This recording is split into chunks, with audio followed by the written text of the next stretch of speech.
Thank you for listening to Zero Trace, an action-adventure thriller.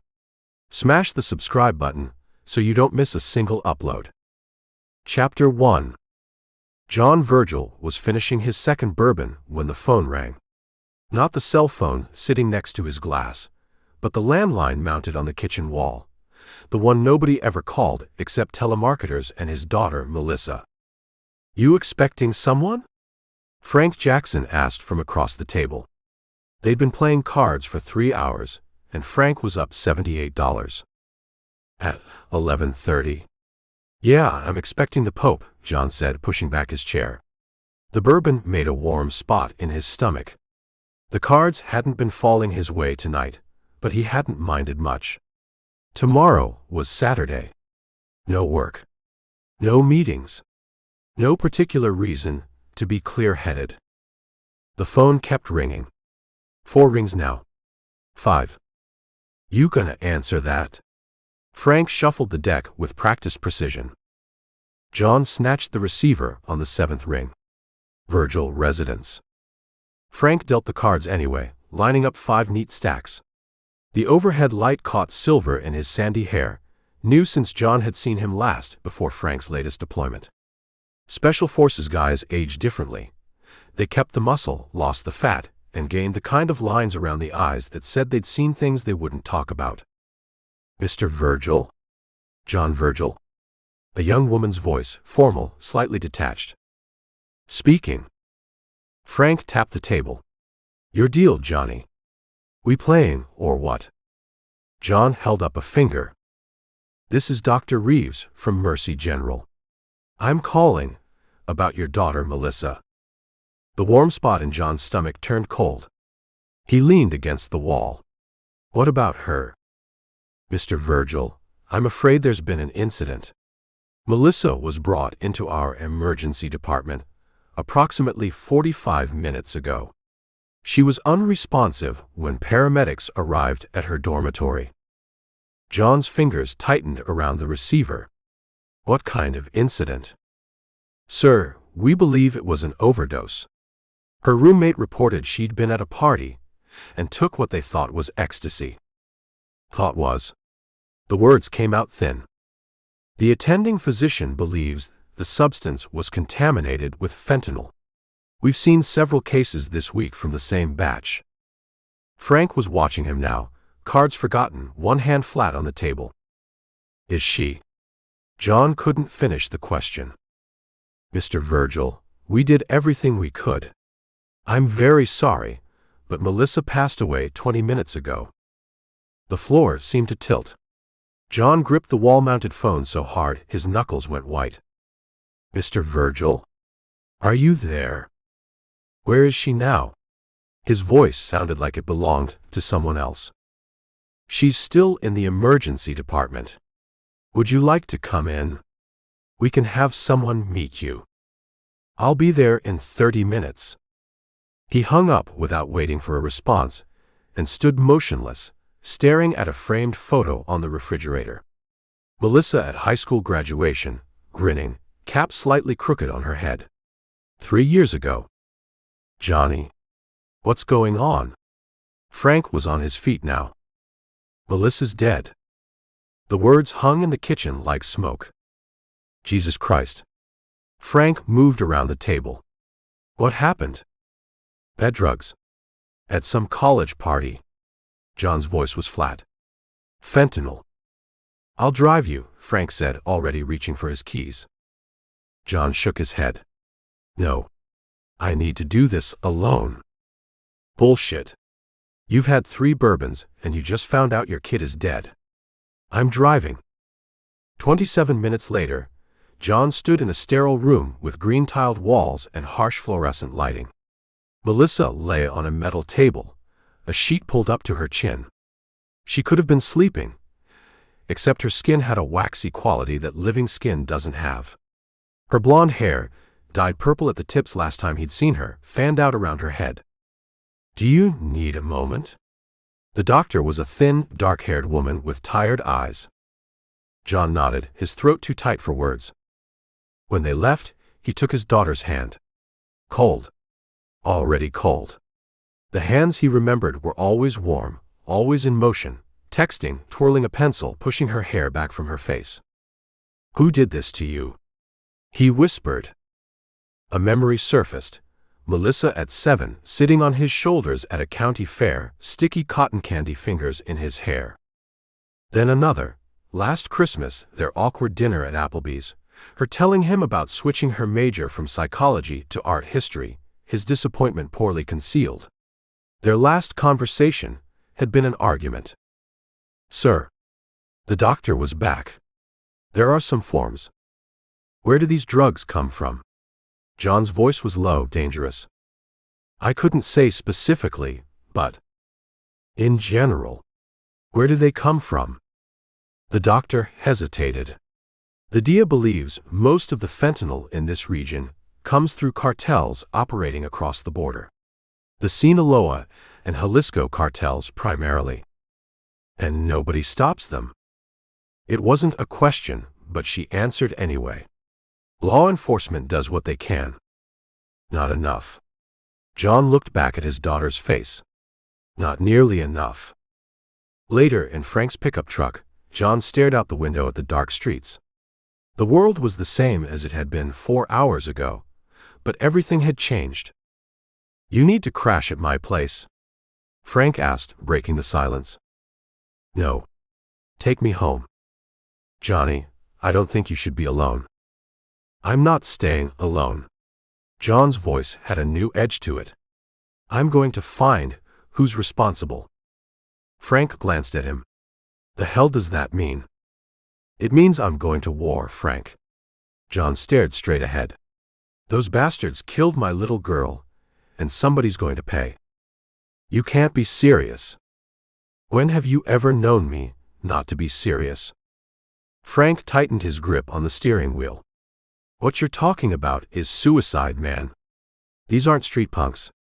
These are organized, well-funded organizations with armies of their own." "Good thing I know someone with combat experience, then." "No. Absolutely not." Frank shook his head. "I'm not helping you get yourself killed." John turned to look at his old friend. "I didn't ask for your help. But I am going to need some information." Frank's jaw tightened. "Johnny." She was 21 years old, Frank. 21. Some scumbag sprinkled poison on a party drug to boost his profit margin, and now she's lying on a slab. Tell me that doesn't deserve a response. It deserves the police, the FBI, the DEA.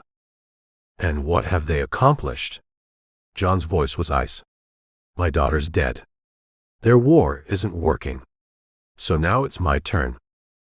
Frank pulled into John's driveway and cut the engine. Neither man moved to get out.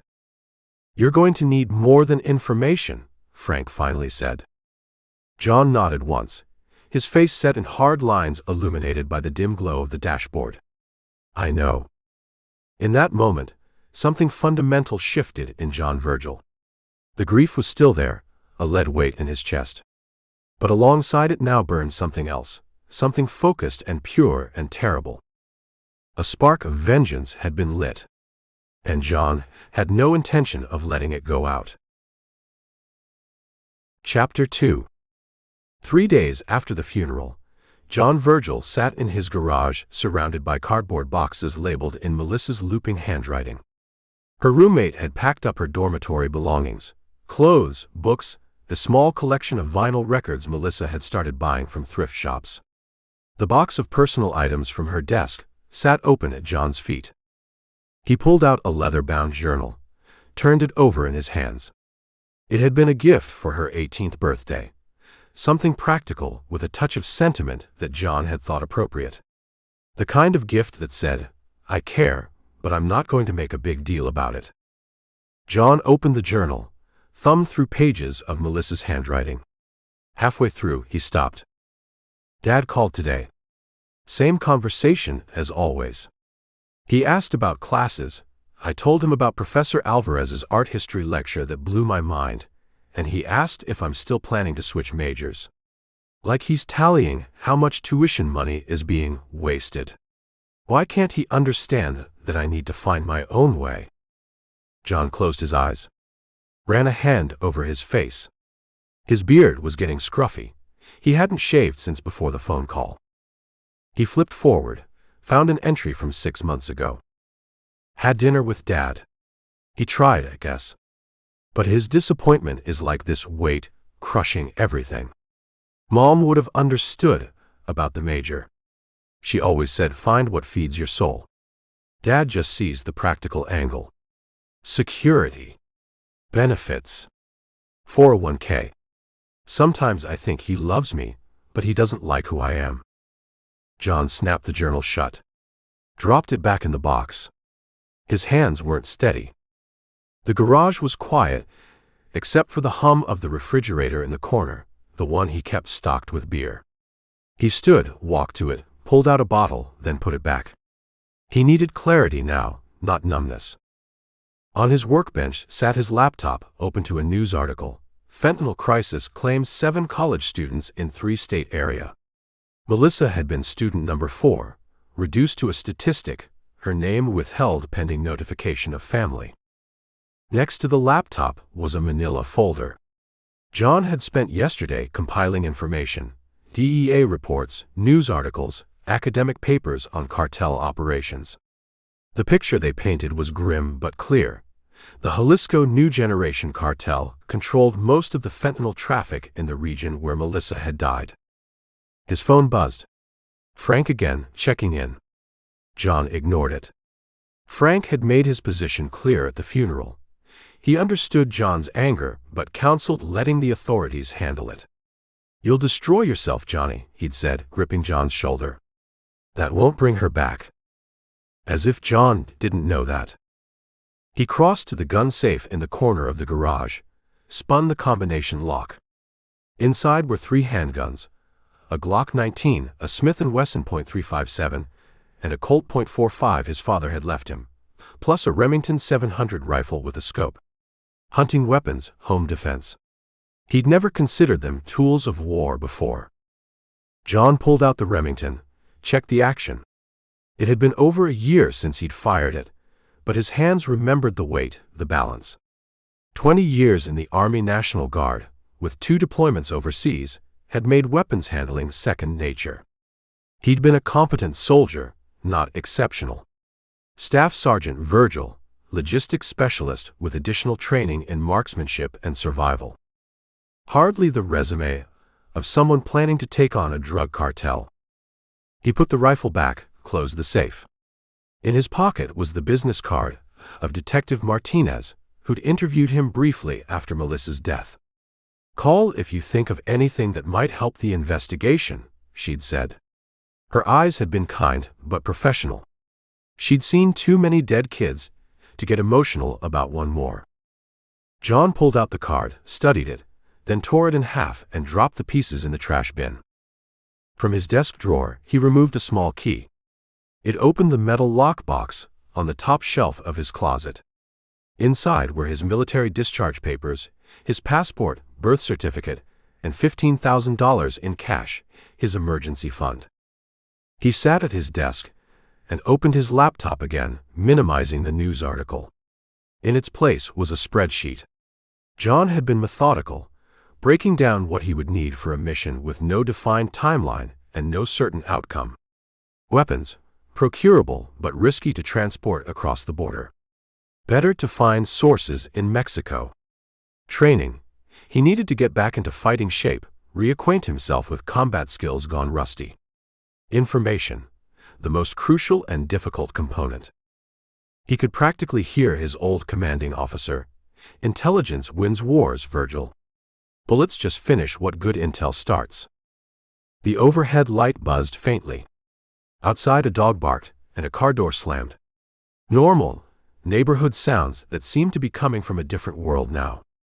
John opened a new browser window, searched for gym memberships in his area. Found one that advertised a boxing program and shooting range access. That would do for starters. His phone buzzed again. This time, it was a text from his boss at the construction company, where he worked as a project manager. John, take all the time you need. Job will be here when you're ready. John stared at the message. The job wouldn't be there, because he wouldn't be. He typed back a simple thanks and set the phone down. On the wall across from his desk hung a framed photo, John and Melissa at her high school graduation. Her smile looked forced. His arm was around her shoulders, but there was space between them, a visible gap. He'd been proud that day, but hadn't known how to show it without sounding like he was giving a performance evaluation. John stood, took the photo down, removed it from the frame. He slipped it into his wallet, behind his driver's license. Outside, the sun was setting, casting long shadows across the garage floor. John gathered the military training manuals he dug out of storage earlier and stacked them on his desk. Then he opened his laptop again and began composing an email to his company's HR department. Due to personal circumstances, I am tendering my immediate resignation. When he finished, his finger hovered over the send button. There would be no coming back from this, no return to normal life. He knew what he was contemplating was madness. Suicide, as Frank had said. But when he closed his eyes, all he could see was Melissa's face on that cold metal table. John hit send. Then he opened a new browser tab and searched for flights to Tucson, Arizona. It would be as good a jumping-off point as any for what lay ahead. The border, Mexico, and somewhere in the Jalisco region, the men responsible for flooding his country with poison. The men who had killed his daughter. The garage felt different suddenly, like a place he was already remembering rather than inhabiting. John Virgil, construction manager and weekend fisherman, had ceased to exist. In his place was something else, something forged in grief and hardened by purpose. A hunter. Chapter 3. 5:30 in the morning, darkness still thick outside the windows of John's rental cabin. He rose from the narrow bed without hesitation, the old military habit of instant wakefulness returning after just 3 days.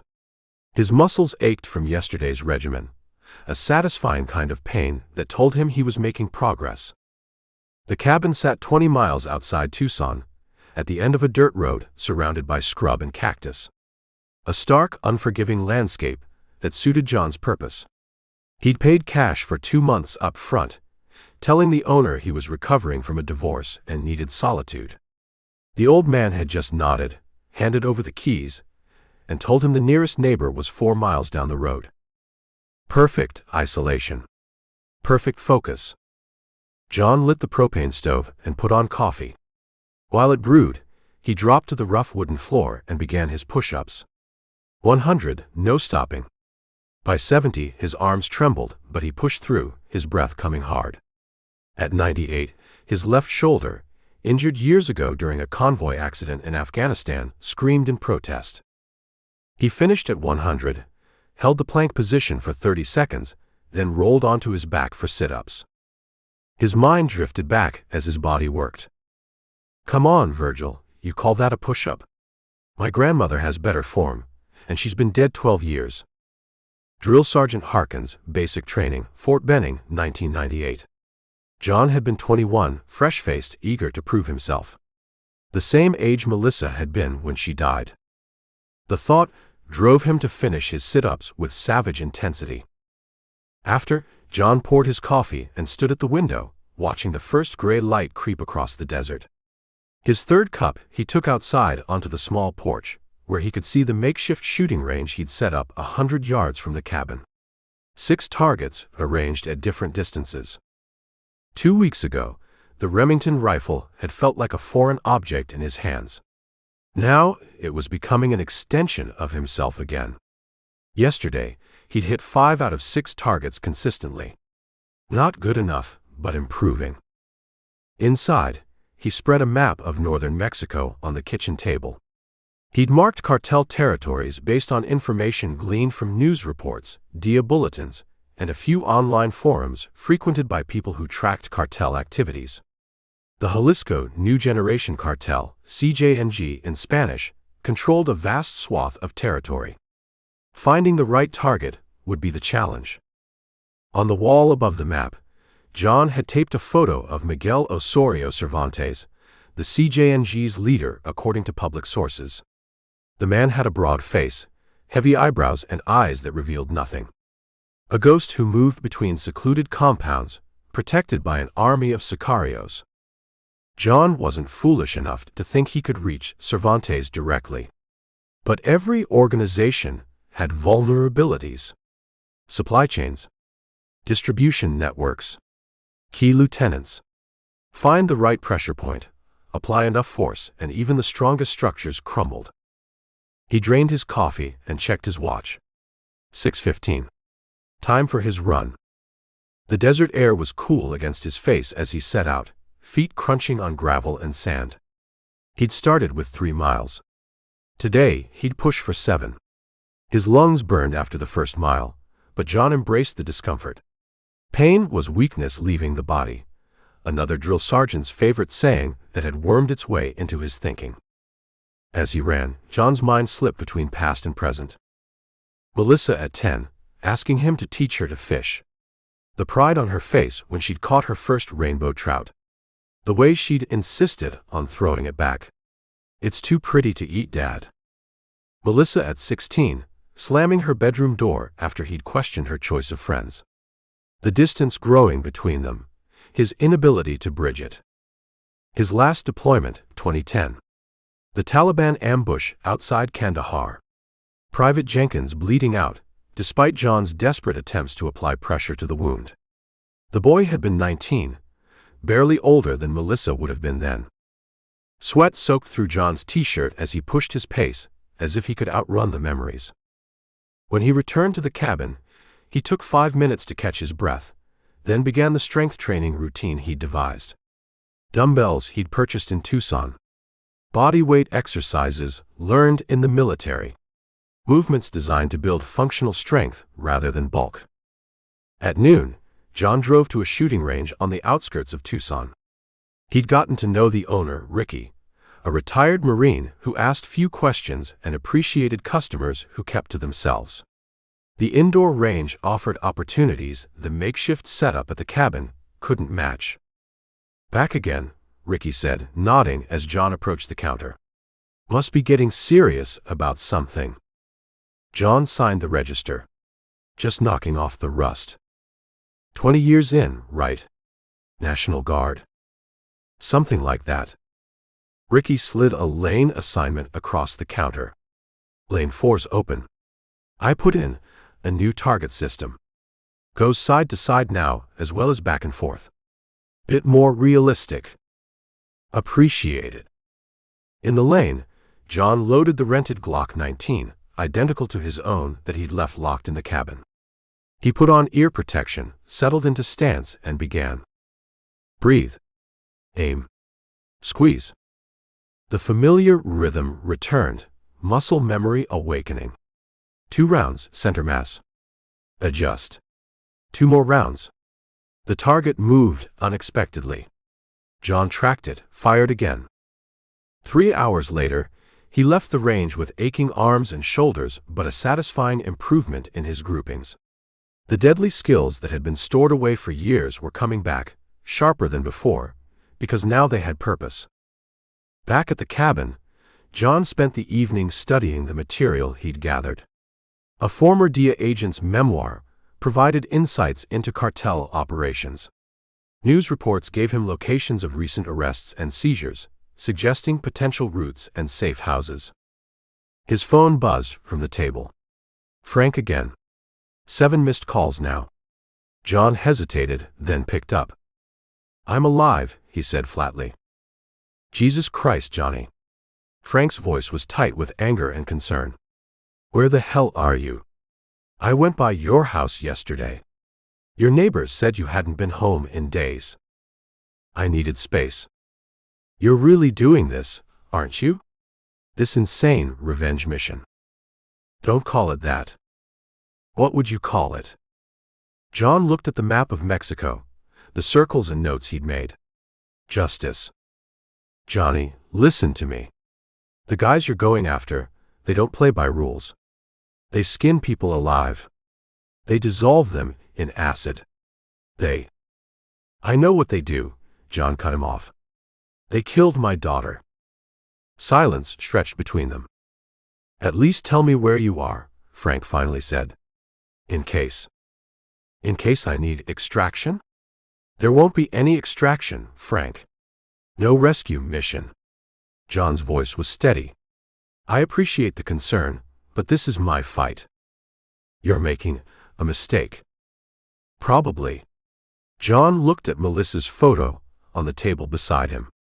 But it's mine to make. After he hung up, John returned to his studies.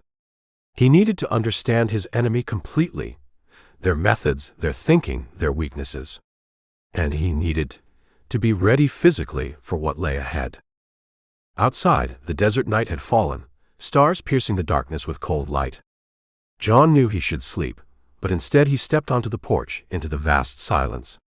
He looked up at the stars, the same stars that shone over Mexico, over the men who had put poison into his daughter's veins as surely as if they'd held the needle themselves.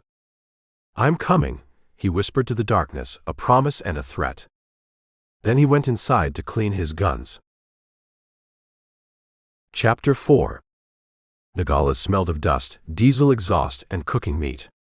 John sat at an outdoor table of a cafe 2 blocks from the border crossing, nursing a lukewarm Coca-Cola. The plastic chair wobbled on uneven pavement. He'd been there for 3 hours, watching the man in the electronics shop across the street. Samuel Reyes was 52, with slick-back hair and clothes a touch too fine for a shop selling knockoff headphones and second-hand laptops. According to the bartender at John's motel, a garrulous man who'd warmed quickly to American dollars, Reyes handled money transfers for people who couldn't use banks. Some of those people worked for the cartels. Not a major player. Just a pebble in the pond. But ripples had to start somewhere. John's Spanish was serviceable, but not fluent. He'd been working on it during his month of training, adding vocabulary focused on weapons, locations, threats.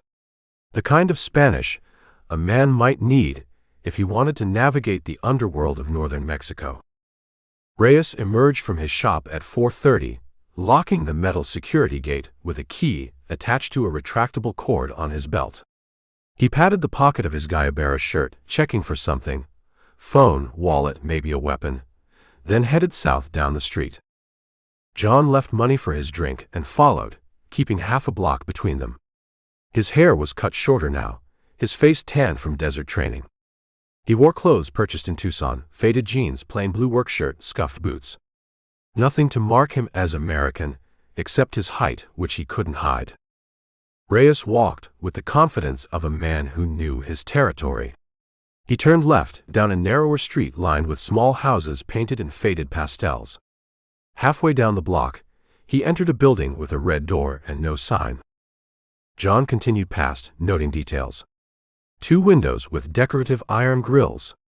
A security camera above the door.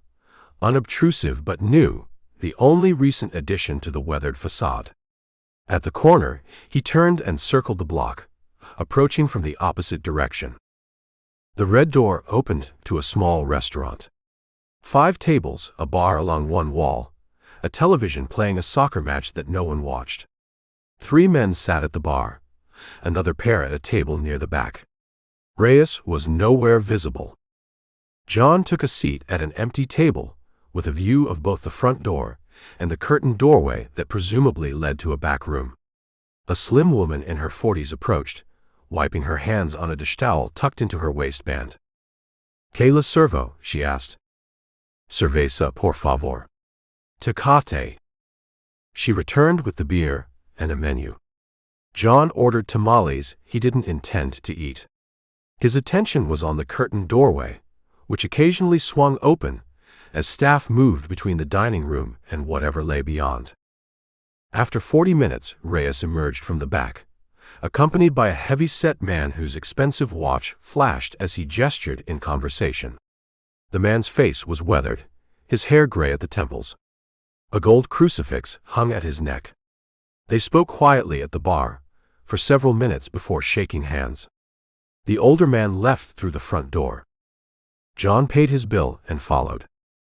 The man walked 3 blocks to a black Escalade with tinted windows. A driver opened the door for him. Just before getting in, the man turned and scanned the street, his gaze passing over John without interest. "Who's the man in the Escalade?" John asked the boy selling trinkets on the corner. The boy glanced at the departing SUV, then at the $10 bill in John's hand. "He's El Tigre," he said, taking the money. "Everyone knows El Tigre." "Everyone but me," John said. "What's his real name?" "Alejandro Suarez." Back at his motel room, John added the name to his growing diagram taped to the bathroom mirror, a place he could remove quickly if housekeeping came. A web of connections based on 3 weeks of careful observation and discreet questions. At the center was Miguel Osorio Cervantes, the cartel leader. Branching out were lieutenants, regional bosses, distributors. Most were just names, some with photos attached. None yet with concrete locations. El Tigre was new. John opened his laptop and searched the name alongside Jalisco Cartel. An hour later, he had a partial picture. Alejandro El Tigre Suarez, 58, former police commander turned cartel lieutenant.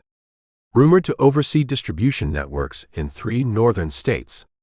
No confirmed address, but known to own property in Hermosillo. John's phone vibrated. Unknown number. He let it go to voicemail, then checked the message. "This is Detective Celia Martinez with Phoenix PD. Mr. Virgil, we have some updates regarding your daughter's case that we'd like to discuss with you. Please call me at this number at your earliest convenience." John deleted the message. Whatever the police had found, it wouldn't change his course. And contact with law enforcement now risked everything. He lay on the bed, staring at the ceiling, letting his mind work. Reyes was a money handler. El Tigre was mid-level management. Neither would have direct information about the fentanyl supply chain. But they might know someone who did. The next morning found John at a different cafe, his third in as many days. This one occupied the corner across from an auto repair shop that, according to his notes, was frequented by men who drove vehicles with hidden compartments.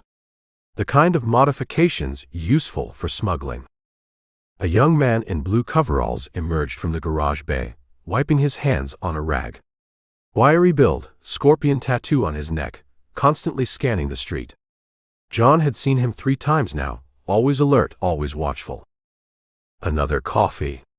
The waitress appeared at his table, coffee pot in hand. "Thanks." John nodded. "You know the guy across the street? The mechanic with the tattoo?" She glanced over, her expression flickering. "Manny. Why you asking about Manny?" "Heard he does good work. My car needs some special attention." The waitress set down the coffee pot, harder than necessary. "I don't know what you're looking for, senor, but Manny's not for tourists." "Do I look like a tourist?" She studied him, and John let her see past the casual demeanor to something harder underneath. After a moment, she shrugged. "Your funeral," she said, walking away. John finished his coffee, left cash on the table, and crossed the street. The garage was dim after the bright sunlight, smelling of oil and metal. 2 cars were raised on lifts. A radio played ranchera music from a shelf cluttered with tools. "Help you?" The voice came from under a Chevy Tahoe. John waited until Manny rolled out on a creeper board. "I need some work done." "Specialized." Manny stood, wiping his hands again, sizing John up. "What kind of car?" "Ford Explorer. 2018. I need it to carry packages." Discreetly. "Packages." Manny's face gave nothing away. "How big?" "Various sizes. But valuable." "I don't know you." "Ramon sent me." A calculated risk. Ramon was a name John had heard at his motel, a man who arranged things for the right price. Manny's eyes narrowed. "Ramon doesn't send gringos." "Times change." John held the younger man's gaze. A long moment passed. Then Manny gestured to follow him into a small office at the back of the garage. He closed the door behind them. "You a cop?" Manny asked bluntly. "Do I look like a cop?" "You look like trouble." John shrugged. "Maybe. But I pay well, and I don't talk. That's what matters." Manny leaned against a cluttered desk. "What are you really looking for, gringo? Because it's not a hidden compartment in your Explorer." The directness was unexpected, but useful. John decided to adjust his approach. "Information. About distribution routes for synthetic drugs coming north. Specifically, who controls the pipeline through Arizona?" Manny's posture changed subtly, tensing. That's not the kind of question a smart man asks in Nogales. "I'm not asking out of curiosity." "No." Manny's hand moved slightly toward his waistband. "What are you asking for?" John stepped forward into the mechanic's space. "I lost someone. To fentanyl. I'm looking for the people responsible." A flicker of something, recognition, maybe even sympathy, crossed Manny's face before hardening again. "Lot of people lost someone, man. Doesn't mean you go hunting ghosts." "I'm not hunting ghosts. I'm hunting men." Manny studied him a moment longer. "You got a death wish. I can find you someone to grant it cheaper than the cartels will." He shook his head. "But if you're serious, there's a man you should talk to. Gabriel Ortiz. Used to run product for CJNG until they tried to kill him over a missing shipment. Now he drinks himself to death at La Cueva. Where do I find this place?" "End of Calle Obregon. Tell the door guy Manuel sent you." Manny turned away, signaling the conversation was over. "And gringo? Don't come back here. Ever." John nodded once and left. La Cueva turned out to be a basement bar with sticky floors and air thick with cigarette smoke, despite Mexican laws against indoor smoking. John found Gabriel Ortiz at a corner table, a gaunt man with hollow eyes and hands that trembled around his glass of mezcal.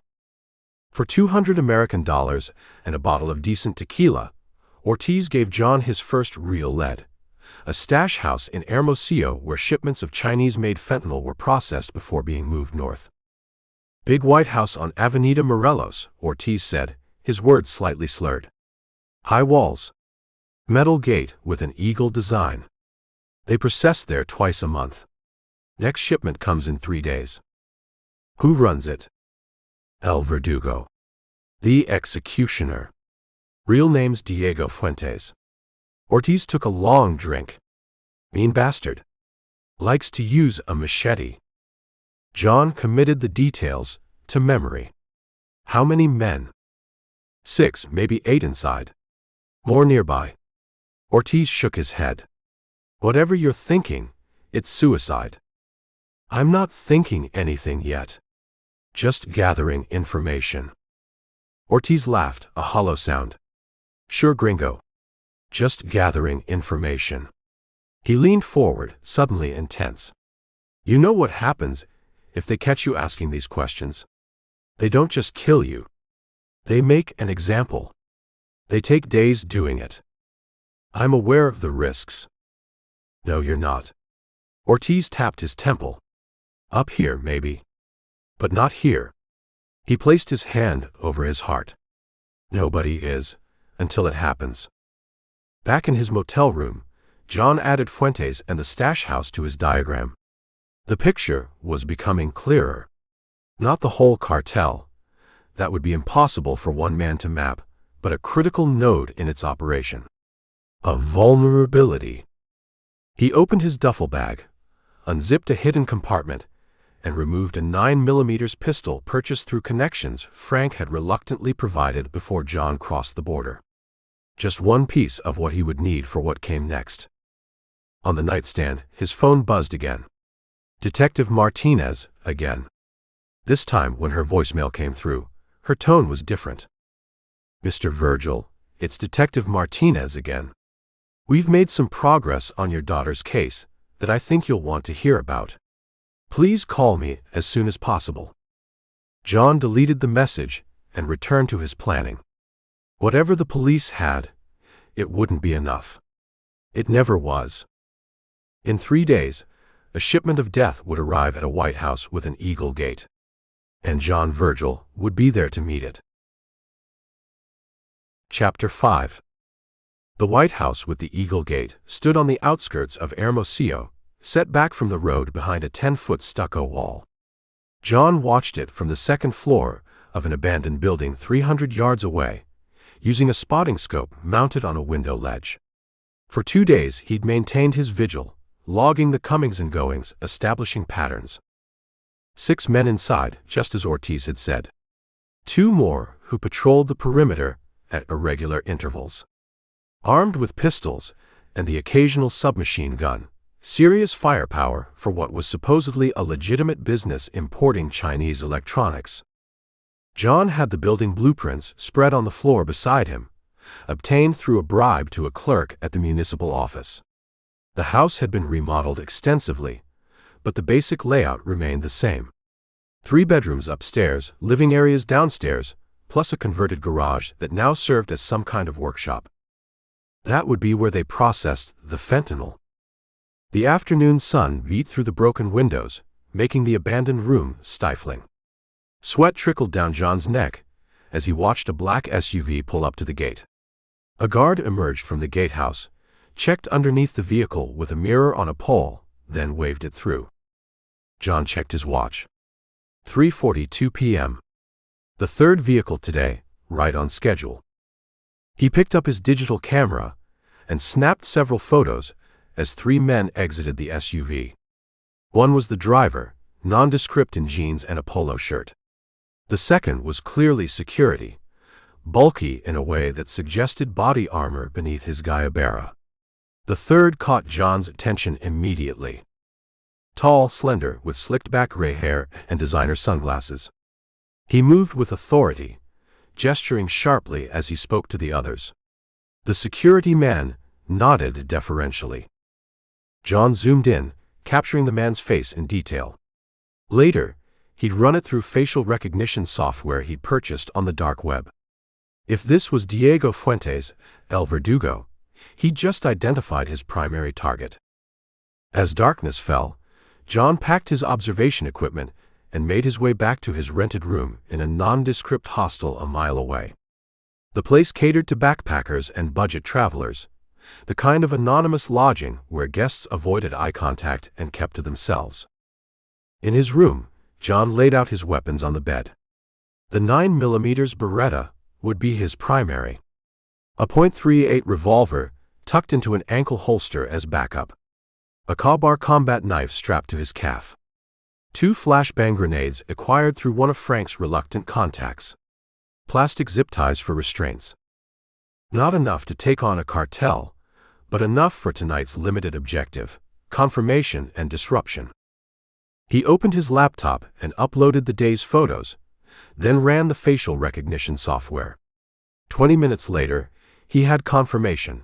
Diego Fuentes, 44, former military, now a mid-level lieutenant in the Jalisco New Generation cartel. Specialized in chemical processing and distribution logistics. Known for extreme violence. John studied the man's face, committing it to memory. This was one of the men responsible for the poison that had killed Melissa. Not the top boss, but a critical link in the chain. At midnight, John dressed in black cargo pants and a dark gray long-sleeved shirt. He covered his face with a black neck gaiter, leaving only his eyes exposed, then pulled on a black watch cap. The night was warm for such clothing, but concealment mattered more than comfort. He drove a nondescript rental car to within half a mile of the compound, then continued on foot, staying in the shadows away from the occasional streetlight. The neighborhood was quiet, expensive homes set far apart, the kind of place where residents minded their own business and security systems were standard. The house's patrol pattern had shown consistent gaps between 12:30 and 12:45 a.m., when one guard took a smoke break and the other typically checked the perimeter's far side. John timed his approach for 12:37. The wall posed no significant challenge. John used a compact grappling hook attached to a length of climbing rope, tossing it over at a spot between two lights. The hook caught on the first try. He tested the hold, then climbed quickly and efficiently, dropping silently into the manicured garden on the other side. Crouching behind an ornamental shrub, John scanned the grounds. Motion sensors would be the primary threat. He withdrew a small aerosol can and sprayed in a wide arc before him. The fine mist revealed the telltale red beams of infrared sensors crisscrossing the lawn. Carefully, methodically, John navigated through the gaps in the sensor grid, making his way toward the converted garage. A single guard stood smoking by the main house's side door, his attention focused on his phone. John circled wide to avoid detection. The garage had a single reinforced door and two high, narrow windows. John approached the nearest window and used a flexible periscope tool to check the interior. The room had been converted into a laboratory. Stainless steel tables, ventilation hoods, scales, packaging equipment. 3 vacuum-sealed bags of white powder sat on one table. Beside them stood heat sealers and stacks of smaller plastic bags. No personnel inside. They must process during daylight hours only. John retreated to the shrubs and consulted the compound layout on his phone. The house would have at least one guard inside, possibly more.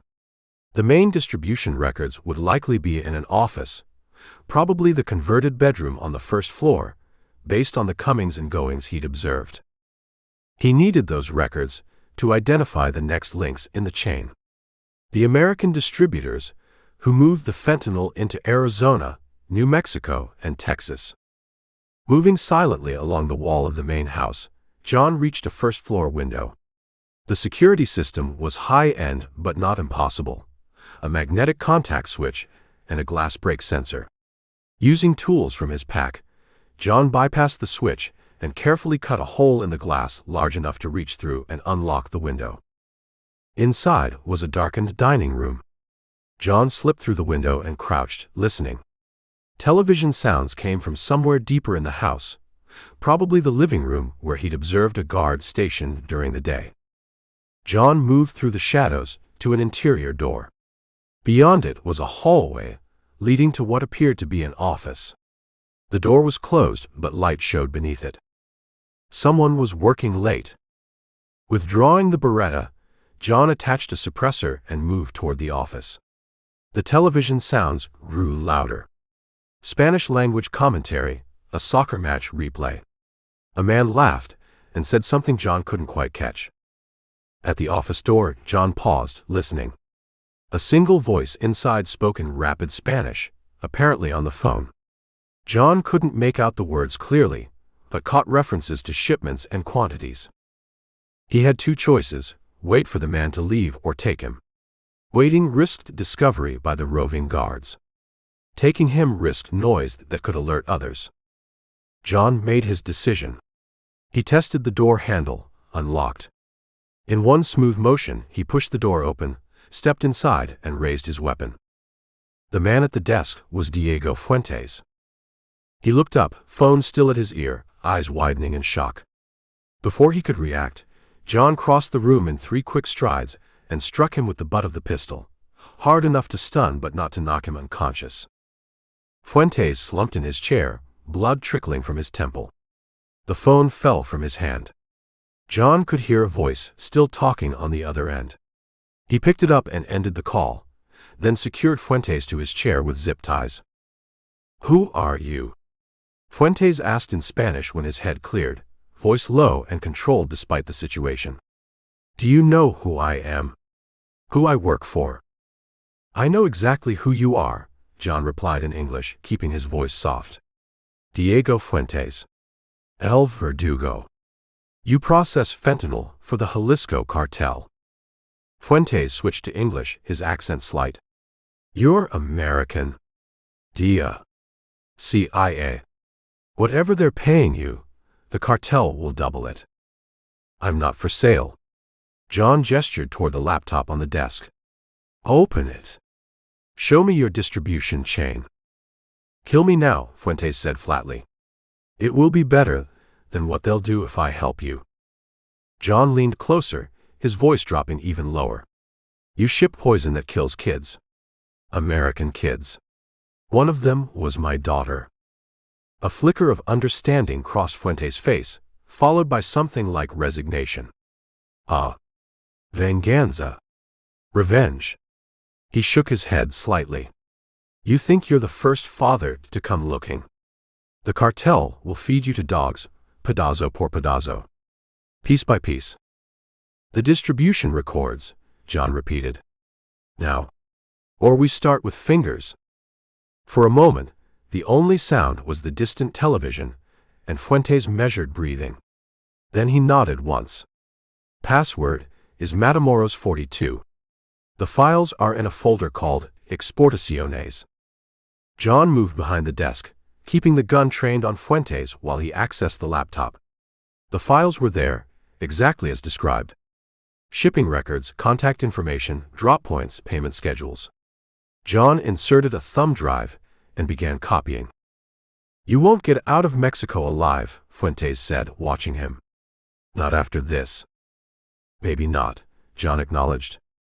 But neither will many of your associates. A noise in the hallway froze them both. Footsteps approaching, then a voice calling Fuentes' name in Spanish. John moved quickly to position himself behind the door, gun raised. The door opened. A guard stepped inside, saw Fuentes tied to the chair and reached for his weapon. John struck him from behind with precise force at the base of the skull. The man dropped without a sound. Impressive, Fuentes said, eyeing John with new calculation. Military. John didn't answer. The thumb drive had finished copying. He removed it and pocketed it, then turned back to Fuentes. One more thing, he said. Tell me about the Chinese suppliers. The ones providing the fentanyl precursors. That's above my position, Fuentes replied. I only process what comes to me. John could tell he was lying. He stepped closer, pressing the gun to Fuentes' knee. Names. Fuentes stared back, calculating his odds. Whatever he saw in John's eyes must have convinced him. Lin Wei. Shanghai Pharmaceutical Export. That's all I know. John nodded, then struck Fuentes hard enough to knock him unconscious. He secured the guard with the remaining zip ties, positioned both men out of sight behind the desk, then moved to the window. The office overlooked the converted garage, the lab. John withdrew the 2 flashbang grenades from his pack, pulled the pins, and dropped them through the partially opened window into the laboratory space. The twin explosions shattered the night. Not deadly, but loud enough to trigger every alarm and bring every guard running. By the time they figured out what had happened, John would be gone. But he'd be back.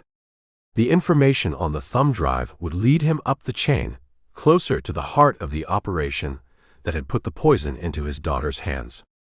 For the first time since Melissa died, John felt something other than grief. He felt like a hunter closing in on his prey. Chapter 6. Maria Vasquez had just ordered a second espresso when her phone vibrated against the restaurant table. She checked the screen, frowned, and held up a finger to her lunch companion. Sorry, Dave. I need to take this. Dave Harmon, State Department liaison and perpetual thorn in her side, looked more amused than annoyed. CIA never sleeps, huh? Maria stepped away from the table, phone to her ear. Vasquez. We need you in the office. Now. Robert Keller, her section chief, didn't bother with pleasantries. I'm in the middle of lunch with Harmon. He's got information on the... Drop it. This takes priority. Keller lowered his voice. Someone just hit a Jalisco cartel safe house in Hermosillo. We need you on this yesterday. Maria glanced back at the table, where Dave was checking his own phone. On my way. 15 minutes later, she walked into the CIA's nondescript satellite office in Phoenix. The building was officially listed as a regional branch of the Department of Commerce, its true purpose known only to those with appropriate clearance. She bypassed the security checkpoint with her badge and took the elevator to the third floor. Keller met her in the hallway, already walking as he briefed her. Last night, approximately 0130 hours, a single individual infiltrated a cartel property in Hermosillo. He incapacitated 2 men, including a mid-level lieutenant, and destroyed a fentanyl processing lab. Competing cartel? Maria asked. Doesn't fit the profile. No blood, no messages, no territorial markers. Keller pushed open a door to the main conference room. And most importantly, our source inside says this guy was American. The conference room contained an unexpected surprise. 3 men in dark suits who screamed federal authority. One stood at the window, his back to the door. Another sat reviewing files, heavy gold ring glinting on his right hand. The third, a lean black man with a closely trimmed beard, stood examining a map of Mexico on the wall. Agent Vasquez, Keller said formally. This is Assistant Director Rowe from DIA, Agent Phillips from FBI Border Division, and Thomas Riley, National Security Council, said the man at the window, turning. He had the kind of forgettable face that suited intelligence work. Neither handsome nor ugly, neither young nor old. Just a face that wouldn't stick in memory. Except for the eyes. Cold, assessing, and fixed now on Maria. What's NSC doing in a cartel case? Maria asked, ignoring Keller's warning glance. Riley smiled without warmth. National security concerns cross many jurisdictions, Agent Vasquez. Especially when American vigilantes start conducting cross-border operations against drug cartels. He nodded to the FBI agent. Show her. Phillips activated a wall screen, displaying security camera footage. Black and white, low resolution, but clear enough to show a man in dark clothing scaling a wall with practiced ease. This isn't exactly Jack Reacher material, Maria said. Cartels hit each other all the time. Keep watching, Riley said. The footage switched to an interior view, an office. A man tied to a chair, blood trickling down his face. The camera angle couldn't capture his assailant clearly, but it showed enough. A tall figure in tactical gear, moving with military precision. That's Diego Fuentes, Maria said, recognizing the man in the chair. Mid-level processor for CJNG. We've had a file on him for years. Our intruder copied files from Fuentes' computer, then left him alive but unconscious, Phillips explained. Then he tossed flashbangs into their processing lab and disappeared.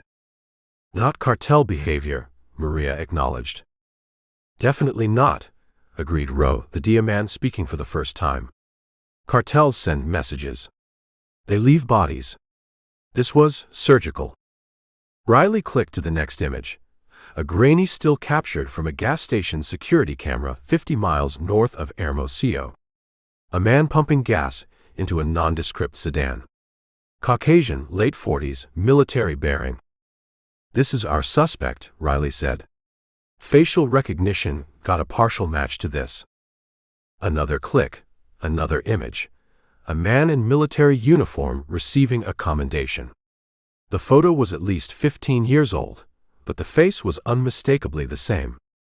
Staff Sergeant John Virgil, Riley continued. U.S. Army National Guard, retired. 2 tours overseas. Combat experience. Expert marksman qualification. Maria studied the image. And why would a retired National Guardsman be hitting cartel safe houses in Mexico? His daughter died of a fentanyl overdose 7 weeks ago, Keller said quietly. College student. Apparently took what she thought was ecstasy at a party. So he's on a revenge mission, Maria said, the pieces falling into place. Lone wolf with military training and nothing to lose. Precisely, Riley said. And while some might view his actions as understandable, we can't have private American citizens conducting operations on Mexican soil. The diplomatic implications alone. Cut the diplomatic crap, Rowe interrupted. This guy is about to start a war he can't finish. The cartel will retaliate, and they won't care who gets caught in the crossfire. Maria took a seat at the conference table. So what's my role in this? Riley looked at her, appraising Ly. You're our best field operator, with cartel experience. You speak fluent Spanish, know the territory, and have contacts on both sides of the border. He placed a file folder in front of her. We need you to find Virgil before the cartel does. And then what? Maria asked. Bring him in. If possible, Riley said. But your primary objective is to stop him. By any means necessary. Maria flipped open the folder. Inside was a dossier on John Virgil, service record, employment history, financial statements, and a Phoenix PD report on his daughter's death. He's gone completely off the grid, Phillips added. Resigned from his job, emptied his bank accounts, hasn't used a credit card in over a month. He's careful, Maria observed, scanning the file. But not careful enough to avoid cameras at the gas station. Everyone makes mistakes, Riley said. Your job is to find his next one. And I'm supposed to find him how, exactly? Maria looked up from the file. Mexico's a big country. Riley exchanged glances with Keller. We have an asset who spotted him in Nogales 3 days ago. And we've been monitoring communications from known cartel associates. There's chatter about an American asking questions about distribution networks. He's working his way up the chain, Maria said, following the supply route back to the source. Our assessment as well, Keller confirmed. And after last night, he's made enemies. Serious ones. The cartel's already put a price on his head, Rowe added. $200,000 for the gringo who hit Fuentes. Maria closed the file and looked at the men around the table. Why me? Your agencies have plenty of field operatives. Riley straightened his already immaculate tie.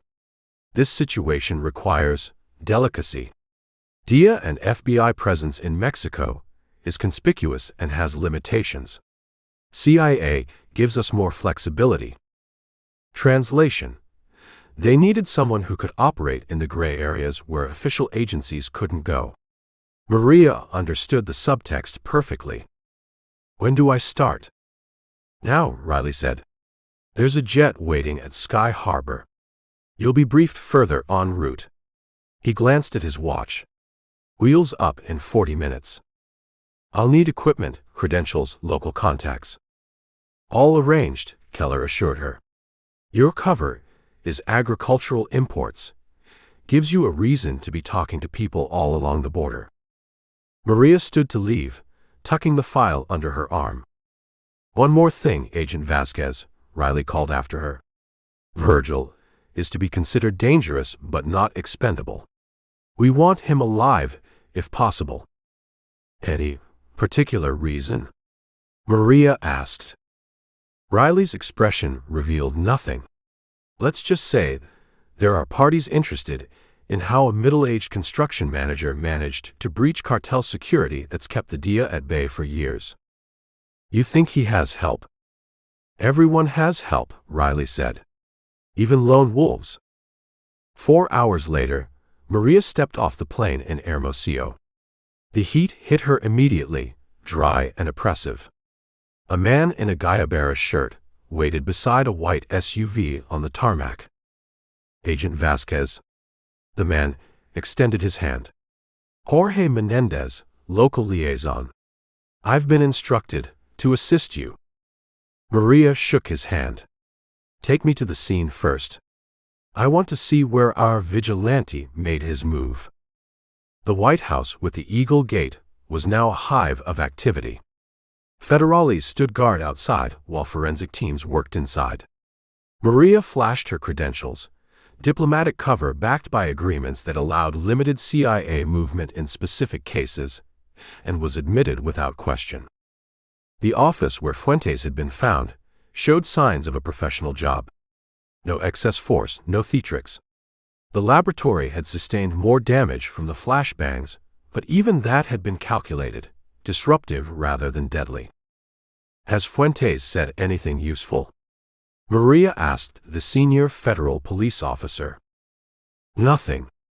Claims he didn't see the attacker's face clearly. The officer shrugged. But we know he's lying. Men like Fuentes don't cooperate with authorities.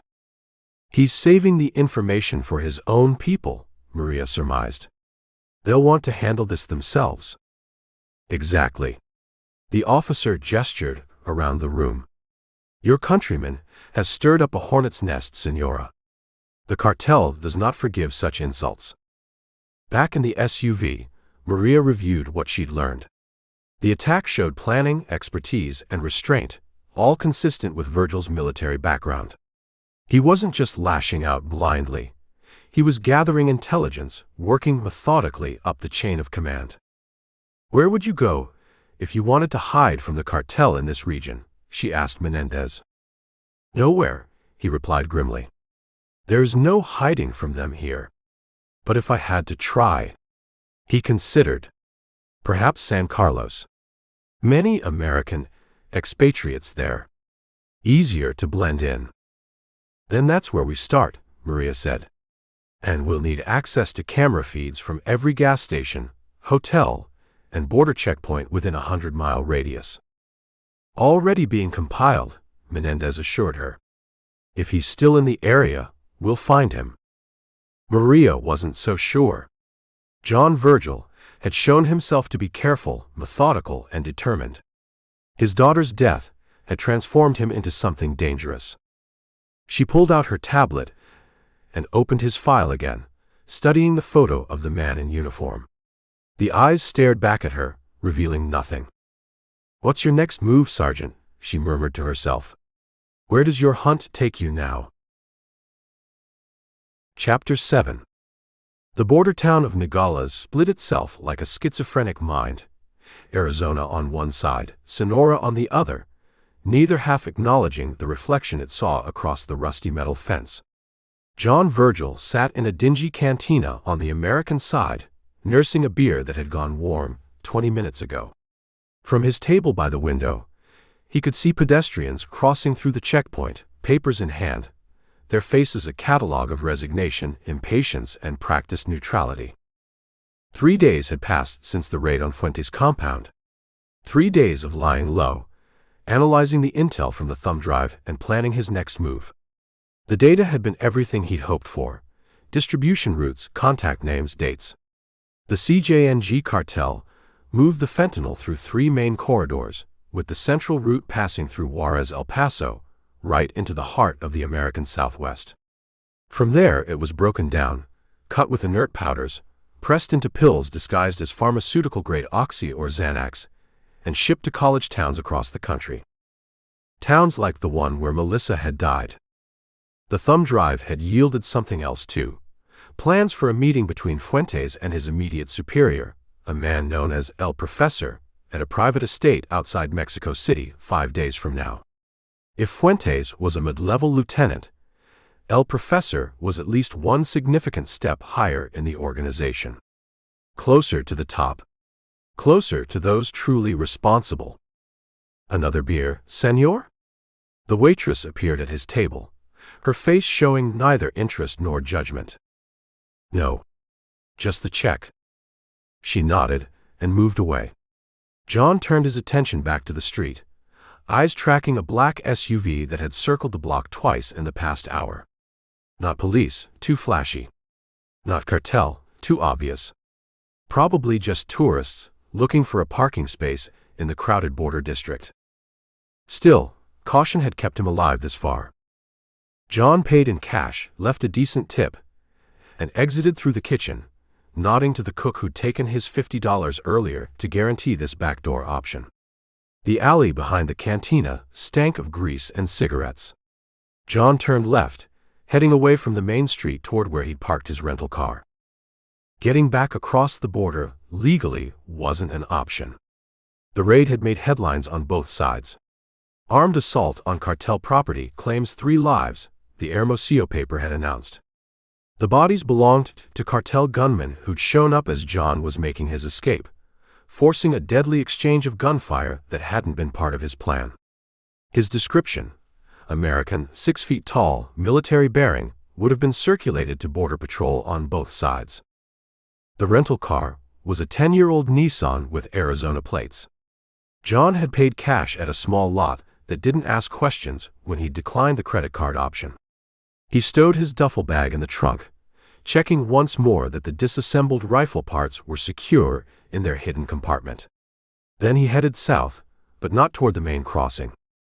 20 miles east of Nogales, the border security thinned considerably. Remote desert terrain made vehicle crossings difficult, but not impossible with the right equipment and local knowledge. John had acquired both. A contact from his surveillance days, a rancher named Hector who supplemented his income by guiding people north, had provided detailed directions to a crossing point for $1,000. "Not smuggling drugs, are you?" Hector had asked, pocketing the money. "Because there are territories. Zones controlled by different groups. Cross the wrong line with product, they feed you to the vultures." "Just me," John had assured him. "Nobody else, nothing else." As the sun dipped toward the horizon, painting the desert in burnt orange and deep purple, John found the landmark Hector had described, a distinctive rock formation shaped like a bishop's hat. He turned off the highway onto a dirt track that wound between mesquite thickets and dry arroyos. The road deteriorated quickly, becoming little more than a suggestion between the scrub brush. John downshifted, the Nissan suspension protesting as it bounced over ruts and rocks. According to Hector, the actual border was 3 miles ahead, marked by nothing more dramatic than a barbed wire cattle fence. Surveillance was minimal here. Drones made occasional passes, but their patterns were predictable and ground sensors were sparse. As the last light faded from the sky, John killed the headlights and navigated by moonlight. The desert transformed around him, daytime heat bleeding away into a crystalline cold. Shadows lengthened and merged into darkness broken only by starlight. No other vehicles, no lights, no sign of human presence in any direction. He almost missed the fence, a simple 3-strand barbed wire affair that a determined 10-year-old could cross without much trouble. John stopped the car and stepped out, scanning the horizon with night vision binoculars. Nothing moving in any direction. It seemed too easy. That bothered him. Back in the car, he checked his watch. Just past 9. According to Hector, the Border Patrol vehicle would have passed through at 8:15 and wouldn't return until 11. The drone survey happened at random intervals, but rarely after dark in this sector. John drove parallel to the fence for half a mile until he found what he was looking for, a section where the lowest strand had been cut and poorly repaired. He worked quickly, removing the wire cutters from his pack and creating a gap just wide enough to drive through. The Nissan scraped its undercarriage crossing the rough terrain, but made it through without serious damage. He was in Mexico. Illegally, irreversibly, and with no plan for return. 10 minutes later, he found the dirt road Hector had marked on his map. It wound south through increasingly rugged terrain, eventually connecting to a secondary highway that would take him to Hermosillo. From there he could catch a bus to Mexico City, traveling under the name on the false passport Frank had reluctantly provided, Michael Torres, dual citizen, born in El Paso, mother from Guadalajara. The new identity wouldn't hold up to serious scrutiny, but it didn't have to. He just needed to pass cursory checks at bus stations and hotels until he reached his target. An hour into Mexican territory, headlights appeared behind him, closing fast. John tensed, one hand moving to the pistol concealed under his jacket. The approaching vehicle was running dark, except for headlights, no roof bar, no markings visible. Not police, then. Could be cartel, could be ordinary locals. John maintained his speed, neither slowing nor accelerating. The headlights grew larger in his rearview mirror. He gauged distances, options. The road was narrow, rocky on both sides. No easy escape route. The vehicle behind him, he could see now it was a pickup truck, surged forward, coming alongside. Two men in the cab, another in the truck bed. The passenger window rolled down. Oye! Détente. The man in the passenger seat gestured for John to pull over. John kept driving, expression neutral. No hablo español, he called back. American? The man switched to heavily accented English. Stop the car. Now. John gauged his options. These weren't police or military. Could be cartel enforcers, could be common bandits. Either way, stopping meant potential death. He pressed the accelerator, pulling ahead. The truck matched his speed. The man in the passenger seat raised something that caught the moonlight with metallic precision. A gun. John swerved hard, driving the Nissan partly off the road. He hit the brakes as the gun fired, the shot going wide. Before the truck could adjust, John had drawn his own weapon and fired twice through his open window. The first shot missed. The second found the driver. The truck swerved violently, then tipped onto two wheels as it hit the rocky shoulder, rolling once before coming to rest on its side in a cloud of dust. John stopped the Nissan 30 yards ahead, weapon ready. No movement from the overturned truck. After 60 seconds, he approached cautiously, keeping clear of potential sight lines. The driver was dead, blood pooling beneath his head. The passenger was alive but dazed, legs pinned in the crumpled cab.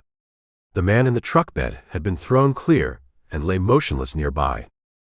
John checked for weapons and found what he expected: pistols, a shotgun, and the unmistakable stamps of cartel loyalty. A gold medallion of Santa Muerte around the driver's neck. A tattoo of CJNG across the passenger's forearm. Not random bandits. Cartel soldiers.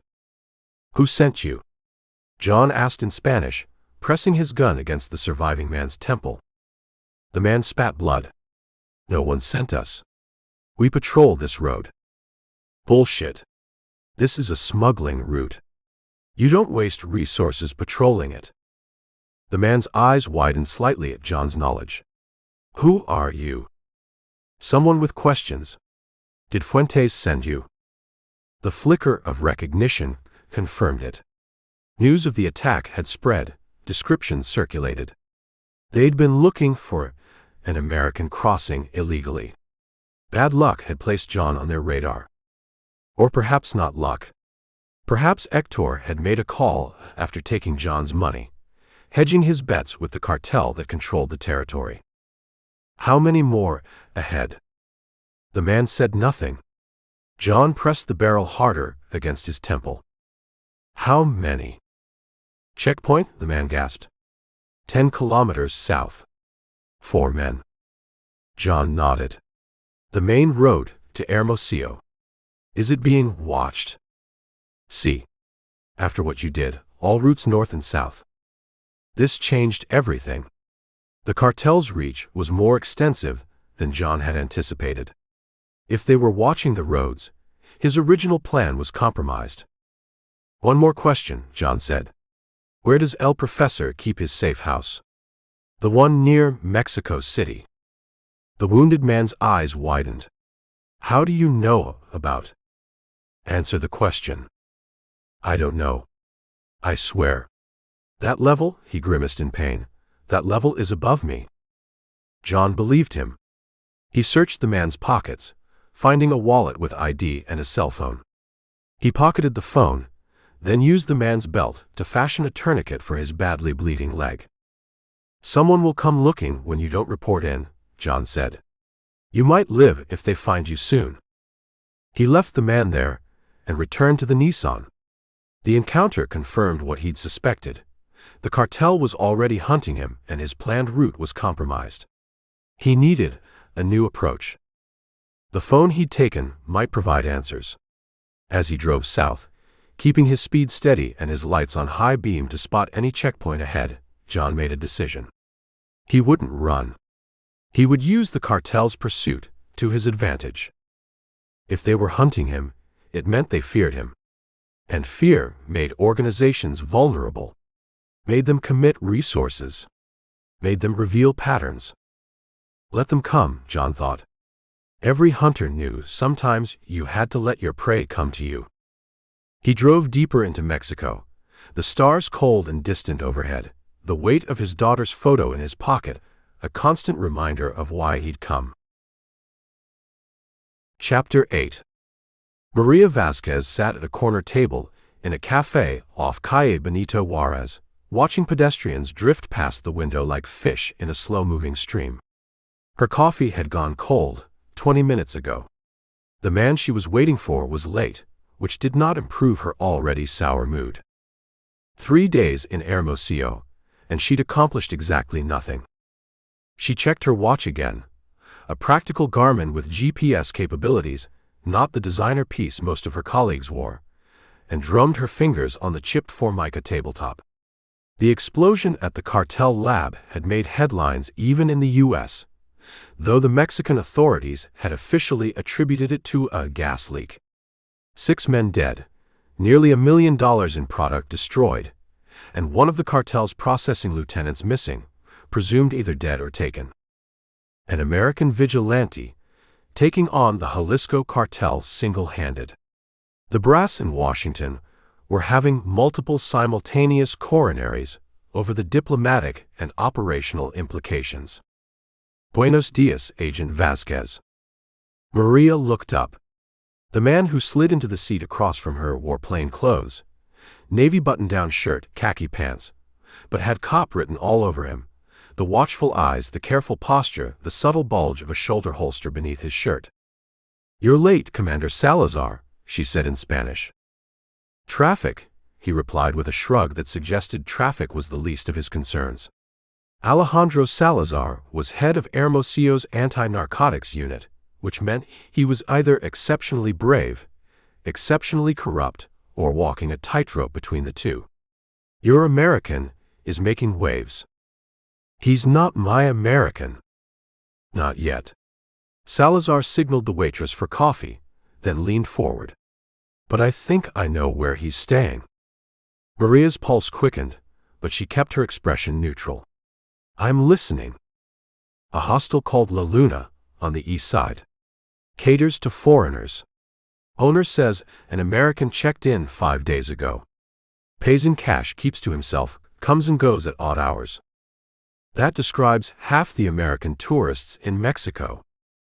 This one is in his late 40s, muscular build, military bearing. Gives his name as Thomas Reed." Salazar sipped the coffee the waitress delivered.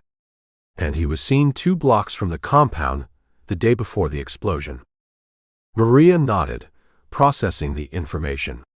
John Virgil, former National Guard, age 47.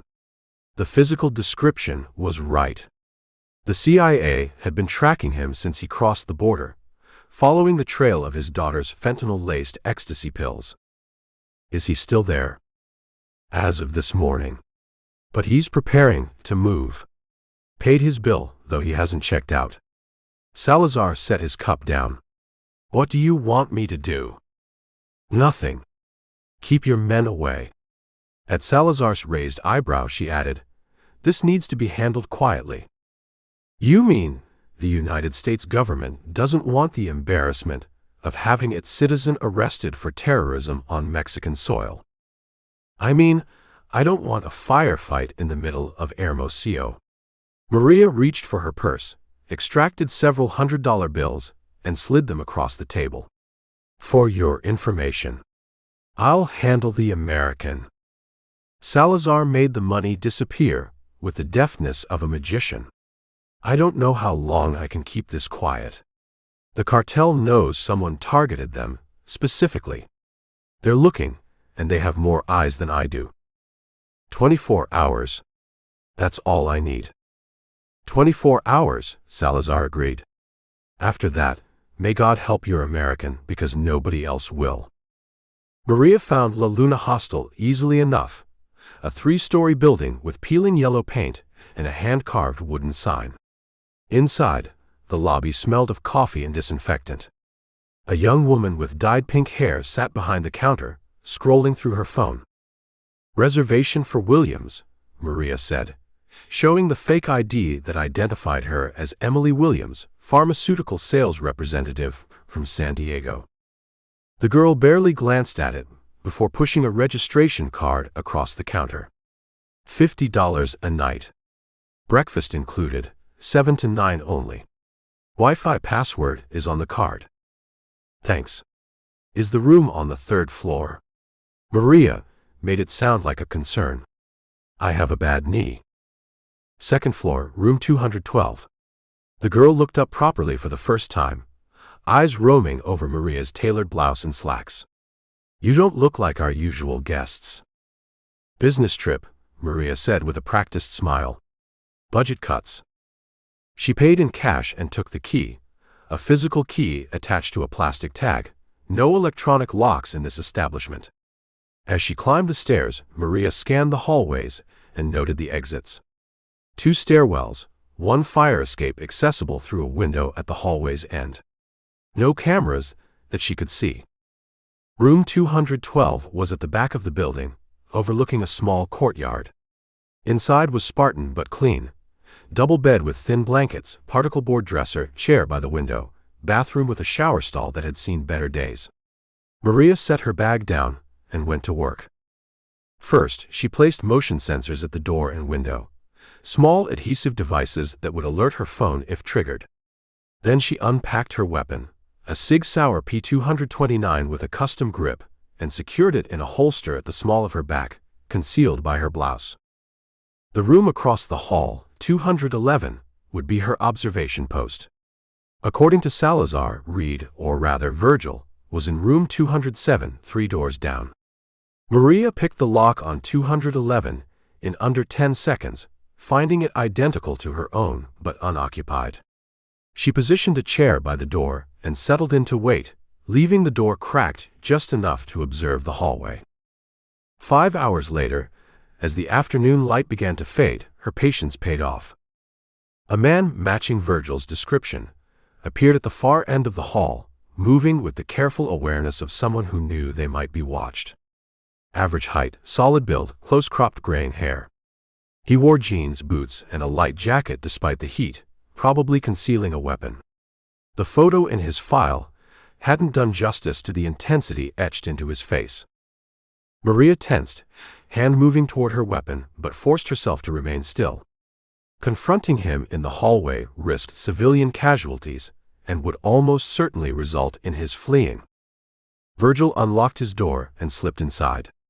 Maria waited 3 minutes, then moved silently across the hall to his door. She listened carefully. Movement inside, drawers opening and closing, the rustle of paper. Packing, just as Salazar had said. She could kick the door in, take him by surprise. But a man with his training wouldn't go down easy, and she needed him alive and preferably not shooting holes in her. Decision made, Maria knocked briskly. Housekeeping, she called in Spanish. The movements inside stopped. Silence stretched for 10 seconds, 15. Maria kept her right hand near her weapon, her stance balanced in case she needed to move quickly. The door opened just enough for her to see one slice of Virgil's face, right eye and part of his nose. Behind him, the chain was still attached. I don't need service, he said in accented Spanish. Maria switched to English. But you do need to talk to me, Mr. Virgil. His eye narrowed, and the door started to close. Maria jammed her foot in the gap. I'm not police. I'm CIA. And I'm here to stop you from getting yourself killed. Remove your foot, or I'll remove it for you. You took down a cartel lab, Maria said quickly. 6 dead, 1 missing. Diego Fuentes. You've got the cartel's attention now, and they don't play nice. I'm offering you a way out. The pressure on her foot eased slightly. Why would the CIA care about one man's vendetta? Because your vendetta is causing an international incident, and because you're useful. You got further in 3 weeks than our operatives have in 6 months.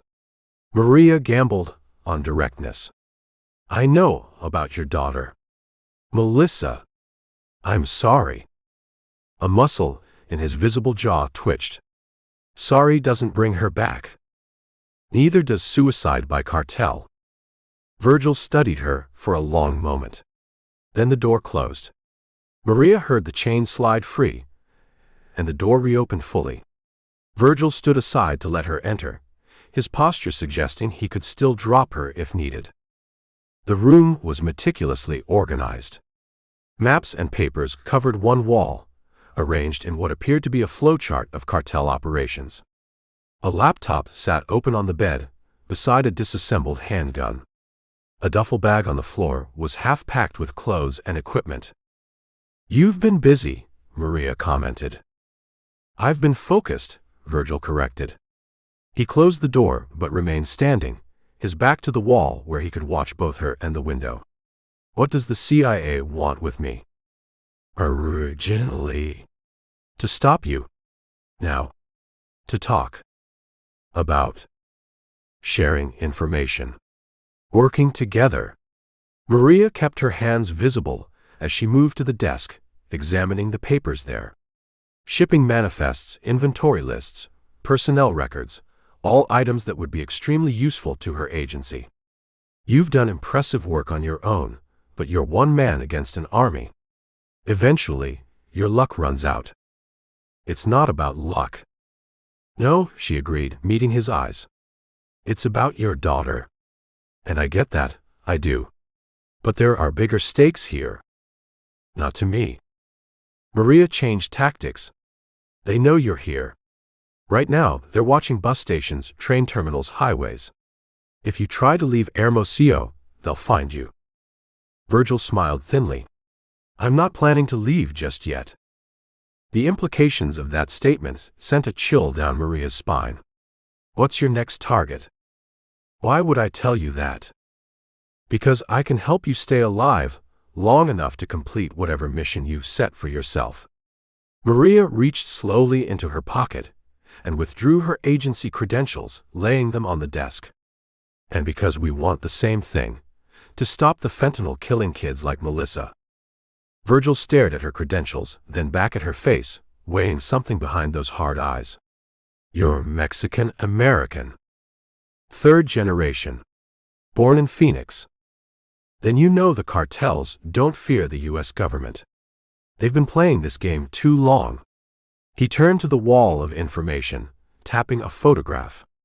"This man, Joaquin Ordóñez, oversees distribution into Arizona. He's meeting his American contacts tomorrow night at the Viña del Mar resort outside the city." Maria recognized the name. Ordóñez was indeed a major player, one they'd been trying to connect to U.S. distributors for months. "How do you know that?" "Diego Fuentes told me." The flatness of his tone told Maria exactly how Fuentes had been persuaded to share that information. She suppressed a shudder. "And what do you plan to do with this intelligence?" "End the meeting." Virgil's eyes were cold. "Permanently. That's assassination. Terrorism. That's justice." Maria studied the wall of information, mind racing through scenarios and implications. An attack at the resort would create an international incident. It would endanger civilians. It could disrupt ongoing DIA operations.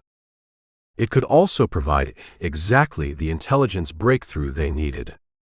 "What if," she said carefully, "instead of killing them, we captured them?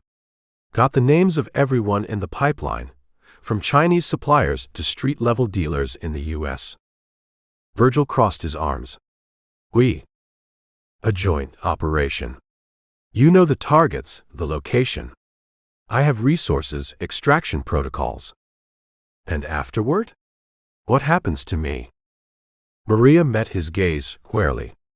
"I can't promise there won't be consequences. But I can promise your daughter's killers will face justice." For a long moment, neither spoke. Outside, the sounds of Hermosillo continued unabated. Car horns, music, life going on despite the quiet war happening in shadows. "You have until tomorrow to decide," Maria finally said, moving toward the door. "I'm in room 212 if you want to talk terms." "And if I disappear?" Then the next person who finds you won't be offering deals. Maria paused at the door. They'll be carrying out a presidential finding authorizing lethal force against an American citizen engaged in terrorism on foreign soil. She left him standing there, surrounded by his maps and plans, a man caught between justice and vengeance, between his personal crusade and forces far larger than himself. As she closed her own door behind her, Maria wondered if she'd just made the biggest mistake of her career, or found the unexpected asset that would finally break open the Jalisco cartel's fentanyl operation. Either way, the clock was ticking. The cartel was hunting. Salazar's protection would expire in less than 24 hours, and somewhere in Hermosillo, the pieces of a deadly confrontation were falling into place. Chapter 10. Blood trickled from the cut above John's eye, warm against his skin in the cold desert night. The moon cast everything in silver and black, turning the scrubland into a landscape of sharp edges and hidden shadows. He crouched behind a boulder, checking the magazine in his Beretta. 3 rounds left. Not enough. His informant's betrayal had been perfectly timed. Ricardo Vega, charming, seemingly sincere, had fed John information for 2 weeks about the cartel's movements in Sonora. Small details that checked out, building trust. Then the precise location of a major fentanyl shipment coming through a remote canyon 20 miles from Nogales. John had been so focused on the prize that he'd missed the signs. The information too perfect. The route too isolated. 3 cartel vehicles had been waiting when he arrived. 8 men with AR-15s and night vision. Professionals. They'd nearly had him in a perfect L-shaped ambush, but 15 years of military training had saved John's life. The first burst of gunfire had missed by inches, giving him just enough time to dive behind an embankment. What followed was 40 minutes of desperate maneuvering through rough terrain. 2 cartel gunmen were down, but John had taken a ricochet in his left arm and a graze to his temple when a bullet hit the rock beside his head. Now he was cornered, cut off from his vehicle, with limited ammunition and no clear escape route. The cartel men were spreading out, working to surround his position. They had no reason to rush. They controlled the terrain, had superior numbers and firepower. John tore a strip from his shirt, bound the wound on his arm tight enough to slow the bleeding. The pain registered distantly, catalogued and set aside. He scanned the landscape, calculating angles and distances. A dry wash ran behind his position, curving away to the southwest. Not ideal. It would take him farther from his vehicle, but it offered concealment for at least 200 yards. Faint voices carried on the night air, men communicating in hushed Spanish. One was close, maybe 50 yards to the east, moving carefully among the mesquite and brittle bush. John reached into his pack and withdrew his last flashbang grenade. A distraction, nothing more, but it might buy the seconds he needed. He pulled the pin, held the spoon for a 3 count, then hurled it in a high arc toward the voices. As soon as it left his hand, he was moving, sliding down into the dry wash just as the night erupted in blinding light and concussive sound. Confusion erupted behind him, shouts, scattered gunfire. John ran low in the wash, his boots crunching on gravel despite his best efforts at silence. The cut on his temple throbbed in time with his pulse. Every few seconds he glanced back, expecting to see figures silhouetted against the night sky. After 200 yards, the wash deepened, its banks rising to nearly 6 feet. Better cover, but also a potential trap. John paused, listening. The sounds of pursuit were more distant now, but still there. They hadn't given up. He checked his watch. Nearly midnight. The temperature was dropping fast, as it always did in the desert. His breath fogged slightly in the cold air. If he could evade until dawn, the changing light might provide an opportunity to double back to his vehicle. A voice called out in the darkness, closer than he'd expected. "We know you're wounded, gringo." The Spanish accent was thick, but the English clear. "There's nowhere to go. Surrender now, and we'll make it quick." John pressed against the wash's earthen wall, controlling his breathing. The voice belonged to someone above him on the bank, maybe 20 yards back. El Lobo has put a price on your head, the voice continued. 10,000 American dollars. For a man who kills our people and destroys our property. El Lobo. The wolf. John filed away the name. Another lieutenant in the cartel hierarchy. Someone who had noticed John's activities and responded. Another link in the chain that had supplied the poison that killed Melissa. John remained silent, easing along the wash wall. Sudden movement caught his attention. A figure appearing at the edge of the bank, scanning the wash with a rifle. John froze, becoming part of the shadows. The man was silhouetted against the starlit sky, making him a perfect target. John raised his Beretta, sighted carefully. One less pursuer would improve his odds.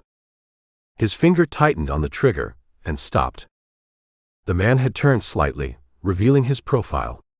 Young, maybe 20. Just a kid with a gun, doing what he was told. Probably had a mother somewhere, maybe a girlfriend. Perhaps even children of his own. John lowered the pistol a fraction. In that moment of hesitation, the young man moved on, continuing his search farther down the wash. Sweat cooled on John's forehead despite the chill. What was he doing? The cartel wouldn't hesitate to kill him. They dealt in death every day. That boy was part of the machine that had killed Melissa and thousands like her. Yet something had stopped him. Not mercy, exactly. Something else. No time to dwell on it. John continued moving, putting distance between himself and his pursuers. The wash curved again, then abruptly ended at a limestone outcropping. A dead end. John scanned for options. The bank was lower here, maybe 4 feet. He could climb out, but would be exposed. To the right, a narrow crevice cut through the limestone. Potentially a path forward, but also a perfect bottleneck if they caught him there. Voices approached from behind. No choice. John holstered his pistol and squeezed into the crevice. The passage was tight, forcing him to move sideways. His wounded arm scraped against the rock, sending bolts of pain through his shoulder. The crevice extended about 30 feet before opening into a small box canyon, its walls too steep to climb easily. John was trapped. Again. He moved to the deepest shadows at the canyon's far end and took stock. 3 bullets. A combat knife. Limited medical supplies. Half a canteen of water. No food. The satellite phone in his pack would work, but there was only one person he could call, and that would mean admitting defeat. Another option formed in his mind. Let them come into the canyon after him. Take out the first 2 or 3 in the confined space. Use their weapons to fight his way out. A desperate plan. But then, he was a desperate man. John positioned himself behind a boulder and waited. Minutes stretched into an hour. The voices never approached the crevice. Either they'd lost his trail or they were being cautious, waiting for dawn. At 2 in the morning, John heard the distinctive thrum of helicopter rotors in the distance. Cartel reinforcements. The stakes had just gotten higher. He withdrew the satellite phone from his pack, stared at it. One call to Frank, and a team of former military contractors could be here in hours. Safe extraction. Medical attention for his wounds. A chance to regroup and plan better. But it would mean depending on others. Putting more lives at risk.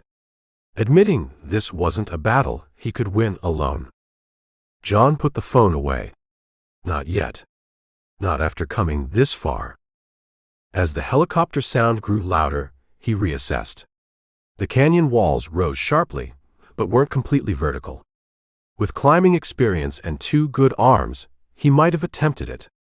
With a bullet wound and exhaustion setting in, the odds weren't good. The crevice remained his only viable exit. Directly into whoever waited on the other side. John checked his watch again. 3:15 a.m. The desert night was at its coldest now. He could wait longer, conserve energy, hope they'd think he'd somehow escaped. Or he could move now, use the darkness while he still had it. The helicopter noise faded. Repositioning, not departing. They were setting up a perimeter. John made his decision. He drank the last of his water, rebound his arm wound, and moved toward the crevice. Just before entering, he paused, withdrew a photo from his breast pocket, Melissa at her high school graduation. He studied her face in the dim starlight, then carefully returned the photo. "I'm still coming," he whispered. The passage through the crevice seemed narrower going back. John moved as silently as possible, stopping frequently to listen. No voices ahead. Perhaps they'd missed this exit entirely. Hope flared briefly, then died as he reached the end of the crevice. Two figures stood silhouetted against the night sky, just visible from his position. They were facing away, watching the wash, rifles ready. John drew his knife. The Beretta would be too loud, alerting others. He'd have to take them silently, one at a time. He eased forward, calculating the distance to the nearest guard. 12 feet. The man's attention was fixed on the wash, unaware of the threat behind him. 10 feet. 8. 5. A loose stone shifted under John's boot, clicking against rock. The guard began to turn. John launched himself forward, covering the remaining distance in a desperate lunge. His left arm screamed in protest as he clamped his hand over the man's mouth, driving the knife upward beneath the ribs with his right. The guard convulsed, his rifle clattering against stone. The second guard turned, raising his weapon. John used the dying man as a shield, propelling the body forward. The guard hesitated for a crucial half-second, unwilling to fire at his companion. That hesitation was fatal. John released the first guard, letting the body drop as he closed the distance to the second. The man got off a single wild shot that went high, then John was on him. A struggle, brief and violent, ended with John's knife finding its mark. The gunshot would draw others. John retrieved both rifles, checked them, AR-15s with nearly full magazines and mounted flashlights. Better odds now. He moved quickly away from the wash, heading northwest across the open desert. His stolen NVGs revealed the terrain in ghostly green, scrub, cactus, scattered boulders. A mile of open ground to cover, before reaching the low hills that might offer better concealment. Behind him, shouts and another gunshot. They'd found the bodies. John picked up his pace, ignoring the pain in his arm and the dizziness that threatened his periphery. Just 1 foot in front of the other. Steady. Controlled. The hills grew gradually larger against the night sky. Halfway there, the helicopter returned, sweeping a powerful searchlight across the desert floor. John dropped flat behind a clump of mesquite and creosote, making himself part of the landscape as the light passed 30 yards to his right. The moment it moved on, he was up and running again. His breath came in controlled bursts, his vision narrowing to the path ahead. The hills. Just reached the hills. Dawn was breaking as John finally crested the first ridge, casting long shadows across the rocky slope. He found a position between two boulders that offered both concealment and a view of his back trail. Below, he could see figures moving in the distance, still searching. The helicopter made wide circles over the area. They wanted him badly. Not just because he'd killed their men, but because he represented something dangerous, resistance. One man who wasn't afraid. Who had declared his own private war on their empire of poison and death. John settled in, preparing for a long wait. They'd search through the morning, probably into the afternoon. Eventually, they'd conclude he'd either escaped or died somewhere in the vastness of the desert. Only then would it be safe to move again. He examined his arm wound in the growing light. Not critical, but still bleeding slowly. He used the last of his medical supplies to clean and rebandage it properly. The head wound had stopped bleeding, forming an ugly scab. As the sun climbed higher, baking the landscape in harsh light, John allowed himself to close his eyes briefly. Not to sleep, too dangerous, but to center himself, to focus on what mattered. The cartel now knew someone was hunting them. They'd taken him seriously enough to send a team of killers and a helicopter. They had a name for him, El Cazador, the hunter, according to what he'd overheard, and they had put a price on his head. Good. Let them know fear for a change. Let them look over their shoulders and wonder where he might strike next. John opened his eyes, scanning the valley below. The figures were more distant now, their search patterns less organized. The helicopter was gone. He checked his stolen rifles again, confirming ammunition and functionality. When darkness fell, he would move north, toward a small ranch where he'd established a fallback position. Regroup. Resupply. Plan his next move. This ambush had been a setback, not a defeat. His informant's betrayal had taught him a valuable lesson: trust no one. Rely only on himself. John touched the pocket where Melissa's photo rested. In the heat of the desert day, with enemies still searching for him, with wounds that needed proper medical attention, his resolve hardened into something unbreakable. The cartel had tried to kill him and failed. Next time, the ambush would be his. Chapter 11. The Sonoran Desert stretched out before John Virgil, like a vast alien landscape. 6 miles from the nearest dirt road, 30 from anything resembling civilization. The brutal July sun had pushed the temperature to 103 degrees by 10 a.m.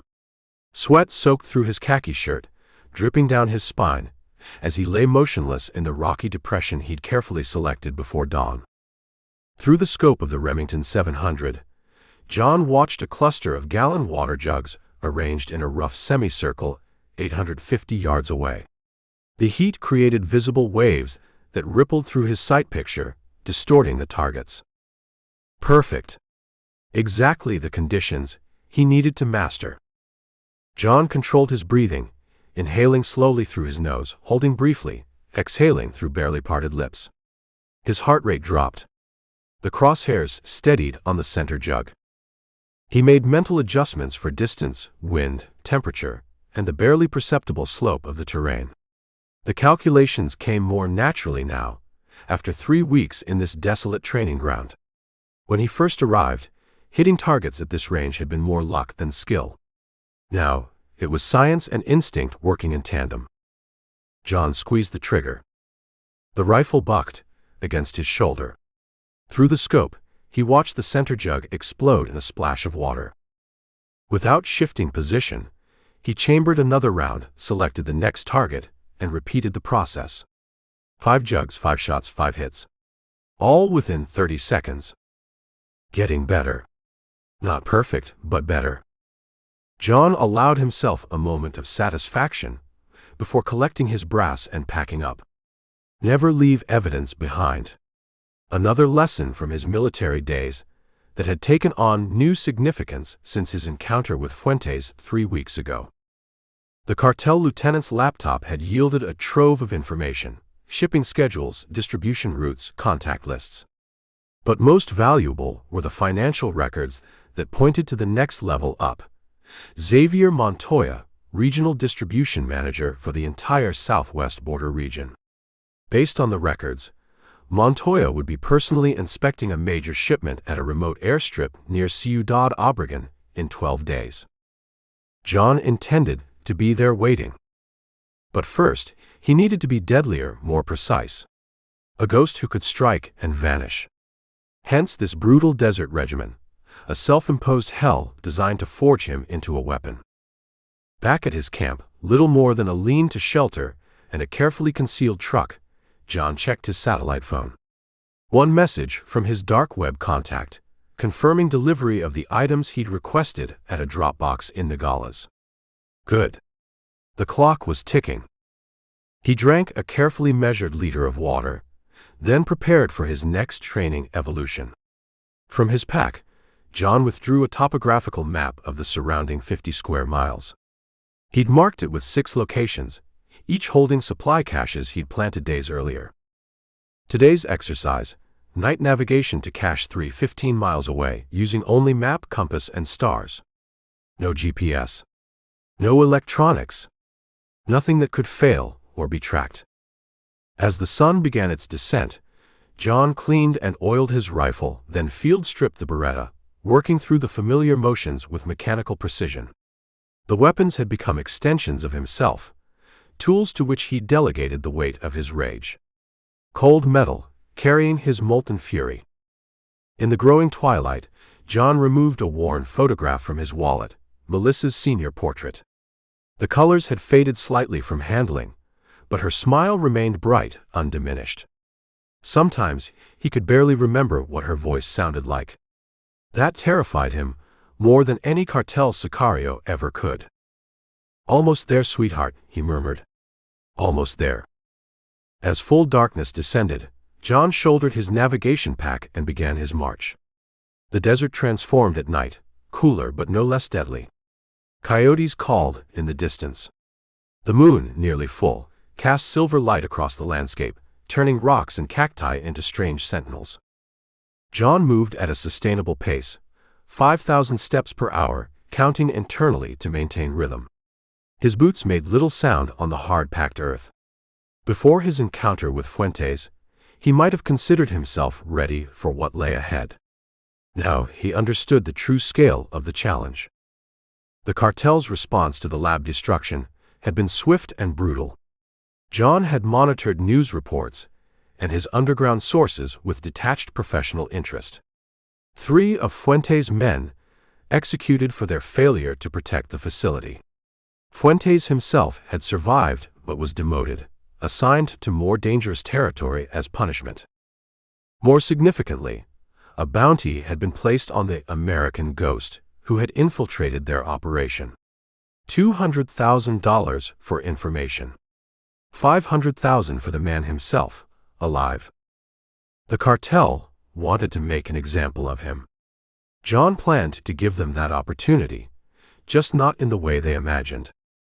4 hours into his night march, John paused to check his bearings against the stars. Orion hung low on the horizon. He calculated his position, consulted his map, and adjusted course slightly westward. As he crested a small rise, John froze. Voices carried on the still night air, Spanish, male, multiple speakers. He dropped to a crouch and moved forward cautiously until he could see the source. In a small arroyo, about 300 yards ahead, a group of men had made camp. The dim glow of a small fire illuminated 8 figures. A pickup truck was parked nearby, along with what appeared to be all-terrain vehicles. John's mind raced through the possibilities. Not cartel, wrong location, wrong vehicles. Border Patrol wouldn't be this far out without better transportation. Drug mules would travel lighter, more cautiously. Human traffickers, then. Coyotes, moving people across the deadly desert corridor. John observed them for several minutes. The migrants looked exhausted, slumped against packs or lying directly on the ground. The 2 guides were animated, passing a bottle between them. Sloppy. Dangerous. This wasn't his mission. Not his fight. But as he prepared to circle wide around them, one of the guides stood and approached a young woman who had separated slightly from the group. John couldn't hear the words, but the body language was unmistakable: demand, refusal, escalation. The guide grabbed her arm. John's fingers tightened around his rifle. Still not his fight. The guide pulled the woman toward the darkness beyond the fire's glow. Her struggle was weak, exhausted from the journey but still resisting. John swore under his breath and altered his course. Some lines remained uncrossable, even for a man who had abandoned nearly everything else. He approached silently from the blind side of the camp, moving from shadow to shadow until he was within 20 yards. Close enough to hear the guide's harsh whispers and the woman's quiet sobs. "Hey," John said, his voice carrying in the still night. The guide spun, releasing the woman, his hand dropping to the pistol at his waistband. "Too slow," John said, already aiming the Beretta equipped with its suppressor. The guide froze, finally registering the gun pointed at him. "Who the fuck are you?" he asked in accented English. "Someone passing through." John gestured with the pistol. "Go back to the fire. Leave her alone." The guide's eyes darted around, calculating odds and angles. "You police." "Do I look like police?" The second guide had noticed the confrontation now, rising to his feet, hand moving toward his own weapon. "Tell your friend to stay put," John said. "Nobody needs to die tonight." The first guide shouted something in Spanish. The second guide hesitated, then slowly raised his hands. "Smart choice," John said. "Now you're going to give these people their money back, half of it anyway, for the trouble you've caused. Then you're going to lead them safely to the highway, like you promised." "Understood." "Fuck you," the guide spat. John stepped closer, letting the man see his eyes. Whatever the guide saw there made him take a step back. "Let me explain something," John said quietly. "I'm tracking cartel shipments out here. If you interfere with that, I'll bury you in a hole so deep the coyotes won't find your bones for a decade. If you do as I say, you get to live and try being decent for once. Choose now." The man's face worked through a series of emotions before settling on resignation. "Fine. Half the money back. And safe passage to the highway." Yes, safe passage." John remained long enough to watch the reluctant reimbursement take place, then melted back into the darkness, resuming his original course. The entire detour had cost him 43 minutes.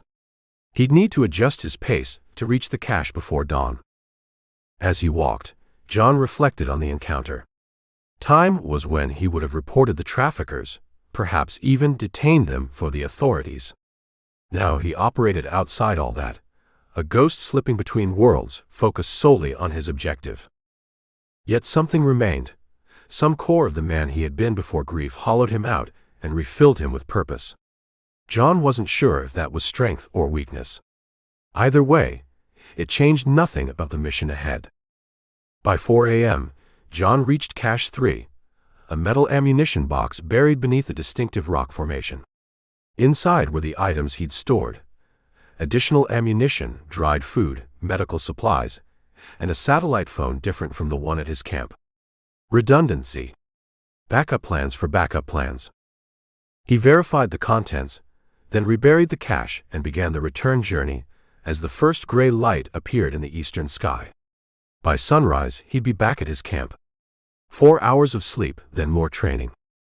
12 days until Montoya's arrival at the airstrip. 12 days to transform himself from a man who could fight into a man who could haunt. The cartel thought they were hunting him. John allowed himself a grim smile as he walked through the lightning desert. They hadn't yet realized they were the prey. Chapter 13.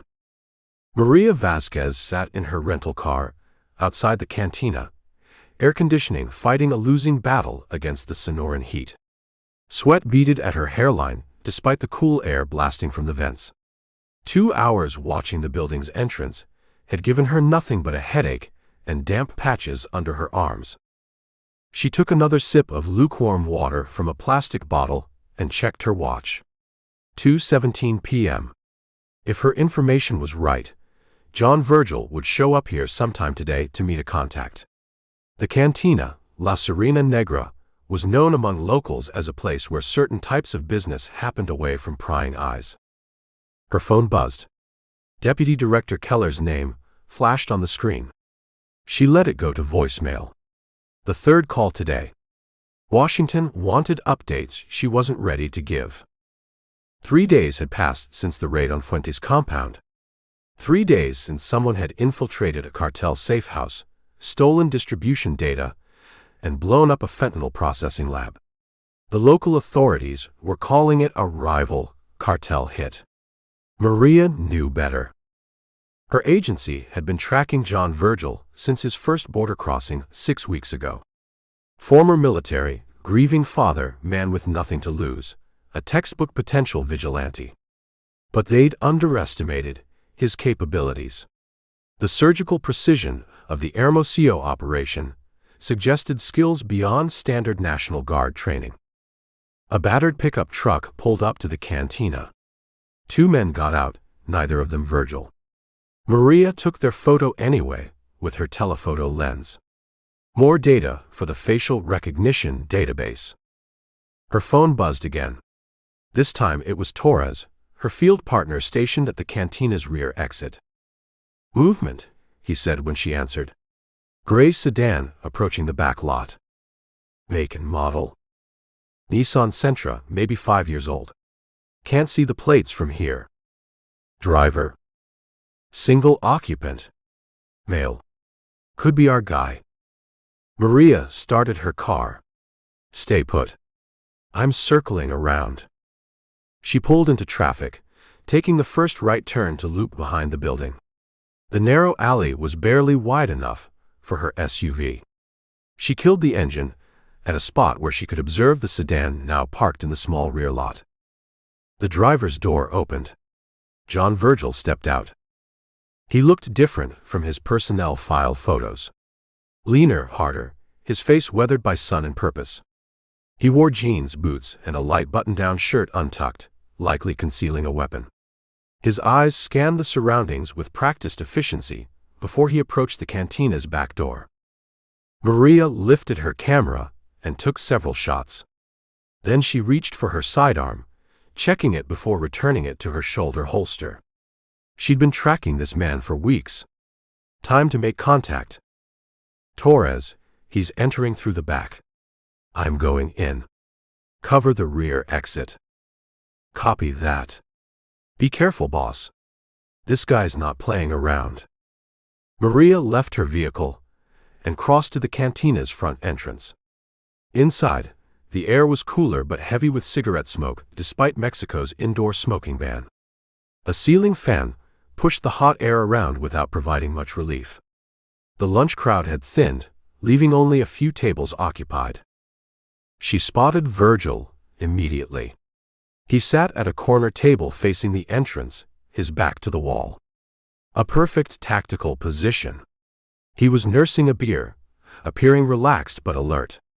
His eyes met hers for a brief moment, before moving on, cataloging her as a non-threat. A mistake. Maria took a seat at the bar, ordered a club soda, and watched him in the cloudy mirror behind the bottles. 5 minutes later, another man entered through the front door, short, stocky, with a pockmarked face and quick eyes. He scanned the room, saw Virgil, and made his way over. The 2 men spoke in low tones. Money changed hands beneath the table. Then the newcomer passed something to Virgil, a folded piece of paper. Their business concluded quickly. The pockmarked man finished his drink and left. Maria gave him 30 seconds, then moved. She approached Virgil's table directly, no pretense. "Mind if I join you, Mr. Virgil?" His expression didn't change, but she saw the subtle shift in his posture, the slight movement of his right hand toward his waistband. "I'm not armed," she lied, sliding into the chair opposite him. "And this isn't an arrest. Just a conversation." Virgil took a pull from his beer bottle, studying her. "You have me mistaken for someone else." John Virgil. Former Staff Sergeant, Army National Guard. Project Manager for Davidson Construction, until 3 months ago when your daughter Melissa died from fentanyl poisoning. She kept her voice low. "How am I doing so far?" His eyes hardened, but he said nothing. 3 nights ago, someone hit a Jalisco cartel processing lab in Hermosillo. Very professional job. 1-man operation. She leaned forward slightly. "That was impressive work." "You're a long way from home, Agent?" "Vasquez. CIA." The corner of his mouth twitched. "Bad timing, Agent Vasquez. I was just leaving." Diego Fuentes was found with 3 broken fingers. He claims he can't remember what information he gave up, or who took it. Virgil shrugged. "Cartel business is dangerous business." "Cut the shit," Maria said, her patience thinning. "Washington sent me to find you and shut you down. You're interfering with multiple ongoing operations against the cartels." And yet here I sit, having a beer instead of wearing handcuffs. Which means you want something. His eyes, cold blue unblinking, held hers. What is it? Maria glanced around, ensuring no one was within earshot. The thumb drive you took from Fuentes. We need that data. Why not ask your assets in the cartel for it? I'm sure you have them. The jab hit close to home. The CIA did have informants in various cartels, a necessary evil in their work. Sometimes those relationships grew complicated. Lines blurred. That's not how this works, she said. Here's how it works, Virgil countered, his voice dropping. I'm going to dismantle the operation that killed my daughter. Person by person. Link by link. Either help me or stay out of my way. Those are your only options. There are no lone wolves in this fight, Virgil. The cartels are too big, too well connected. You'll die and nothing will change. Maybe. His expression remained impassive. But I'll take a lot of them with me. Maria studied him. The intelligence reports had called him a grieving father turned vigilante. That wasn't wrong, but it wasn't complete either. The man across from her was something else. Focused, disciplined, a weapon aimed at a specific target. She'd seen that look before, in special operations personnel, the ones who operated in the shadows where official policy couldn't reach. You have information I need, she said finally. I have resources you need. Maybe we can help each other. I work alone. How's that working out for you? 1 lab down, 100 more to go. Something flickered across his face, frustration perhaps, before the mask returned. What exactly are you proposing, Agent Vasquez? A parallel operation. You continue what you're doing. I monitor, provide intelligence when I can. In return, you share what you find. And when this is over, you bring me in? Maria held his gaze. When this is over, officially we never met. Virgil considered this, turning his beer bottle slowly on the table. Why would you risk your career this way? It was a fair question. One she'd been asking herself since she'd made the decision to approach him rather than apprehend him. Because I've spent 5 years tracking the fentanyl supply chain, she said truthfully. Because for every arrest we make, 2 more take their place. Because sometimes the system needs outside pressure. A ghost of a smile touched his lips. That's a fancy way of saying, you're using me as a blunt instrument. If that's how you want to see it. Virgil reached into his pocket and withdrew a small USB drive. He placed it on the table between them. That's a copy of Fuentes' files. Distribution routes, contacts, delivery schedules. But there's a name you should focus on, Lin Wei, supposedly from Shanghai Pharmaceutical Export. Maria took the drive. And what do you want in return?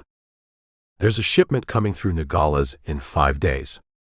I need to know which crossing they'll use and when. That's classified information. Then we have nothing to discuss. He began to rise. Wait. Maria made a quick calculation. I can get you the information. But I have conditions. No law enforcement casualties. No civilians caught in the crossfire. I'm not a monster, Agent Vasquez. Just a man with a mission. A mission that's making powerful people nervous. She pocketed the drive. How can I contact you? Virgil wrote a number on a napkin. Burner phone. Changes every few days. But I'll keep this one active until after Nogales. As he stood to leave, Maria asked one more question. What happened to you in the military? Your record shows logistics and support, but you operate like someone with additional training. For the first time, something resembling emotion crossed his face, a distant, haunted look. Afghanistan happened. Kandahar. Our convoy was ambushed. 3 Kia, including our security detail.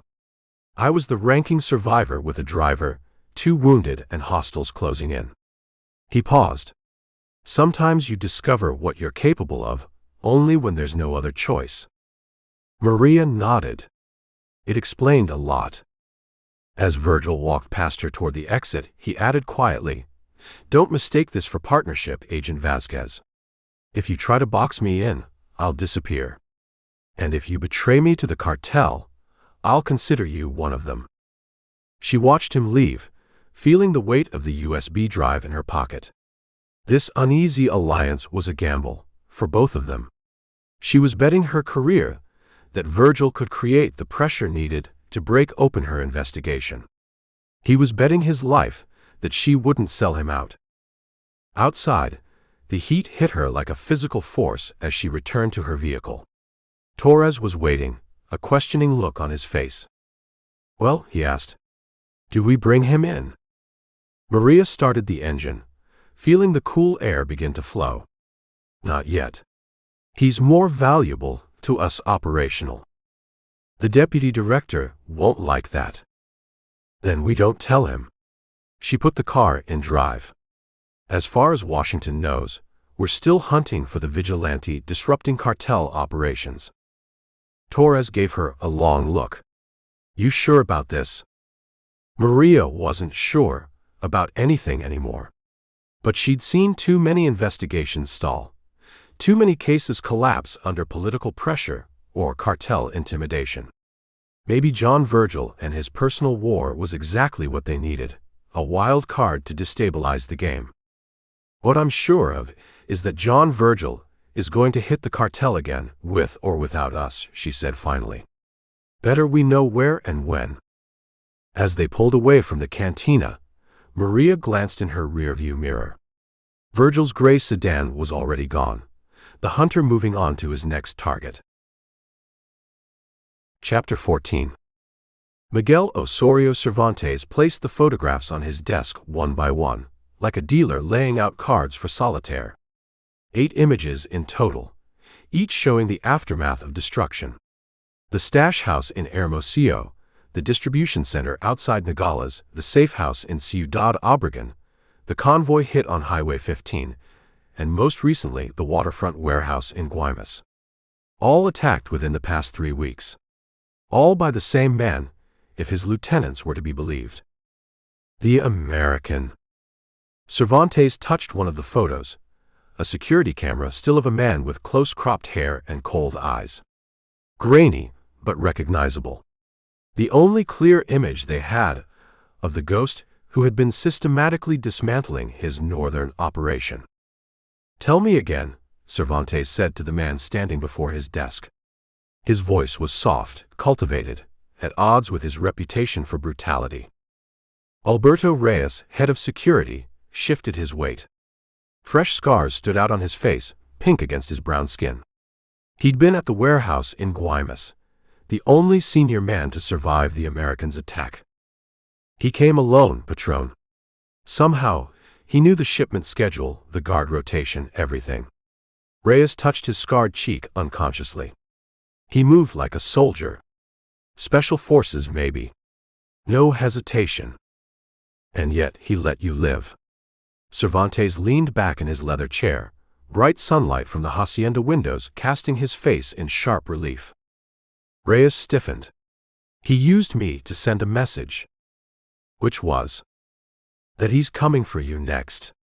That no amount of security will save you. That this is personal."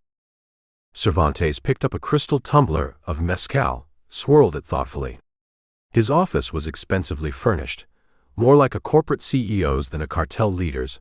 Leather sofas, abstract art on the walls, a bookshelf filled with leather-bound volumes he actually read. The only incongruous element was the gold-plated Desert Eagle pistol sitting on the desk blotter. "Personal," Cervantes repeated. "What do we know about him?" John Virgil. Former U.S. Army National Guard. His daughter died of a fentanyl overdose 7 weeks ago. Reyes recited the information flatly. "We believe he crossed into Mexico through Nogales approximately 1 month ago." "One man," Cervantes said almost to himself. "One man has cost us nearly $20 million and 14 men. 15 now. Fuentes died this morning. They couldn't stop the infection after the American cut off his fingers.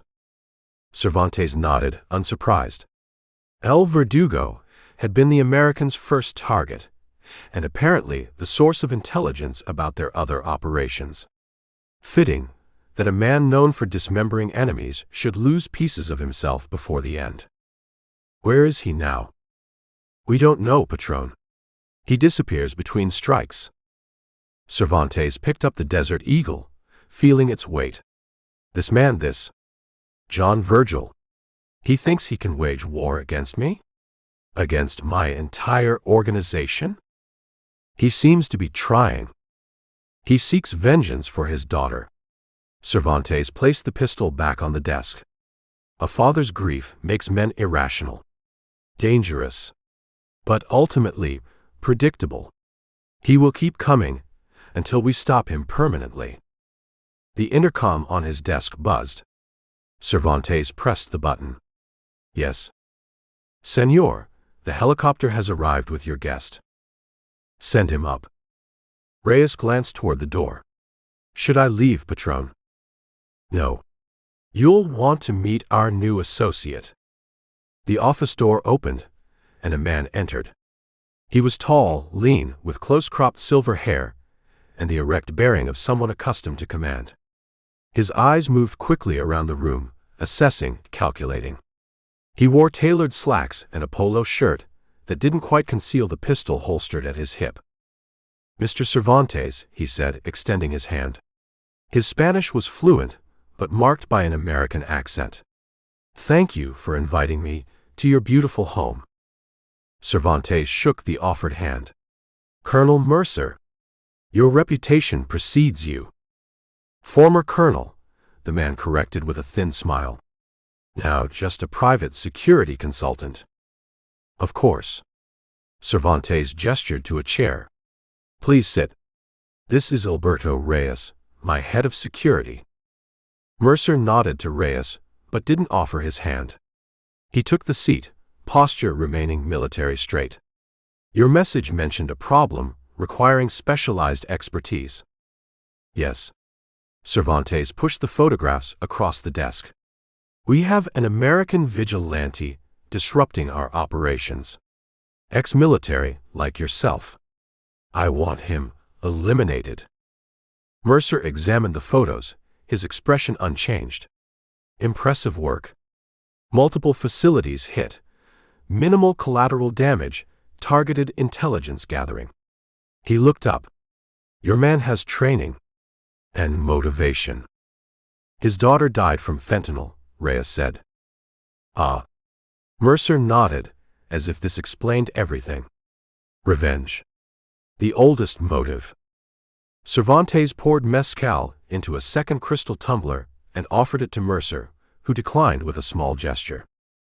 My organization has resources, Cervantes said. Men, weapons, information networks.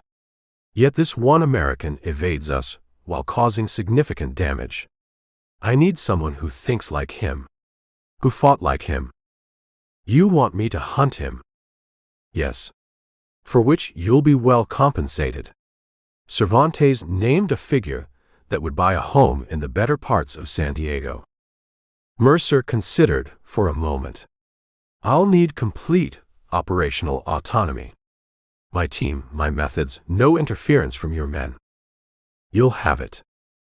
And I'll need everything you have on him.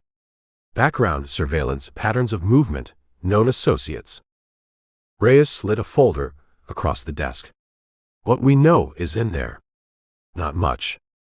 Mercer opened the folder, scanning its contents. His eyebrows rose slightly when he came to a particular page. John Virgil, he murmured. Staff Sergeant, National Guard. Logistics Specialist with Advanced Marksman Certification. He looked up. I knew men like him. Good soldiers. Reliable. Not exceptional, until something pushes them over the edge. Can you find him? Cervantes asked. Yes. Mercer closed the folder. But understand this, men like Virgil, they're not afraid to die. That makes them dangerous. Killing him will require getting close. Setting a trap he can't resist. What kind of trap? Something connected to his daughter's death. Something personal. Mercer stood, tucking the folder under his arm. I'll need a base of operations, communications equipment, and 5 of my own men. Reyes will arrange it. Cervantes rose as well. How soon can you begin? I already have. Mercer's gaze was cold, professional. The moment I accepted your offer, John Virgil became a dead man walking. He just doesn't know it yet. After Mercer left, Reyes turned to Cervantes. Can he be trusted, Patron? An American mercenary? Former Delta Force operators aren't mercenaries, Alberto. They're professionals. And professionals can always be trusted to do what they're paid for. Cervantes returned to his chair. Besides, Colonel Mercer has his own reasons for taking this assignment. Which are? The American government doesn't like retired special operators going rogue. It creates diplomatic complications. If Mercer solves our problem, he also solves one for his former employers. Cervantes smiled thinly. Mutual interest is the strongest bond. Reyes nodded, though doubt lingered in his eyes. And if he fails? Then we try something else. Cervantes picked up the Desert Eagle again, examining its golden surface. But first, we'll give the colonel his chance to hunt. After all, who better to catch a predator than another of his kind? 80 miles away, in a small apartment on the outskirts of Culiacan, John Virgil cleaned his weapons with methodical precision. The Beretta 9mm was disassembled on a towel spread across the kitchen table. Beside it lay the .38 revolver, the Ka-Bar knife, and a newly acquired MP5 submachine gun with 3 magazines. His laptop was open to a schematic of a hillside compound, Miguel Osorio Cervantes' private residence, according to intelligence extracted from Alberto Reyes during their brief violent encounter in Guaymas. The compound was heavily fortified, with multiple security layers and a full-time protection detail. Getting in would be the hardest challenge yet. John's phone vibrated. Unknown number. He almost ignored it, then changed his mind. Yes. Johnny. Frank's voice, tense and urgent. You need to get out. Now. John set down the cleaning rod he'd been using. How did you get this number? Doesn't matter. Listen to me. They've called in a specialist. Former Delta. Guy named Mercer. Colonel Richard Mercer? You know him? By reputation. John's expression hardened. Counterinsurgency expert.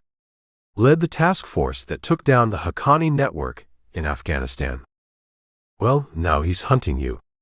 Got the contract this morning. John was silent for a moment, processing this development. How do you know all this? I still have contacts. People who owe me. People who thought I should know my friend is about to have the best manhunter in the business on his trail. Frank's voice dropped. Johnny, you need to pull out. Come home. Let this go before it's too late. I can't do that. God damn it, this isn't some cartel thug. Mercer was Delta Force for 20 years. He trained half the special operators still in service. Thank you for the warning, John interrupted. I mean that. But I'm not leaving until Cervantes is dead. A long silence. Then, you're really going through with it? All the way to the top. All the way. Then you're already dead. Frank's voice was flat. I've got a package coming to you. Old-school tradecraft, bus station locker in Culiacan, key taped under the third sink in the men's room. Might give you a fighting chance. I appreciate it. Don't thank me. It just means I get to live with helping you commit suicide.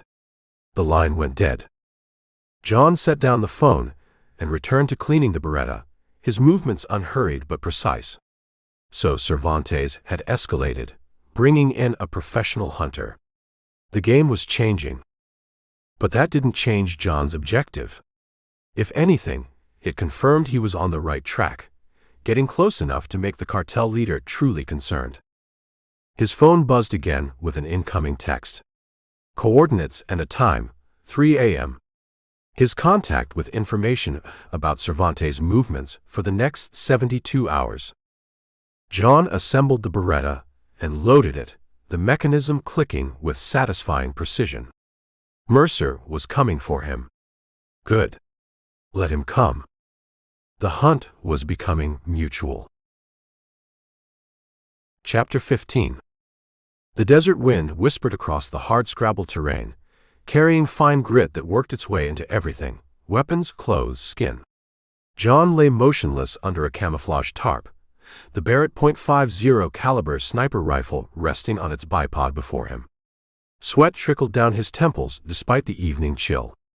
He'd been in position for 9 hours, waiting. Through the Leupold scope, the cartel outpost swam into crisp focus, a cluster of low buildings surrounded by a perimeter wall with a single gate. 3 vehicles were parked in the courtyard, 2 SUVs and an armored Mercedes, the kind with bulletproof glass and reinforced panels. The kind that carried people worth protecting. People like Mateo Vasquez, regional commander for the Jalisco cartel's northern operations. According to the intel John had extracted from Fuentes' computer and a particularly talkative distributor in Ciudad Juarez, before putting a bullet in the man's head, Vasquez oversaw all fentanyl movement into Arizona. He reported directly to Miguel Osorio Cervantes, the cartel leader. Taking him out would disrupt operations for weeks, possibly months. More importantly, it would send a message up the chain. John regulated his breathing, kept his heart rate steady. The shot would be challenging, just over 800 yards across open terrain. Wind speed approximately 7 knots from the northwest. Temperature dropping as sunset approached. All variables he'd calculated and compensated for. His spotter would typically call out adjustments, but John worked alone. No team, no backup. Just a man with a mission and the skills to execute it. Movement at the compound gate. John tensed, finger resting alongside the trigger guard. 3 men emerged from the main building. 2 were obvious security, scanning the terrain, hands never far from their weapons. Between them walked a shorter man in an expensive suit, no tie, his salt and pepper hair catching the fading light. Mateo Vasquez. Target confirmed. The men moved toward the Mercedes. John adjusted his aim slightly, compensating for wind. The Barrett could punch through the car's armor, but a cleaner shot presented itself now, in the open. 800 yards was well within the rifle's effective range. He drew a slow breath, preparing to exhale and squeeze. Then froze, as something caught his eye in the peripheral vision of his scope. Movement on the ridgeline to his left. Not animal. Human. Without shifting position, John eased his eye away from the scope and scanned the ridge. Nothing visible, but his instinct screamed danger. 20 years in the military and 3 months hunting cartel members had honed those instincts to razor sharpness. He was being hunted. Below, Vasquez paused outside the Mercedes, lighting a cigarette as one of his men held the door. The perfect shot, slipping away. John made his decision. He rolled sideways, abandoning the rifle position, just as dirt kicked up where his head had been. The crack of the shot followed a split second later. Sniper. Professional, judging by how close the round had come. John scrambled backward into a shallow depression, dragging his go-bag with him. The Barrett remained where it was, too bulky to move quickly, and now a distraction for whoever was shooting at him. The backup Remington 700 was already assembled in his pack. Another shot kicked up dirt 3 feet from John's position. Whoever this was, they had thermal imaging or excellent spotting equipment. The camouflage tarp wouldn't conceal him much longer. John pulled the Remington free, already loaded with .308 rounds. Less stopping power than the Barrett, but more than enough for its current purpose. He scanned the ridge through the scope, looking for any sign of his attacker. There, a flash of movement behind an outcropping. John adjusted, led the target slightly, and squeezed the trigger. The rifle bucked against his shoulder. Through the scope, he saw a rock splinter where his round hit. Not a direct hit on the shooter, but close enough to make them reconsider their position. John used the momentary advantage to change location, scrambling 20 yards left to another depression. Twilight was deepening, which worked in his favor. Below, lights had come on in the compound. He could hear shouting. The exchange of gunfire had alerted Vasquez's security team. The opportunity was blown. Movement again on the ridge, more cautious now. John caught a glimpse of a figure shifting positions. He fired twice, forcing the unknown sniper to duck behind cover. Then he was moving again, working his way down the backside of his position toward the arroyo where he'd hidden the off-road motorcycle that served as his escape vehicle. Another shot kicked up dirt behind him. Too close. His pursuer had night vision gear almost certainly. John slid down a steep embankment, sharp rocks tearing at his pants and hands. At the bottom, he pulled a flashbang grenade from his pack, yanked the pin, and tossed it back up the slope. He turned away as it detonated, the concussive blast echoing across the desert.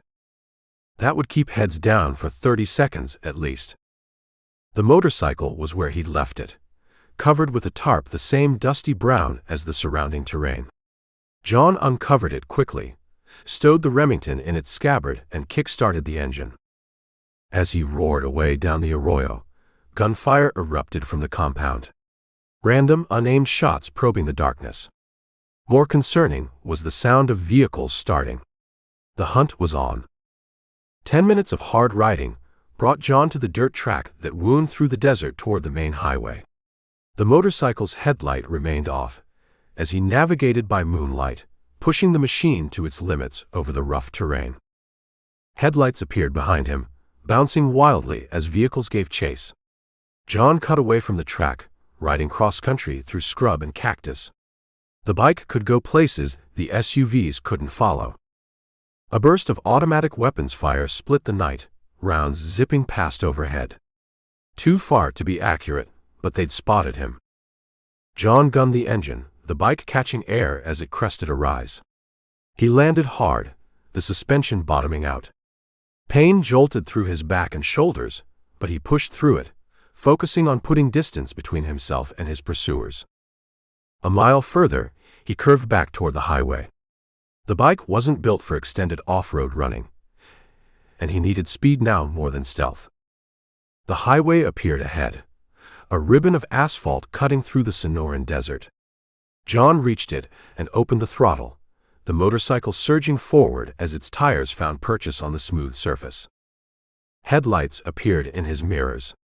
Not the SUVs from the compound, but a sleek black sedan moving fast. The unknown sniper, most likely, having made it back to their vehicle. John pushed the bike harder, the engine screaming as the speedometer climbed past 90, then 100. The sedan kept pace, closing the gap.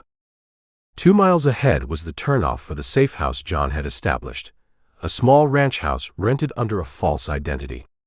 His truck was there, packed and ready if retreat became necessary. It had become necessary. The sedan was 300 yards back and gaining. As John watched in the mirrors, the passenger window lowered. The muzzle flash came a moment before he heard the shots. One round pinged off the motorcycle's frame. John swerved, making himself a harder target.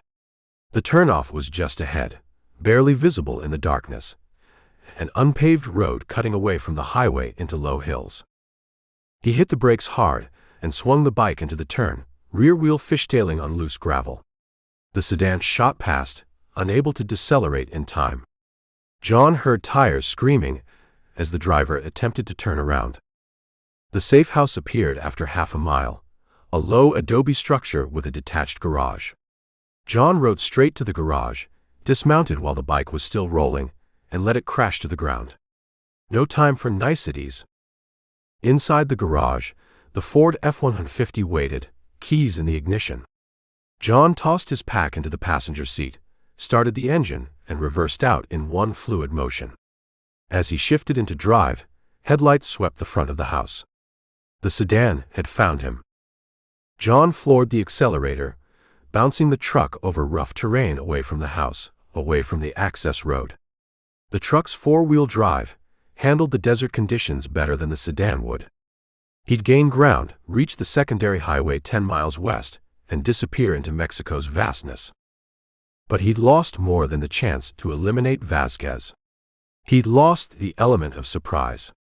Someone had found him, tracked him to his sniper's nest with skill that suggested professional training. Now they knew his face, his methods, his vehicle. The hunter had become the hunted, at least temporarily.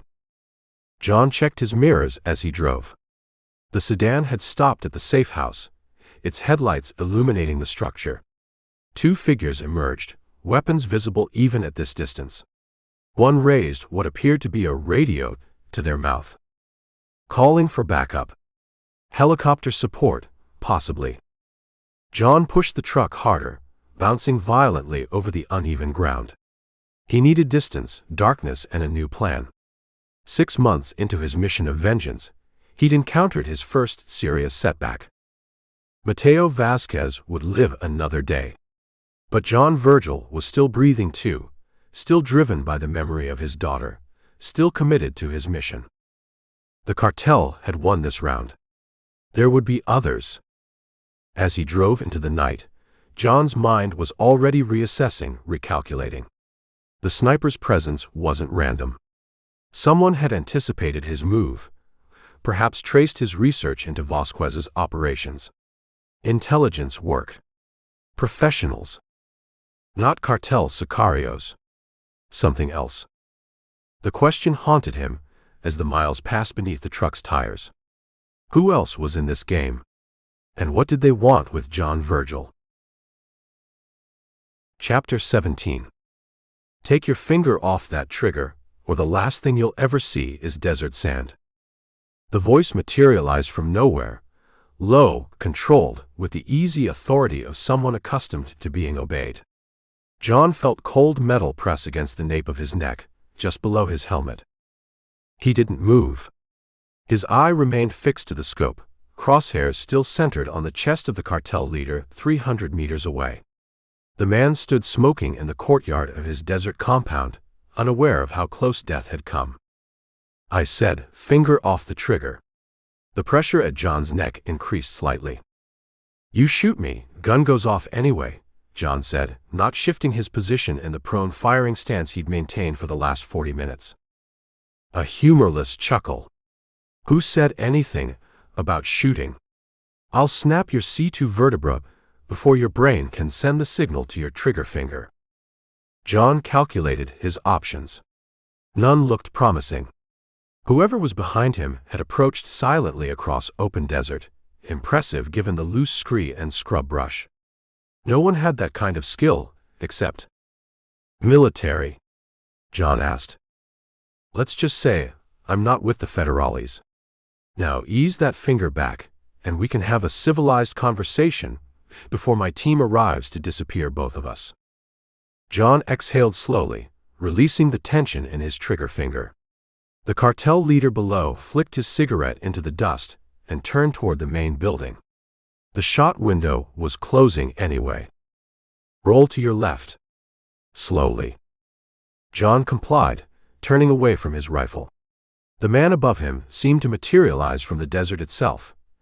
Camouflage fatigues dusted the same rusty brown as the surrounding landscape, face darkened with tactical paint.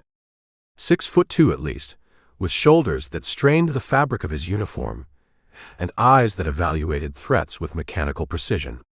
The pistol in his hand was pointed at John's forehead now, unwavering. Name? The man demanded. John Virgil. Former Staff Sergeant John Virgil, National Guard. 2 tours overseas. Construction manager from Phoenix. The man recited John's details with bored efficiency.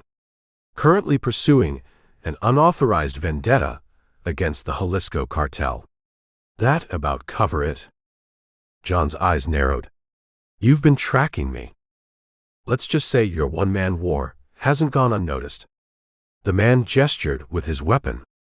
Hands behind your back. Who are you? The guy deciding whether you leave this desert in cuffs or a body bag.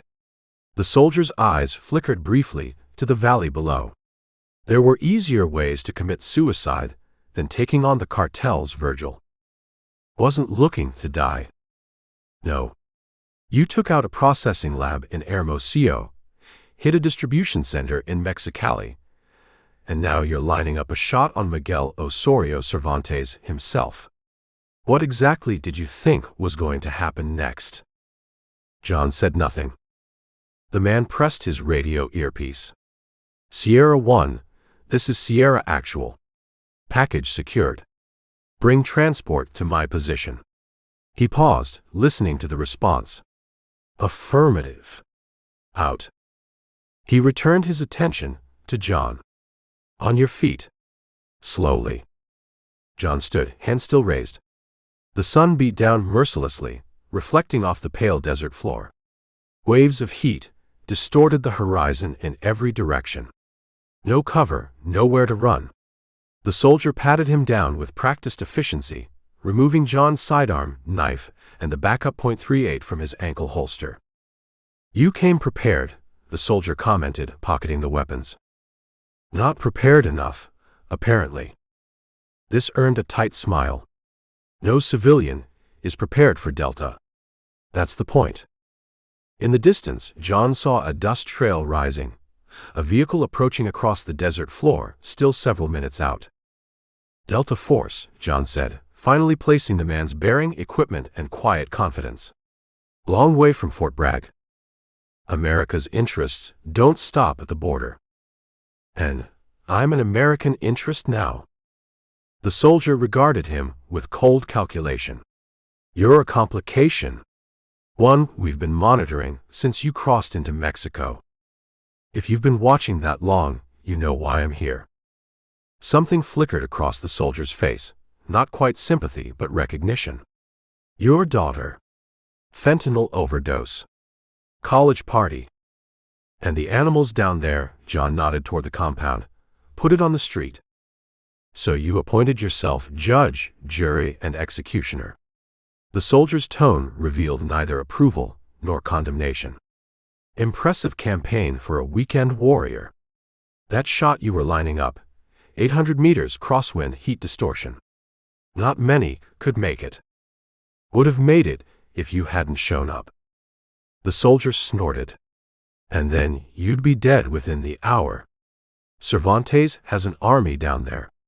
30 sicarios minimum, all with cartel combat experience. The approaching vehicle resolved into a dusty, nondescript SUV with tinted windows. It slowed as it approached, avoiding the larger rocks and brush. What happens now? John asked, squinting against the sun. That depends. On what? On whether you're more valuable to us dead or alive. The SUV pulled to a stop 30 yards away. Two more soldiers emerged, similarly equipped to the first, their movements synchronized with the practiced precision of men who had operated together for years. This him? Asked the shorter of the two, a compact man with a weathered face creased by sun and experience. John Virgil, confirmed the first soldier. Our rogue vigilante. The third soldier, lean and whipcord tough with eyes that missed nothing, circled around to examine John's sniper position. He whistled softly. Nice setup. Military training. National Guard, the first soldier answered before John could speak. Plus whatever he's taught himself since. Self-taught doesn't get you this close to Cervantes, the third soldier countered, lifting John's rifle to examine it. Wilson Combat, custom stock, Schmidt and Bender scope. This isn't weekend warrior equipment. I had help with the gear, John admitted. Not the mission.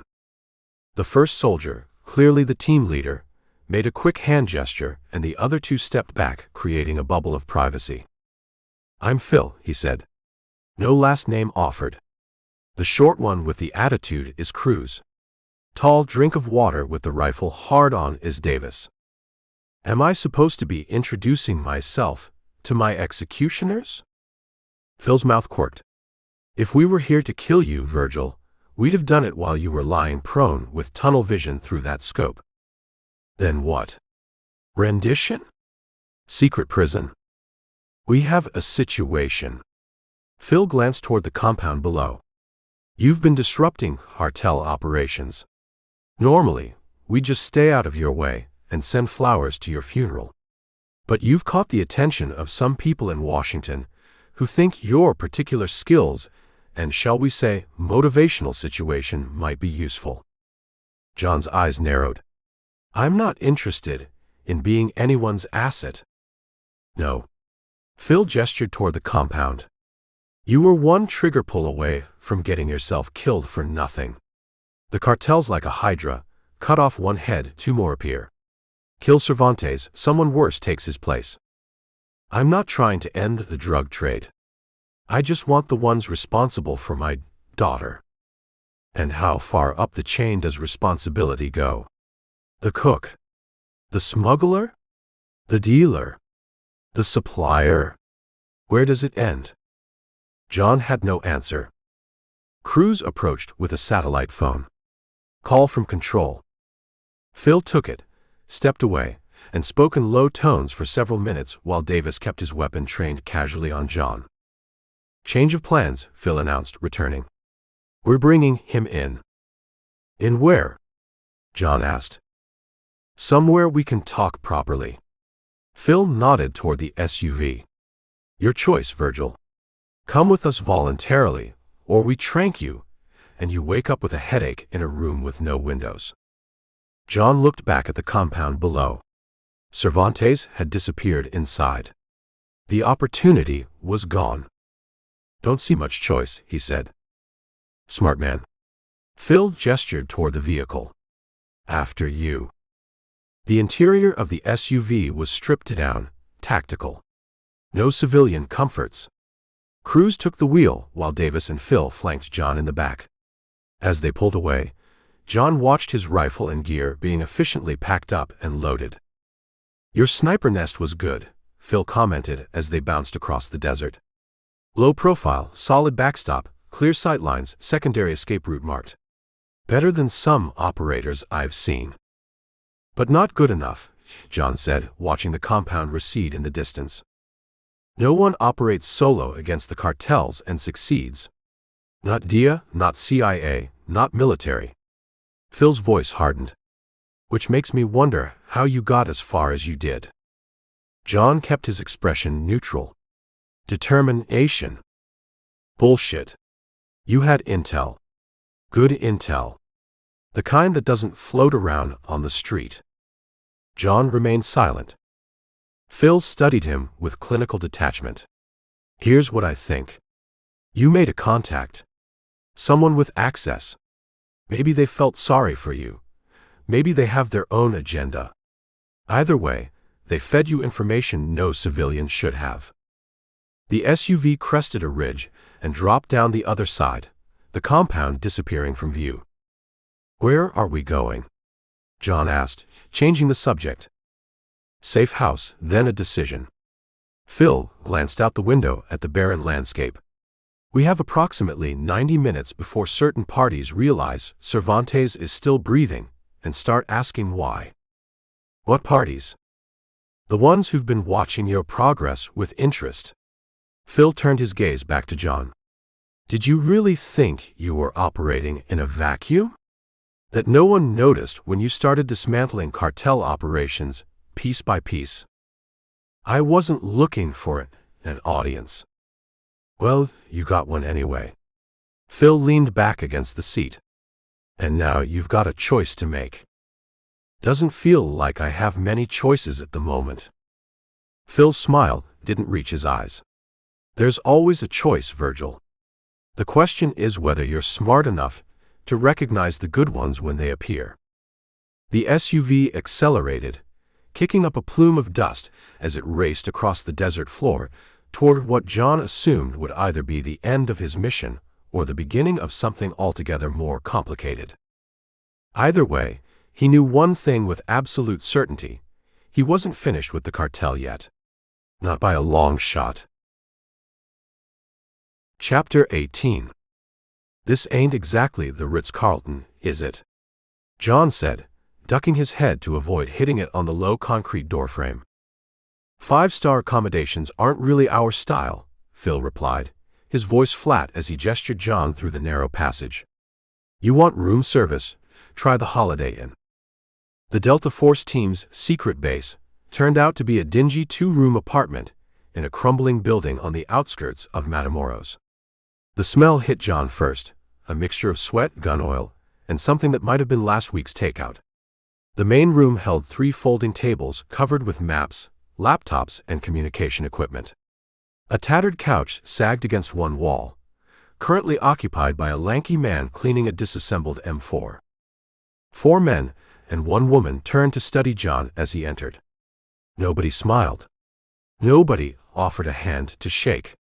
They just watched, measuring, assessing. "Meet our uninvited guest," Phil announced, closing the heavy door behind them. 3 separate locks engaged with metallic clicks. "The one-man cartel wrecking crew I was telling you about."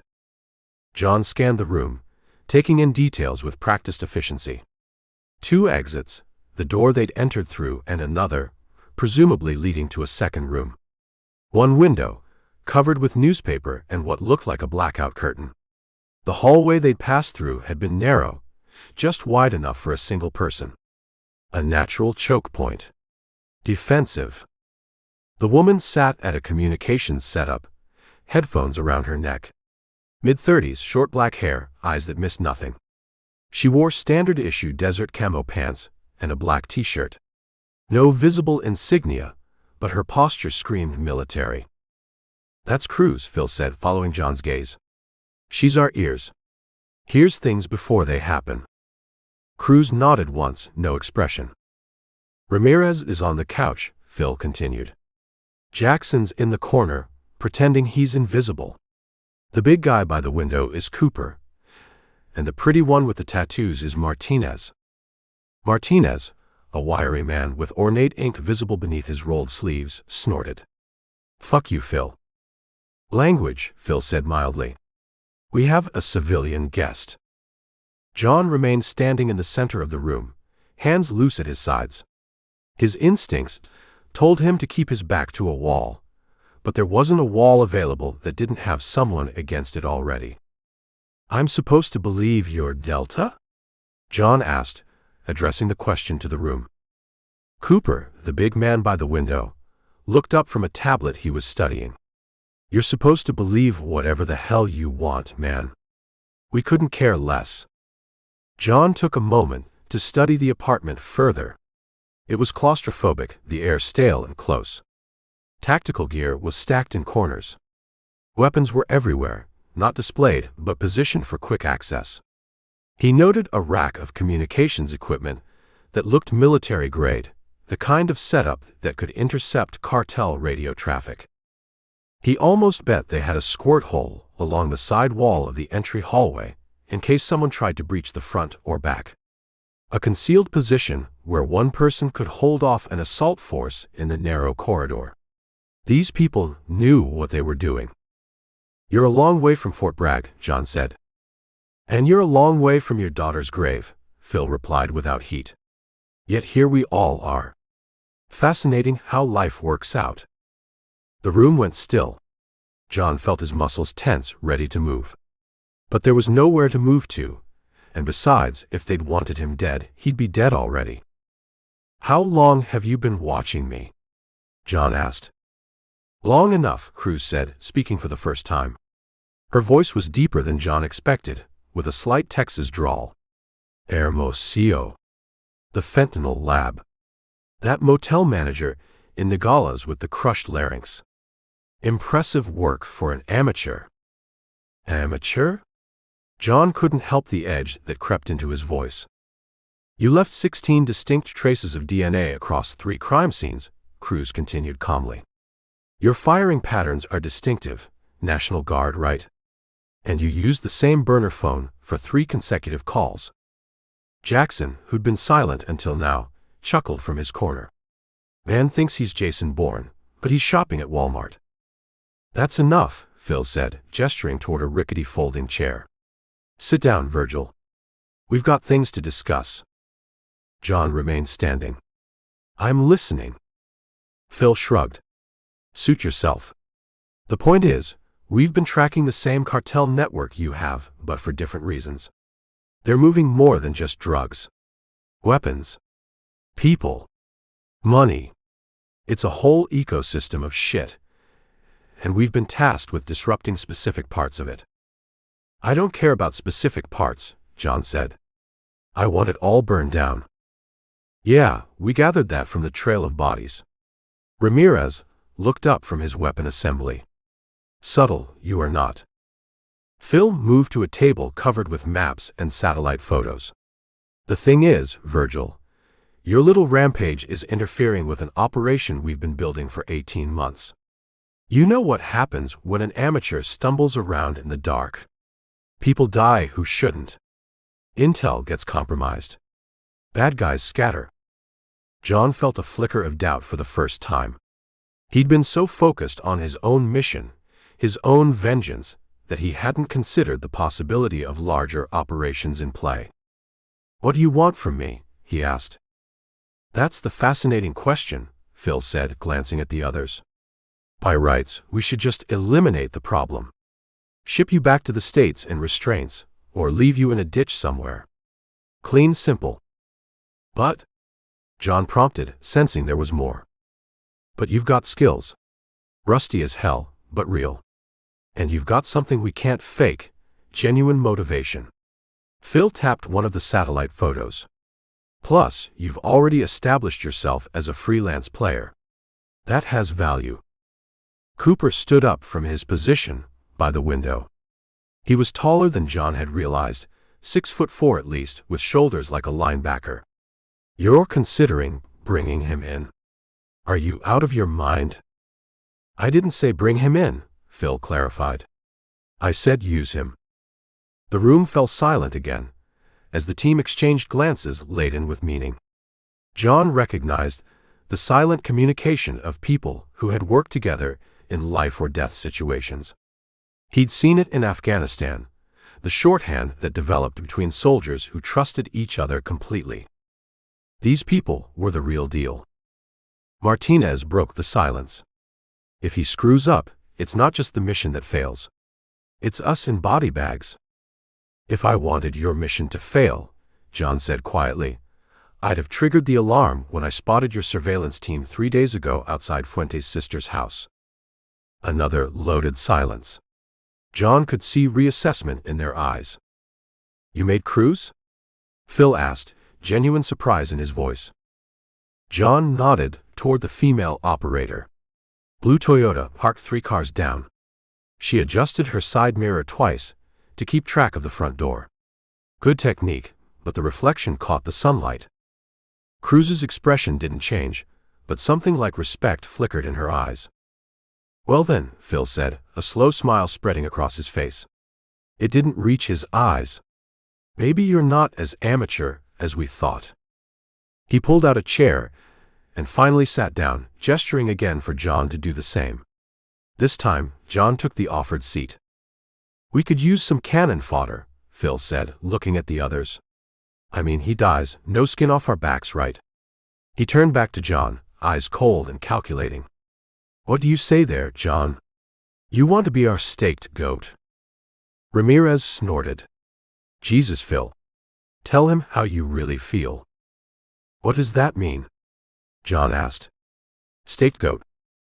It means, Cruz explained, that there's a compound 50 miles south of here where we believe a major shipment is being prepared. We need someone to walk in the front door and create a distraction while we access the main building from the rear. John considered this. High chance of getting killed. Extremely high, Phil agreed cheerfully. Like winning the death lottery high. But if it works? Phil's expression turned serious. If it works, we get access to the shipping manifests for the next 6 months. Every route, every contact, every dirty cop and border agent on the payroll. The kind of intelligence that could actually make a difference. John thought about Melissa. About the photo in his wallet, worn around the edges now from constant handling. About the journal entries he'd memorized. And the lab that produced the fentanyl that killed my daughter. Is that on your target list? The team members exchanged glances again. Not specifically, Phil admitted. But these shipping records would identify every lab in their network. Including that one. John nodded slowly. When do we start? Phil watched him carefully. Just like that. No questions about extraction plans. Support. Odds of success. Would the answers change anything? John asked. For the first time, something like genuine respect showed in Phil's eyes. Probably not. Then we're wasting time, John said. Cooper shook his head in disbelief. Man really does have a death wish. Not a death wish, John corrected quietly. A purpose. Martinez stood up and moved to a footlocker in the corner. He unlocked it and withdrew a tactical vest and a matte black Sig Sauer handgun. If you're running with us, even as bait, you'll need better equipment. John took the offered items, feeling their weight. Professional gear, not the cobbled-together equipment he'd been using. The kind of tools that might actually give him a fighting chance. One condition, John said, looking directly at Phil. When this is over, if we both survive, you give me everything you have on the fentanyl supply chain. Everything. Phil studied him for a long moment, then nodded once. Deal. Cruz removed her headphones completely and stood up. If we're doing this insanity, we need to move soon. My contacts say the shipment's being prepared for transport tonight. As the team began gathering equipment and reviewing plans, John watched them work. These weren't the allies he would have chosen. They had their own agenda, their own mission parameters. But for now, their paths aligned. And a hunter sometimes needed to join a pack, if only temporarily, to bring down bigger prey. Chapter 19. You know what you are? Phil asked, leaning against the concrete wall, arms crossed over his chest. You're a liability, wearing a target.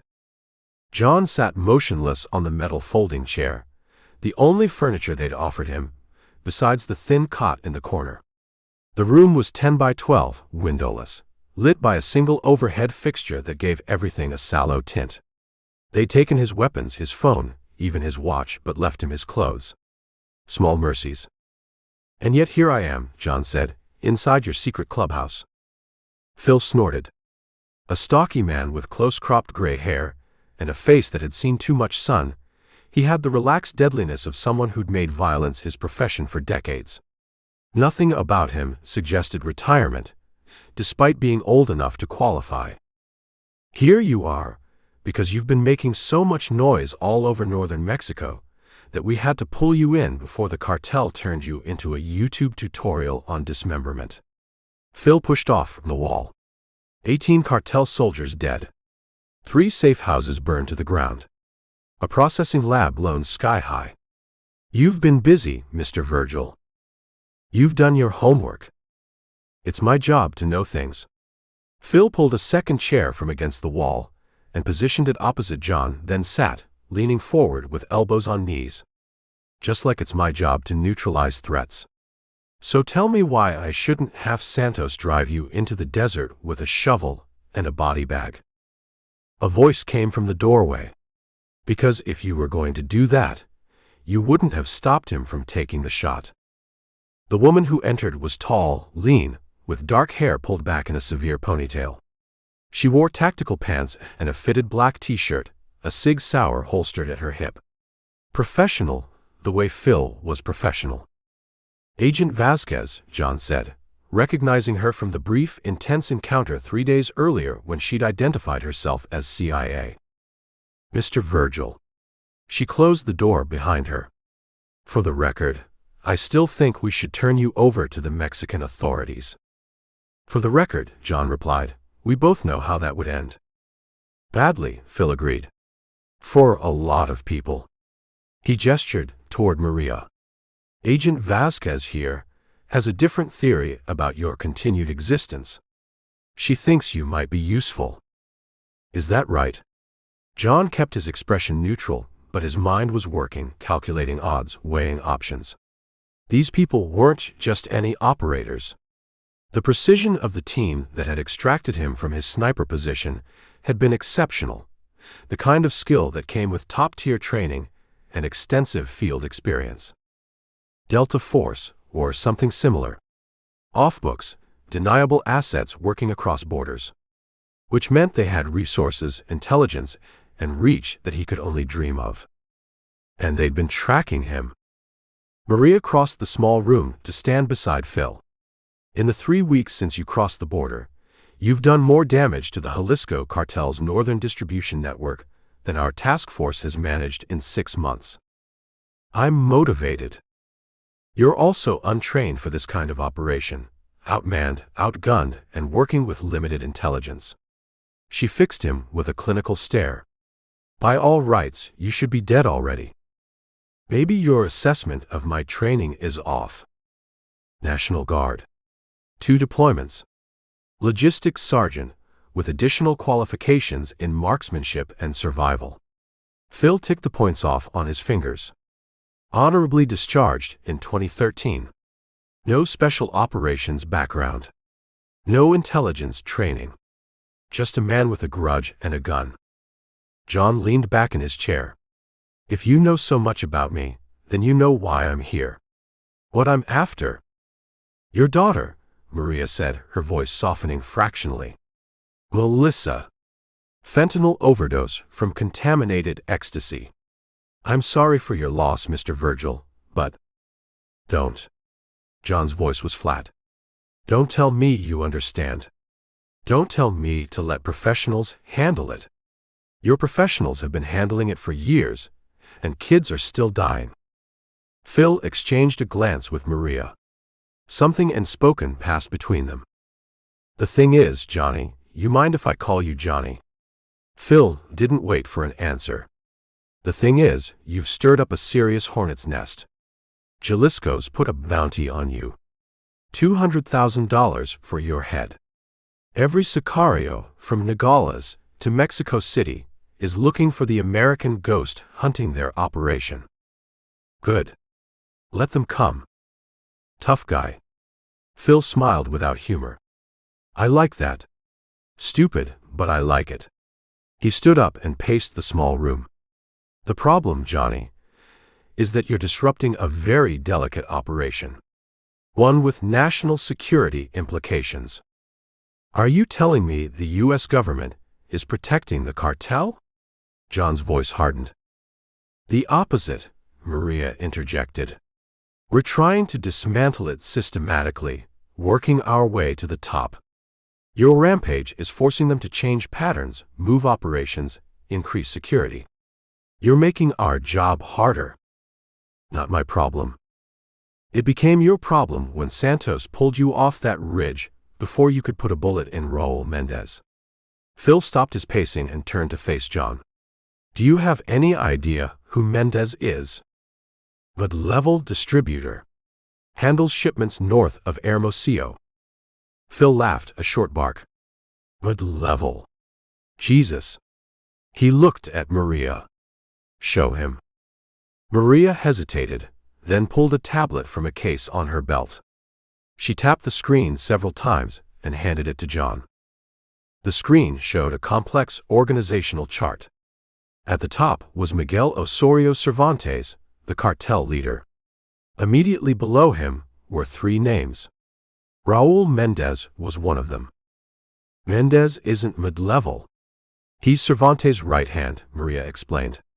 Head of distribution for the entire northern corridor. And for the past 6 months, we've been working to turn him. John stared at the tablet, absorbing the implications. Turn him? He's killed dozens of people. Poisoned thousands more. And he's in a position to help us take down the entire organization, Phil said bluntly. Sometimes you make deals with devils to catch bigger devils. John handed the tablet back to Maria, his jaw tight. So what happens now? You lock me up. Ship me back stateside to face charges. That depends, Maria said. On what? On whether you can follow orders. She leaned against the wall, arms crossed. Your effectiveness in the field is surprising given your background. Whatever your limitations in training, you've demonstrated remarkable adaptability and determination. You got lucky a few times, Phil added. But luck only stretches so far in this business. The overhead light flickered briefly, casting strange shadows across the concrete floor. Outside the room, John could hear low voices conversing in Spanish and English, the occasional laugh. How many operators were stationed in this covert base? 5. 10. More. We could use some cannon fodder, Phil said suddenly, looking at John with calculating eyes. He glanced at the others who had entered the room while they'd been talking. A woman with short blonde hair and a tall black man with a neatly trimmed beard. I mean, he dies, no skin off our backs, right? He turned back to John. What do you say there, John? You want to be our staked goat. John recognized the term from his military days. The bait. The distraction. The expendable piece on the board. The blonde woman stepped forward. Phil. He wants to hurt the cartel, Phil cut her off. We want to hurt the cartel. Interests aligned. He spread his hands. Enemy of my enemy, and all that. John considered his options. They were limited. These people could disappear him with a word. Send him to a black site prison, drop him back into cartel territory with a target on his back, or simply make him vanish into the desert. But they were offering something else. A chance to continue his mission with support. What exactly did you have in mind? John asked carefully. Maria took over. Mendez is coming north in 3 days for a meeting with American distributors. High level, heavily guarded. We need to extract him cleanly, make it look like a cartel power play rather than an American operation. You want me to be visible. The distraction. The ghost they've all been looking for, Phil confirmed with a thin smile. You've built quite a reputation.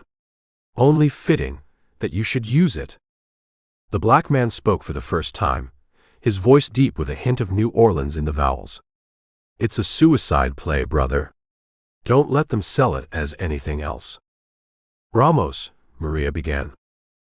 No, Ramos continued, he deserves the truth. They'll send you in first, make noise, draw fire. While they're focused on you, we extract Mendez. He shrugged massive shoulders. Tactically sound. But you'll take the heaviest fire. John met Ramos's steady gaze. I'm already a dead man walking. We both know that. He turned to Phil.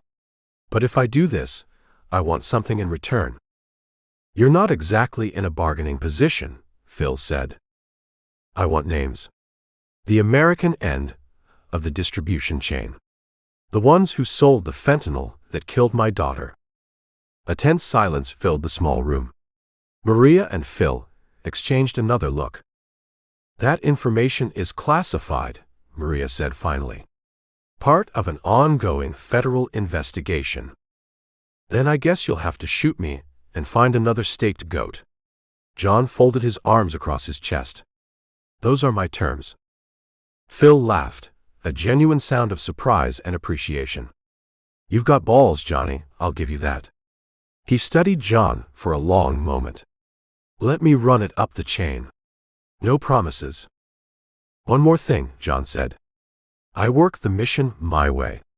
I'm not just a distraction. I'm a hunter. Your call, Phil replied. Your funeral. The blonde woman stepped forward, offering her hand. I'm Taylor. The big guy is Ramos. Since we might be working together briefly, might as well make introductions. John shook her hand, noting the calluses that spoke of thousands of hours gripping weapons. Briefly. This job has a high turnover rate, she said with a thin smile. Especially for outside contractors. Ramos moved to the door. Get some rest. If you're in, briefing starts at 0600. After they filed out, leaving John alone in the sparse room, he lay on the cot and stared at the ceiling. The concrete walls seemed to press in around him. A trap or an opportunity? Maybe both. He closed his eyes and saw Melissa's face. 3 months since her death, and the pain hadn't diminished. If anything, it had crystallized into something harder, sharper. These people didn't care about his vendetta. They had their mission, their objectives, their larger game. He was just a useful piece to them, expendable when the moment came. That was fine. He'd been expendable to himself since the moment he buried his daughter. As long as their paths aligned, he would use them just as they planned to use him. And when the time came to diverge, well, he'd face that when it happened. John Virgil drifted to sleep, dreaming of fire and retribution, of a justice that no court could provide. Chapter 20. We could use some cannon fodder, said Phil. He looked at the others. I mean, he dies, no skin off our backs, right? What do you say there, John? You want to be our staked goat? John Virgil stared back at the Delta Force operator, his face unreadable in the dim light of the cramped apartment that served as their hidden base. Everyone watched the exchange, the air thick with tension and the sour smell of old takeout and gun oil. Cannon fodder implies I don't know what I'm walking into, John finally said. I know exactly what I'm doing. Phil snorted. Do you? You've been lucky so far, civilian. Real lucky. But luck runs out. Usually when you're staring down 6 cartel gunmen with nothing but empty magazines and prayers. The woman, Ramirez was all John knew her as, leaned forward in her chair. Unlike the men with their tactical gear and military haircuts, she wore civilian clothes and kept her dark hair pulled back in a simple ponytail. Something about her suggested intelligence services rather than special ops. Why don't you tell us, she said, voice surprisingly soft, what exactly brought an American construction manager to Mexico to wage a one-man war against the Jalisco cartel? John looked at each of them in turn. 4 men, 1 woman. Hard faces, watchful eyes. They'd grabbed him just as he was about to take the shot that would have ended the regional cartel boss. A risky extraction that suggested they'd been tracking him for some time. They could have turned him over to Mexican or American authorities. Instead, they'd brought him here, to this unnamed safe house with its narrow corridor and steel door. They wanted something from him. What's it matter to you? John asked. Professional curiosity, said the youngest of the group, a wiry specialist they called Mouse. You've hit 3 cartel locations in 2 weeks. Killed 9 sicarios by our count. Got closer to Vargas than anyone has in years. He shook his head with something like admiration. For an amateur, you've got skills. I'm not an amateur, John said flatly. 20 years National Guard. 2 deployments. Weekend warrior, Phil scoffed. Not exactly Delta qualification. The oldest man in the room, gray-haired, weathered face called only Davis, raised a hand to silence Phil. Let him talk. John studied them for another long moment, weighing his options. They hadn't cuffed him or secured him in any way beyond bringing him to this location. Either extremely confident or testing him somehow. My daughter died, he said finally. The words came out clipped, controlled. College student. Took what she thought was ecstasy at a party. It was laced with fentanyl. Jesus, Mouse murmured. She was a good kid, John continued, his gaze unfocused now, seeing Melissa's face on that cold metal table. Art history major. Talented. Had this whole life ahead of her, and some cartel chemist cut their product with fentanyl to boost profits. He looked up, his eyes sharper now. So, I decided to do something about it. By yourself? The 5th team member asked. He'd been introduced as Jackson, a broad-shouldered man with a thick neck and calm eyes. Who else was going to do it? John asked simply. The Mexican authorities. They've been fighting this war for decades, and kids are still dying. The room fell silent. Someone shifted in their chair. The ancient air conditioner in the window rattled and coughed. We intercepted communication about your activities, Ramirez said after a while. Cartel leadership is offering $5 million for the gringo hunting their lieutenants. Flattering, John said without emotion. They've also mobilized 3 special kill teams to find you, Davis added. Professional contractors. Ex-military, mostly Colombian and Venezuelan. I've been careful. Not careful enough, Phil said. We found you, didn't we?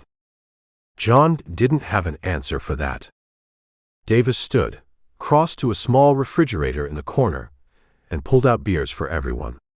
He distributed them silently, then sat back down, cracking his open with a practiced twist. We've been watching the Jalisco cartel for 16 months, he said, taking a long drink. Specifically, their fentanyl operation. Precursors from China. Processing labs in Mexico.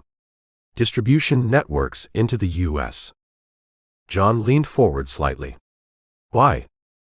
Because they killed 63 teenagers in Phoenix with one bad batch, Ramirez answered.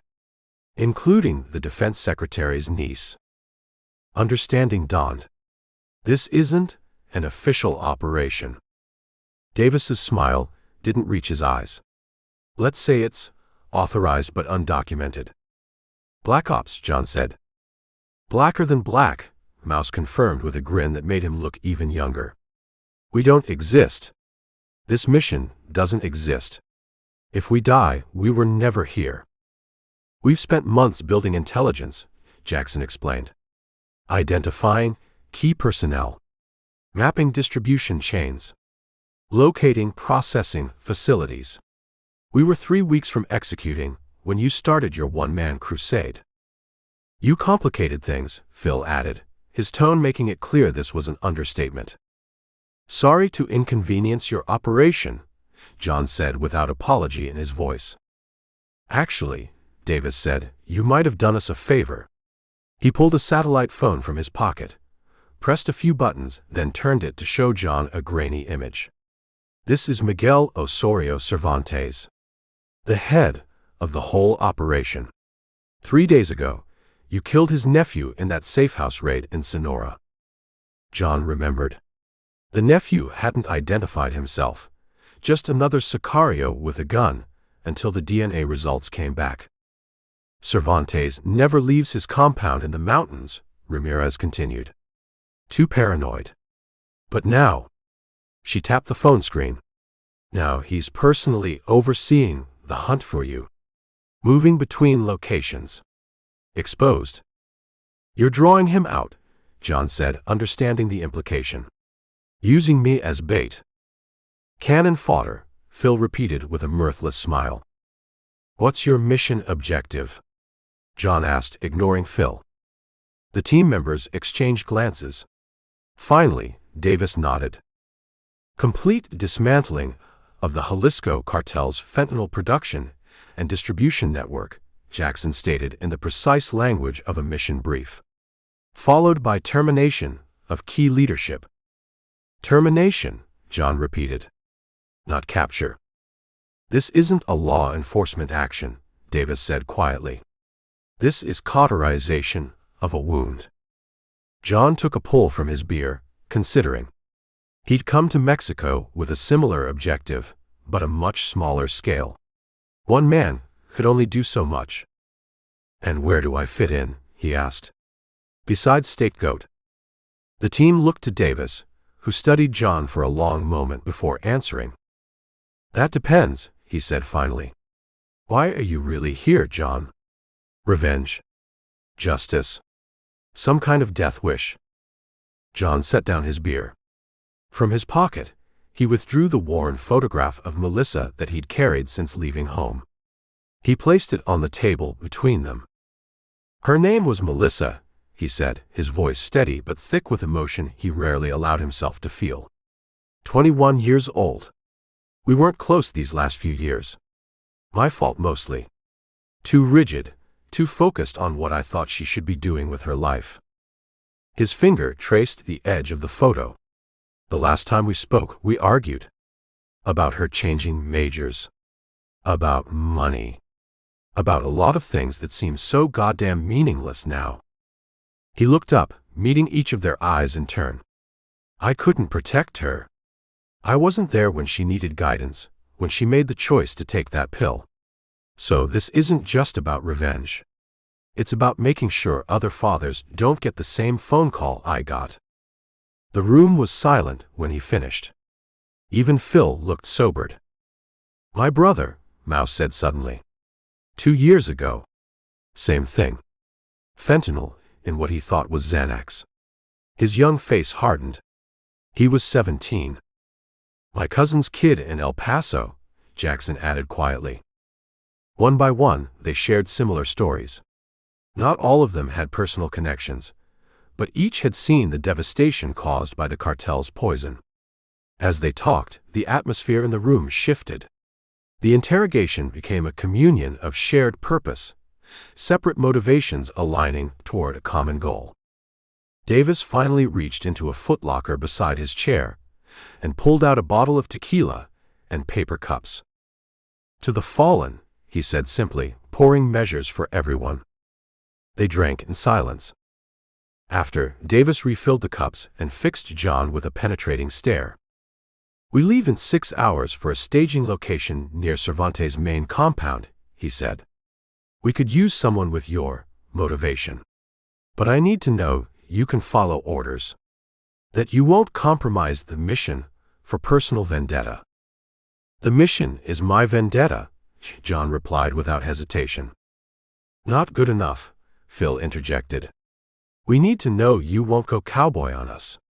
This is precision work, not a rampage. John considered his response carefully. These weren't just soldiers. They were among the most elite operators in the world. They'd been planning this operation for months. And they were offering him a chance to be part of something bigger than his one-man war. My daughter deserved better than what happened to her, he said finally. She deserved better than the father I was. I can't change either of those things. He looked at the photograph again, then tucked it back into his pocket. But I can make sure her death means something, he continued. And I'm smart enough to know I'll accomplish more with your team than alone. Davis studied him for another long moment, then gave a single nod. Ramirez, get him kitted out, he said. Jackson, run him through the operation plan. We move at 0400. As John followed Ramirez to a storage area filled with tactical gear, he felt something shift inside him, a subtle realignment of purpose. The lone hunter was becoming part of a pack. The vendetta remained, but now it had structure, support, a broader context. And for the first time since Melissa's death, John felt something that resembled hope. Chapter 21. You look like shit warmed over, Virgil. Thanks for the warm welcome, Phil. John stepped off the private Cessna onto the small airstrip 30 miles outside of Tucson, his bones aching from too many days of tension and too many nights without proper sleep. The desert air hit him like an open oven, dry heat sucking the moisture from his skin instantly. Phil stood by a dusty black Suburban, arms crossed over his chest, mirrored sunglasses reflecting the afternoon sun. No uniform, just desert camo pants and a faded black t-shirt that stretched across his muscular frame. Nothing to identify him as Delta Force, except the unmistakable bearing of a professional killer. Didn't think we'd see you again, Phil said, reaching for John's duffel bag. Figured you'd end up decorating a roadside somewhere south of the border. John surrendered the bag but kept his backpack. Inside were the hard drives and thumb drives containing everything he'd collected on the cartel's operation: names, dates, distribution routes, bank accounts. 6 weeks of hunting, each day a gamble with his life. Almost did. Twice. John rolled his shoulder where a bullet had grazed him outside Guadalajara. The wound had healed enough, but it still pulled when he reached for things. Where's Maria? Waiting at the safe house. She's got some interesting friends with her. Phil opened the Suburban's passenger door. You hungry? You look hungry. Got some MREs in the back if you want. I want a shower and real food, in that order. Phil laughed, a short barking sound. Still got your priorities straight. That's good. The drive took them deeper into the desert, following dirt roads that seemed to lead nowhere. John watched the landscape roll by, so similar to Mexico, and yet undeniably different. Back on American soil. It felt strange after weeks across the border, where every day had been a dangerous improvisation. You stirred up a real hornet's nest down there, Phil said after several miles of silence. Cartel's got a price on your head that would make a Saudi prince think twice. Good. John stared out the window. Means I hit something important. More than something. You hit their pipeline. 3 processing labs, 2 distribution hubs, and that banker in Mexico City who'd been washing their money through real estate for a decade. Phil glanced over. Not bad for an old staff sergeant playing Rambo. Wasn't playing anything. Just following the trail. John shifted in his seat. How's your team handling the fallout? Official position is that a rival cartel hit those targets. Unofficially, folks in certain circles know something's up. Too coordinated, too precise for typical cartel warfare. Phil turned onto an even narrower dirt track. Maria's been running interference, keeping your name out of reports. She didn't have to do that. She didn't do it for you, Phil said bluntly. She did it because whatever you've been doing, it's working better than 6 years of official operations. Taking you out of play would be bad strategy. The safe house appeared suddenly around a bend, a low-slung ranch house with a metal roof and solar panels, surrounded by nothing but scrub and cacti for miles. 2 more black SUVs were parked outside. John spotted surveillance equipment on the roof, and what looked like a satellite uplink. Welcome to nowhere, Phil said, killing the engine. Population, desperate people doing desperate things. Inside, the house was surprisingly well equipped. Modern furnishings, state-of-the-art communications equipment, and blessed air conditioning. Maria Vasquez stood in what passed for a living room, bent over a table covered with maps and printouts. She straightened when John entered, her dark eyes assessing him with professional detachment. You made it, she said. Not quite warmth in her voice, but something adjacent to it. I had 5-to-1 odds against. Sorry to disappoint the betting pool. John set his backpack on a chair. Who else lost money? These gentlemen. Maria gestured to 2 men standing near a bank of computer monitors. Both wore civilian clothes, but John could spot federal agents a mile away. Meet Special Agent Donovan, DIA, and Special Agent Cooper, FBI Organized Crime Task Force.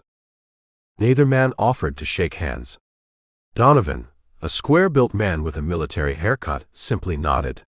Cooper, thinner with wire-rimmed glasses, looked at John like he was examining a lab specimen. You're the vigilante, Cooper said. The one who's been executing cartel members. I didn't execute anyone, John replied calmly. Some died resisting. Others are still alive, just considerably poorer and missing some key assets. You interfered with ongoing federal investigations, Donovan cut in. Destroyed evidence. Compromised informants. And accomplished more in 6 weeks than your agencies have in 6 years, Maria added, her tone making it clear which side she was on. That's why we're having this conversation, instead of processing him through the system. The room fell silent. John felt the weight of his exhaustion, the accumulated strain of weeks spent as predator and prey in hostile territory. He looked at Maria, remembering their confrontation in the desert all those weeks ago, her gun pointed at his chest as she'd told him to stand down. You said you had a plan, John finally said. Better than my one-man war. Maria nodded. I do now, thanks to what you've collected. She tapped the backpack. Your intelligence, combined with what we already know, gives us a shot at something bigger than taking out mid-level operators. We can go after the entire northern distribution network. And the leadership? John asked. Maria exchanged glances with the federal agents. Possibly. If we move carefully. I didn't cross that border to be careful, John said, his voice hardening. I crossed it to find the people responsible for putting fentanyl in my daughter's hands. Cooper removed his glasses, polishing them with a handkerchief. Mr. Virgil, I understand your personal motivation. But this is bigger than your daughter now. The intel you've gathered could help us save thousands of lives. I don't care about thousands, John said flatly. I care about one. The one I couldn't save. Donovan stepped forward, his face flushed. You selfish son of a... That's enough, Maria cut him off. John, get cleaned up.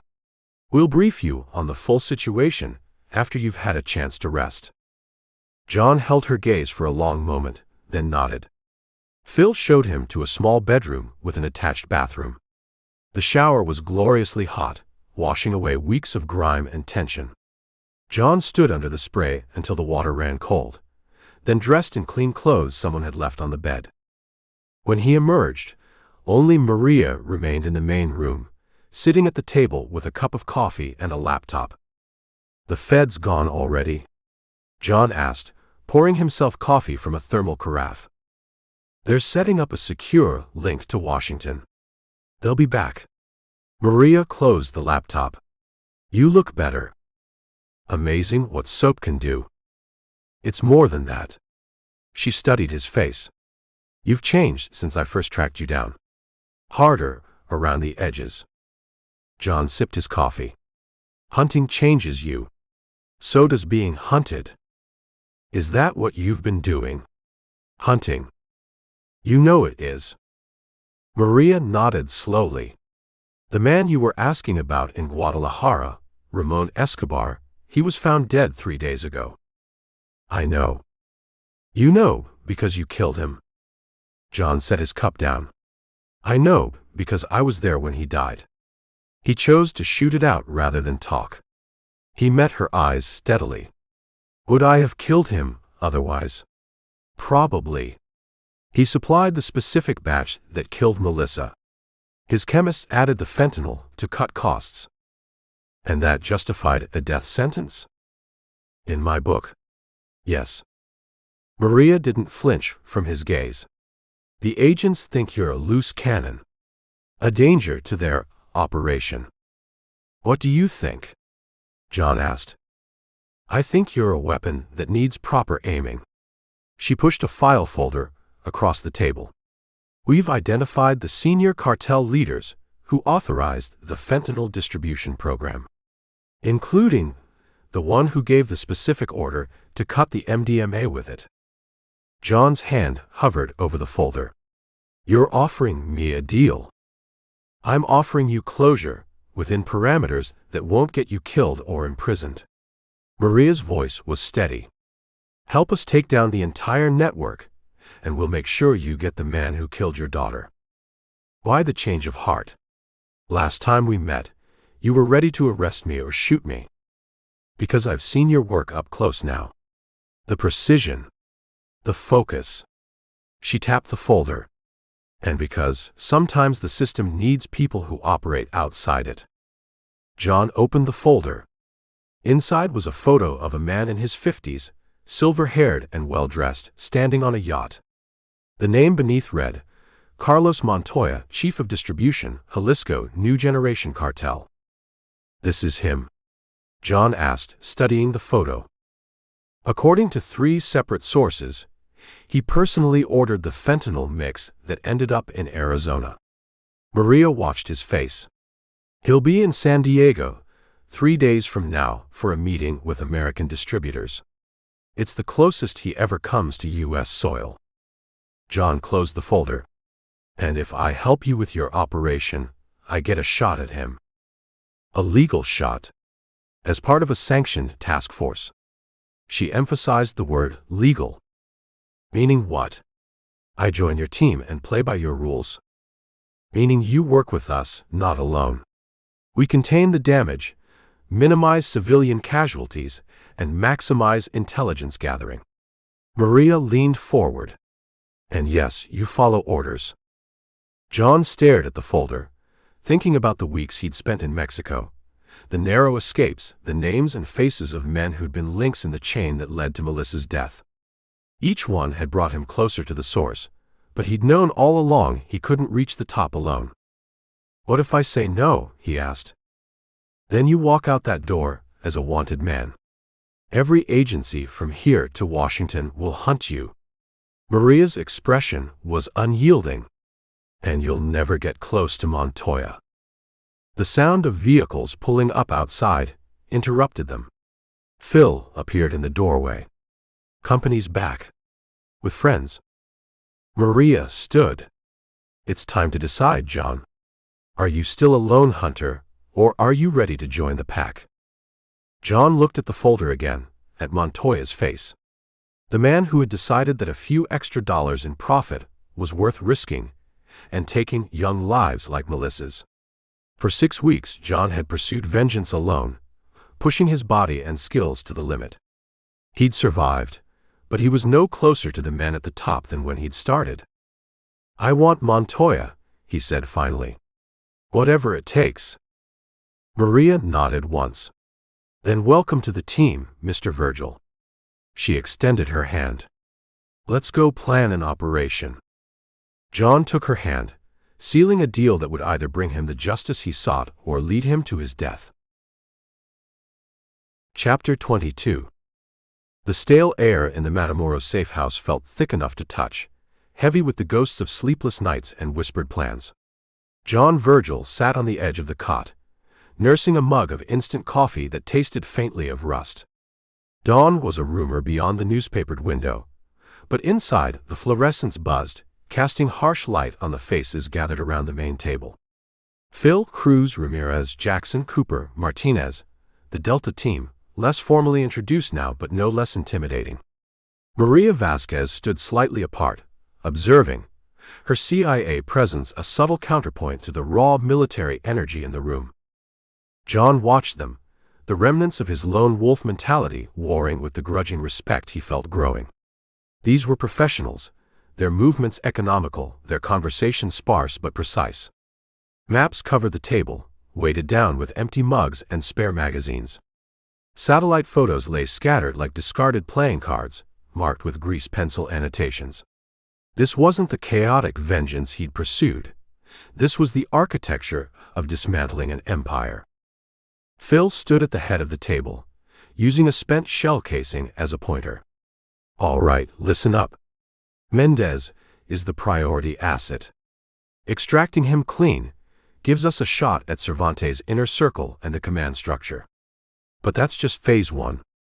He tapped a satellite photo, showing a sprawling warehouse complex near Reynosa. Phase 2 is crippling their logistics before they realize Mendez is compromised. John leaned forward, recognizing the layout from intel he'd pulled from Fuentes' laptop. That's Warehouse 7. Fuentes used it as the primary consolidation point for product moving into Texas. Phil nodded, a flicker of acknowledgement. Exactly. It's heavily guarded, state-of-the-art surveillance, integrated with their primary communications network. Frontal assault? Cooper, the big man asked, tracing a potential breach point on the photo. Negative, Phil countered immediately. Too loud, too messy. Mendez gives us the keys to the kingdom, but only if the kingdom doesn't know we're inside the gates. We go loud at Warehouse 7. Cervantes locks everything down. Mendez clams up or gets disappeared. So finesse, Martinez, the wiry operator with the tattoos, murmured, studying the schematics Cruz had projected onto the wall from her laptop. Precisely, Maria Vasquez stepped forward, adding her agency's perspective. The goal isn't just disruption, it's systemic degradation. We need to sever connections, disable communications, and confuse their command structure, all while maintaining the illusion of internal cartel conflict or random misfortune. John felt the difference keenly. His approach had been blunt force. Hit hard, break things, kill the man responsible. Theirs was colder, more calculated. He thought about the men he'd killed, the explosions he'd triggered. Necessary steps on his path, perhaps, but crude compared to the surgical operation they envisioned. Warehouse 7 has a dedicated comms hub, Cruz reported, zooming in on a section of the schematic. Fiber optic lines, satellite uplink, encrypted radio relays. It ties into the regional network controlling surveillance drones, secure comms for lieutenants, and shipment tracking. Take that out, Phil said, his eyes gleaming with tactical appreciation, and you blind them. They won't know what shipments are where, who's talking to whom. Chaos. How do we get inside without triggering alarms? Jackson, the quiet operator, asked, pointing to sensor arrays marked on the diagram. We don't go inside, Phil said. He looked directly at John. Not the main structure, anyway. John raised an eyebrow. You want me to blow the comms tower? Too obvious. Causes immediate investigation, Maria said. We need something that looks like a technical failure, something that takes them hours or days to trace. Cruz brought up another image, a close-up of a junction box located 200 meters outside the main perimeter fence where the fiber optic lines ran underground. This is the primary node, feeding the warehouse system. It's hardened, alarmed, and under camera surveillance. But it's outside the main security cordon, Phil observed. Vulnerable, if approached correctly. My approach involved flashbangs and breaking things, John admitted. Doesn't sound like what you need here. No, Phil agreed. This requires stealth. Someone who can bypass sensors, disable the camera loop temporarily, access the junction box, and plant a device that won't just cut the lines, but will intermittently scramble data system-wide for 72 hours before failing completely. Looks like a job for Mouse, Ramirez said, nodding toward the youngest team member who, until now, had been meticulously cleaning his sidearm. John realized Mouse must have been the wiry specialist mentioned previously. Mouse grinned. Give me 20 minutes unsupervised with that box, and I'll make their network think it's Tuesday in 1999. Getting you those 20 minutes is the problem, Cooper grunted. The cameras have overlapping fields of fire, thermal detection, motion sensors. Which is where our friend Virgil comes in, Phil said, turning his attention back to John. You've already established a pattern. Direct, destructive attacks on Jalisco facilities. They're expecting you to hit again. They're hunting you. So you give them what they expect. John saw the plan forming. The staked goat again. But this time, he understood the strategic purpose. You want me to create a diversion. Draw their attention away from the comms node. Not just draw attention, Maria clarified. Confirm their fears. Make them believe the American ghost is hitting another key facility, forcing them to redeploy security assets and focus all surveillance away from that lonely junction box. Where? John asked. Phil tapped another location on the map, a smaller, less fortified depot 5 miles east of Warehouse 7.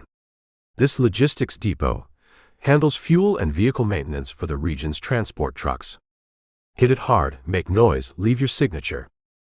My signature? Fire, Phil said simply. Explosions. Maximum chaos, minimal casualties if possible, but make it look like you. Like the grieving father who wants to watch it all burn. John considered it. Walk into danger, draw fire, put himself squarely in the cartel's crosshairs again. But this time, it wasn't just lashing out. It served a purpose, enabling the team to strike a blow that could cripple the network far more effectively than his previous attacks. It aligned with his goal, dismantling the machine that killed Melissa. And while I'm playing bonfire, John said, Mouse does his thing, then you pull him out.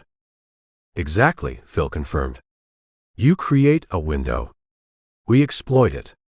Then we all fade before the QRF arrives. There's still the Mendez extraction, Maria reminded them. That happens first, 48 hours from now. Timing is critical, Phil stressed. We snatch Mendez, then Virgil hits the depot 72 hours later, giving Mendez cover while we exfiltrate him, and giving Mouse the window he needs at Warehouse 7. Everything synchronized. John looked around the table. The plan was complex, dangerous, with a dozen ways it could go wrong. But it was also thorough, leveraging intelligence and skill over brute force. It felt professional. A level beyond what he could achieve alone. One condition, John said, meeting Phil's gaze. The intel from Mendez. About the American distributors. You guarantee I get it. Phil held his gaze for a long moment, then nodded slowly. Mission success comes first. But yes, Virgil. You hold up your end, you get what you came for. John nodded once. All right. Tell me about the depot. As Martinez unrolled detailed plans of the fuel depot, and Cooper started outlining ingress and egress routes, John felt the familiar cold focus settle over him. The mission parameters had shifted, the players had changed, but the target remained. Burn it all down. For Melissa. Chapter 23. The 48 hours following the strategic planning session crawled by with agonizing slowness, yet evaporated with terrifying speed. The cramped Matamoros safe house became a pressure cooker of meticulous preparation and barely concealed tension. John Virgil found himself swept up in the relentless rhythm of the Delta team, a world away from his solitary hunt. He cleaned weapons he hadn't chosen alongside men whose last names he didn't know, memorized routes on satellite maps, and absorbed tactical briefings delivered with clipped precision.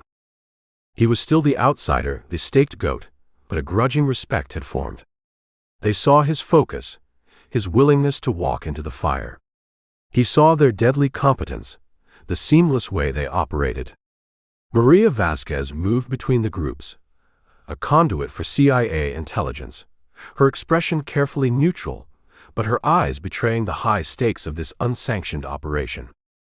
The plan remained unchanged. Extract Raul Mendez, Cervantes' right-hand man, during his meeting with American distributors near Ciudad Acuña.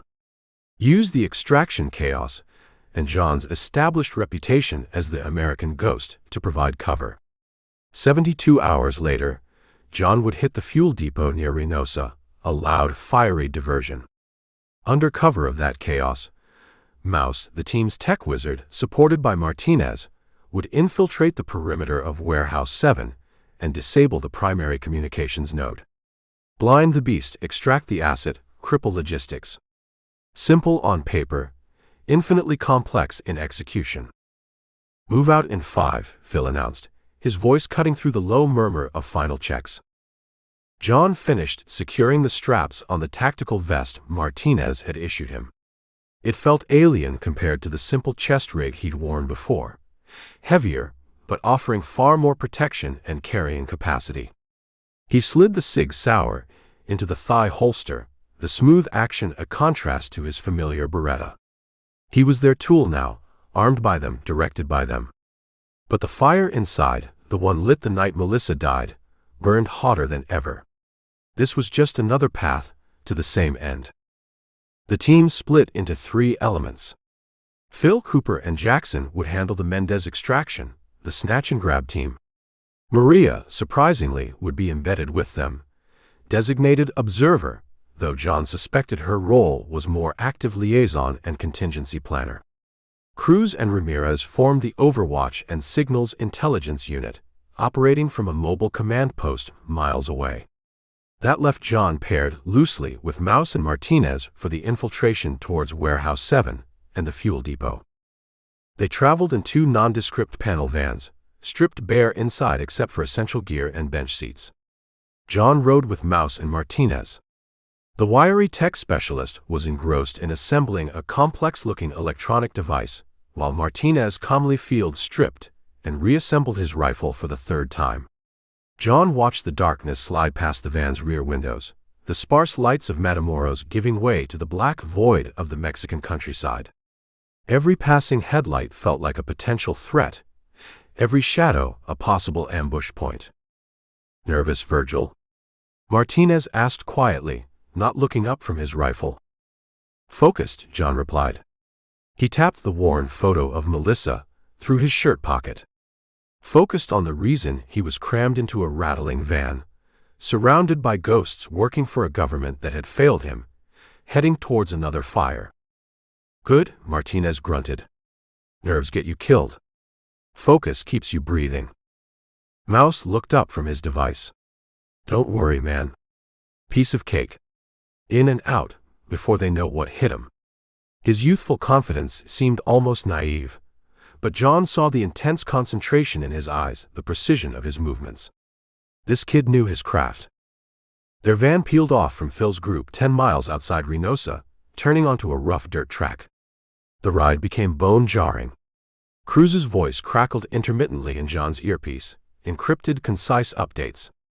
"Overwatch, moving into position. Extraction team reports clear ingress route. No unusual chatter detected on target networks." They stopped 2 miles from the fuel depot, pulling the van deep into a thicket of mesquite. Darkness was absolute here, the only light from a sliver of moon and a spray of indifferent stars. John stepped out, the desert air cool against his face. He scanned the perimeter, senses straining. Nothing but the chirp of crickets and the low whisper of the wind. Martinez handed John a suppressed MP5 and several extra magazines. "Your party favors for the diversion. Standard loadout plus incendiaries." He tapped a heavy canvas bag. "You know the plan. Hit hard, hit fast, make it look like you. Draw their QRF, keep them busy for at least 30 minutes. "Understood," John said, checking the weapon. Mouse shouldered a specialized pack containing his electronic gear. "My turn comes after you light the fireworks. Need that chaos. Just stay alive long enough to cause it," Martinez added, clapping John lightly on the shoulder before melting into the darkness with Mouse, heading west toward the hidden vantage point near Warehouse 7.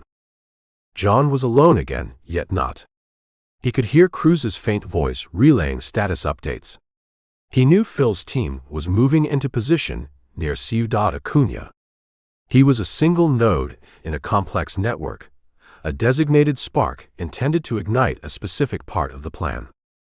He checked his gear one last time: the MP5, the SIG, spare mags, knife, the bag of incendiary devices, water, basic medkit. He pulled on his gloves, the rough texture familiar.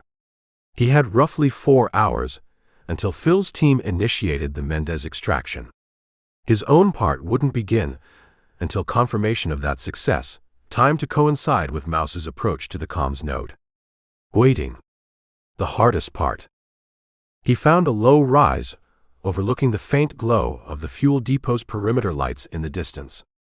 From here, he could see the shapes of fuel tankers, maintenance bays, stacks of tires. The lifeblood of the cartel's logistics in this region.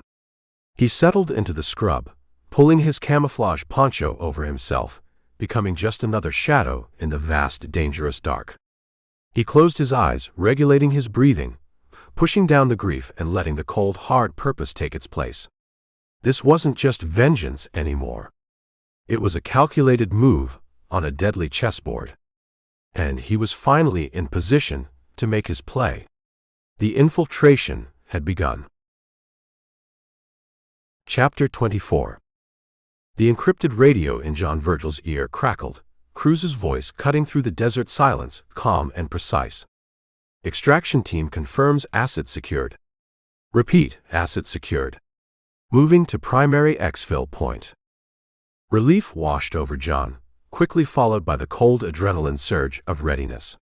Mendez was out. Phase 1 complete. Now it was his turn.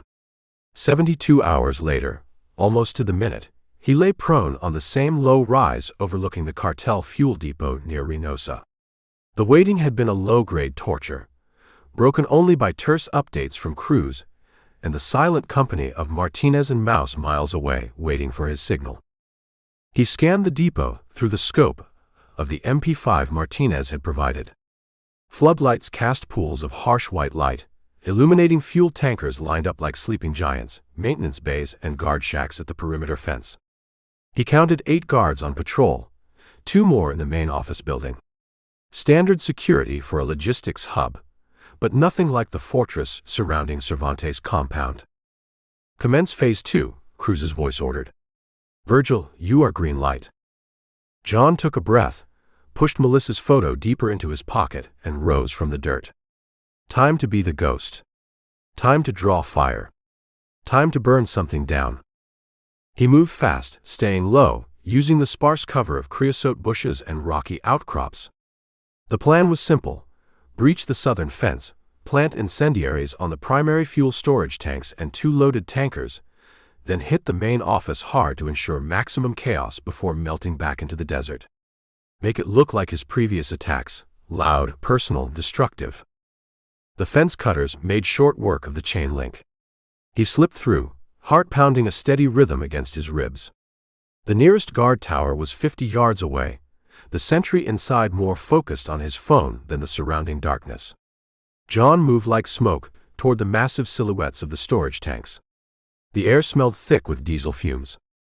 He planted the first 2 incendiary charges quickly, setting the timers for 15 minutes. Enough time to get clear, but not enough for them to react effectively. As he moved toward the parked tankers, a flicker of movement near the office building caught his eye. A side door opened and a man stepped out, smoking. Not a guard uniform. Slacks, button-down shirt. Mid-level manager, maybe. John froze behind a stack of tires. The man paced nervously, glancing at his watch. He seemed agitated, out of place.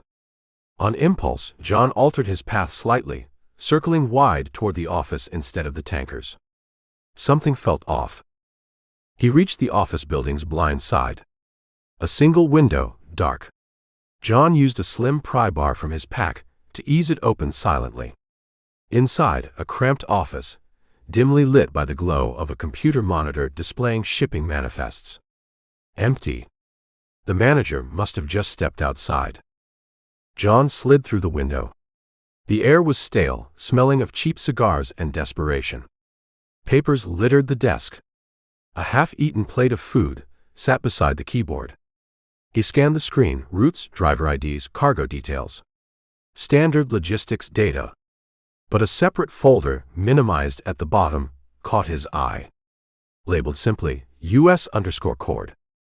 He clicked it open. Encrypted. John pulled a thumb drive from his vest, one provided by Mouse containing bypass algorithms, and inserted it. While the program worked, he quickly planted 2 more incendiary charges under the desk, timer set for 10 minutes. The diversion needed to be convincing. The encryption cracked faster than he expected. A single file appeared, a spreadsheet. John opened it. Rows of dates, shipment IDs, coded destinations, and names. Contact names. Not cartel aliases, but American names.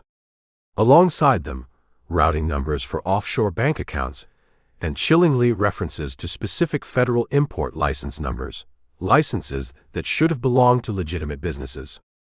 He scrolled faster, his blood turning cold. He recognized a logistics company based in Arizona. He recognized a Port Authority code from San Diego. Then he saw it. A recurring name associated with payments funneled through a shell corporation based in Delaware, Harmon Agricultural Imports. And an internal note: ensure smooth passage per DH State Department liaison. DH State Department liaison. John's mind flashed back years to news reports he'd barely registered, security briefings from his guard days about border cooperation initiatives. He couldn't place the face, but the title resonated like a struck gong. State Department. He saved a copy of the file to his own encrypted drive just as he heard footsteps approaching the office door.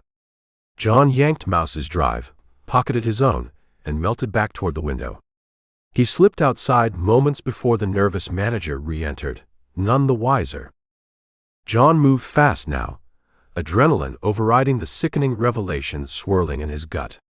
He planted the final charges on the fuel tankers, the earlier timers ticking down relentlessly. 5 minutes left. He sprinted back toward the breach in the fence, the manager's anxious face and the name Harmon burning in his mind. State Department.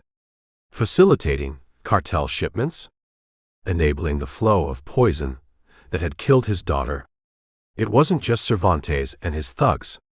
It wasn't just corrupt Mexican officials. The rot went deeper, reached higher, crossed the border he'd sworn to protect. He was 50 yards clear when the first charge ignited the storage tanks. A whoosh, then a blinding orange fireball blossomed against the night sky, momentarily turning darkness into day. Alarms shrieked across the compound. Shouts erupted. The second set of charges blew seconds later, engulfing the office building in flames. The fuel tankers went up last, a series of concussive blasts that rocked the ground and sent flaming debris arcing high into the air. Chaos erupted. Guards ran frantically, firing blindly into the darkness. Vehicles screeched to life. John didn't look back. He ran hard, heading for the exfil point Martinez had designated. His earpiece crackled. "Virgil, confirm status," Cruz's voice demanded over the din. "Diversion successful," John gasped, forcing the words out. "Target neutralized. Moving to exfil." "Copy that." Mouse reports success. Comms node compromised. "All teams, initiate withdrawal." John ran, the MP5 held ready, scanning the darkness. But his mind wasn't on cartel guards. It was on the spreadsheet. On DH. On the State Department.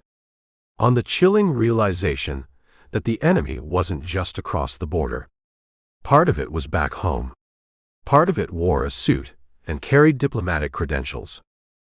This changed everything.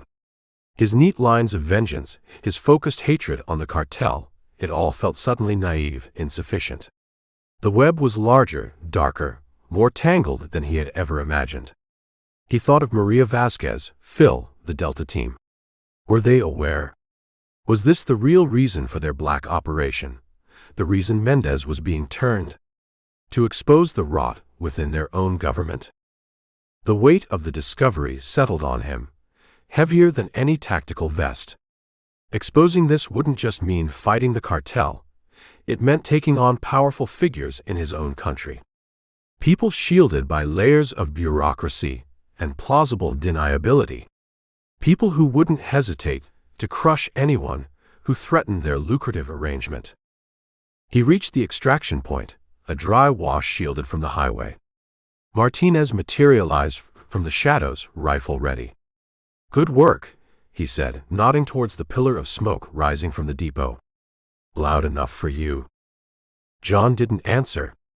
He climbed into the waiting pickup truck, the file burning on the drive in his pocket, the name Harmon echoing in his head. How far would he go? His mission had started with a need for revenge. Now, it felt like something terrifyingly larger. Justice wasn't just about punishing the killers. It was about tearing out the roots of the corruption that let them thrive, no matter where those roots led. Even if they led straight back home. Chapter 25. Exfiltration. The word implied a clean escape, a smooth withdrawal after the chaos unleashed. Reality, John Virgil knew, was seldom clean. They were 3 hours post-diversion, 2 hours since Cruz confirmed Mouse and Martinez were clear of the Warehouse 7 comms node, leaving behind a digital time bomb set to scramble the cartel's nervous system. Phil's team, with Maria Vasquez and the extracted asset Mendez presumably bundled amongst them, was en route to a separate extraction point via helicopter. John rode in the back of the panel van with Cooper and Jackson, bouncing along secondary roads, aiming for a pre-arranged vehicle swap 50 miles north.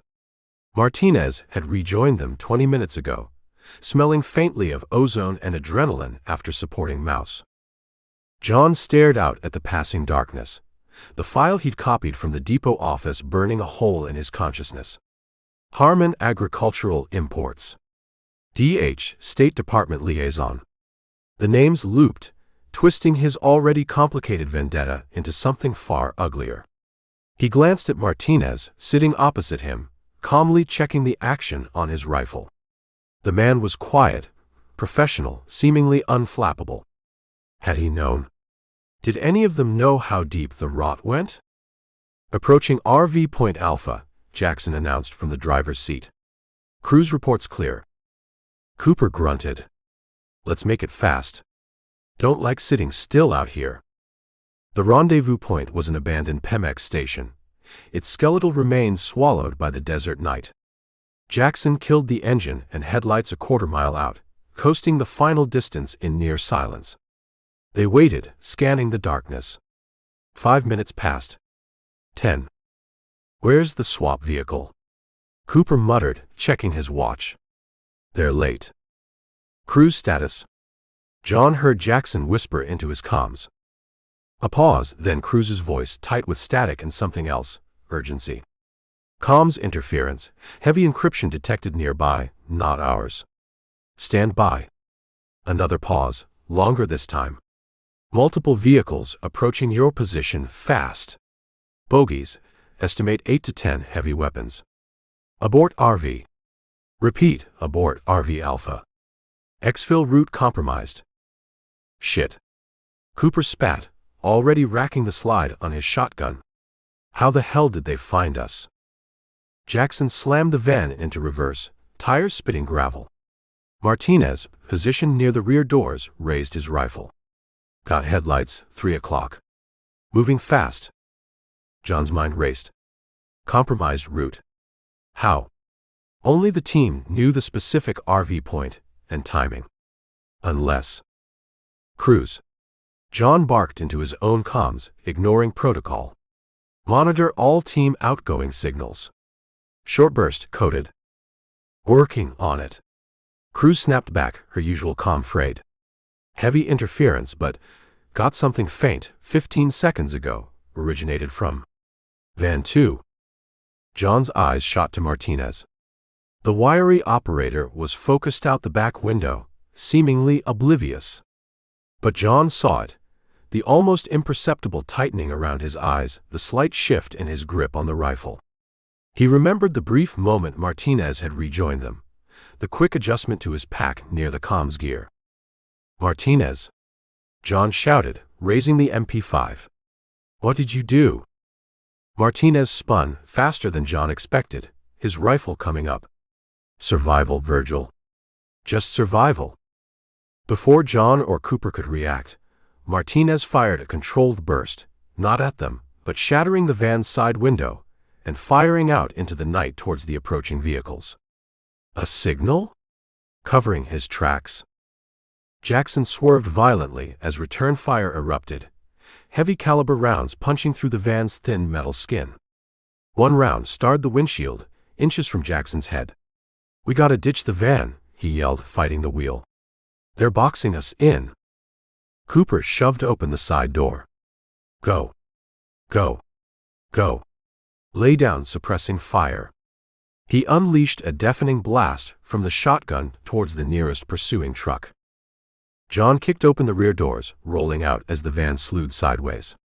He landed hard, the impact jarring his teeth, but came up firing the MP5 towards the headlights bearing down on them.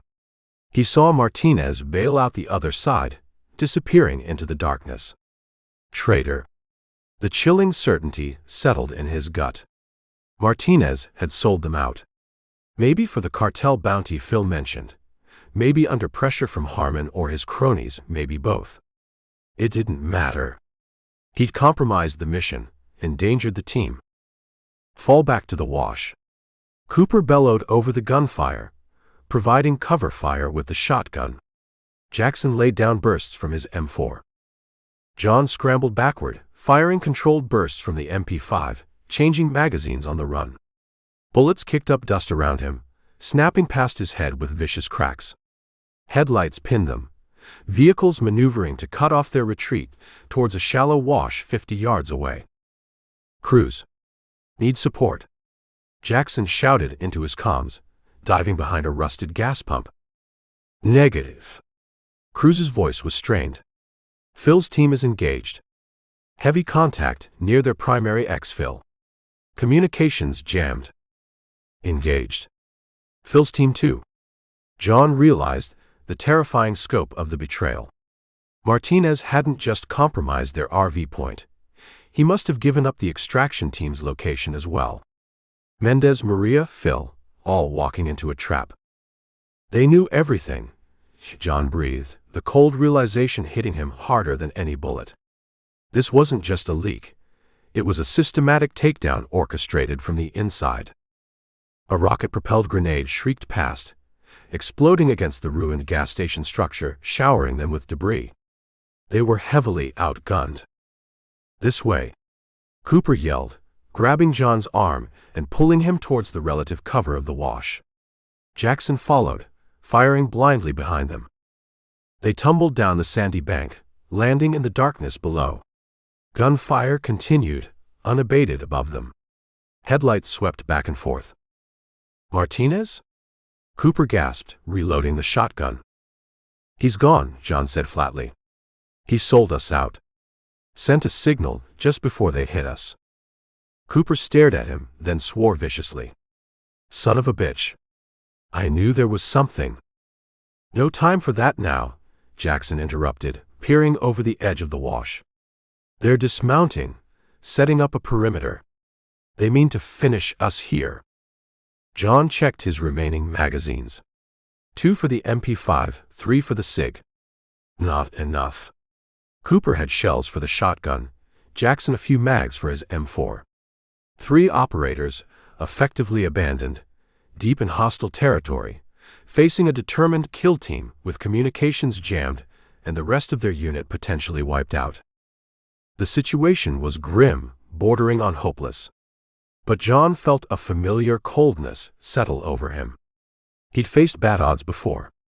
He looked at Cooper and Jackson, saw the same hardened resolve in their eyes. They wouldn't go down easy. "Where did Martinez go?"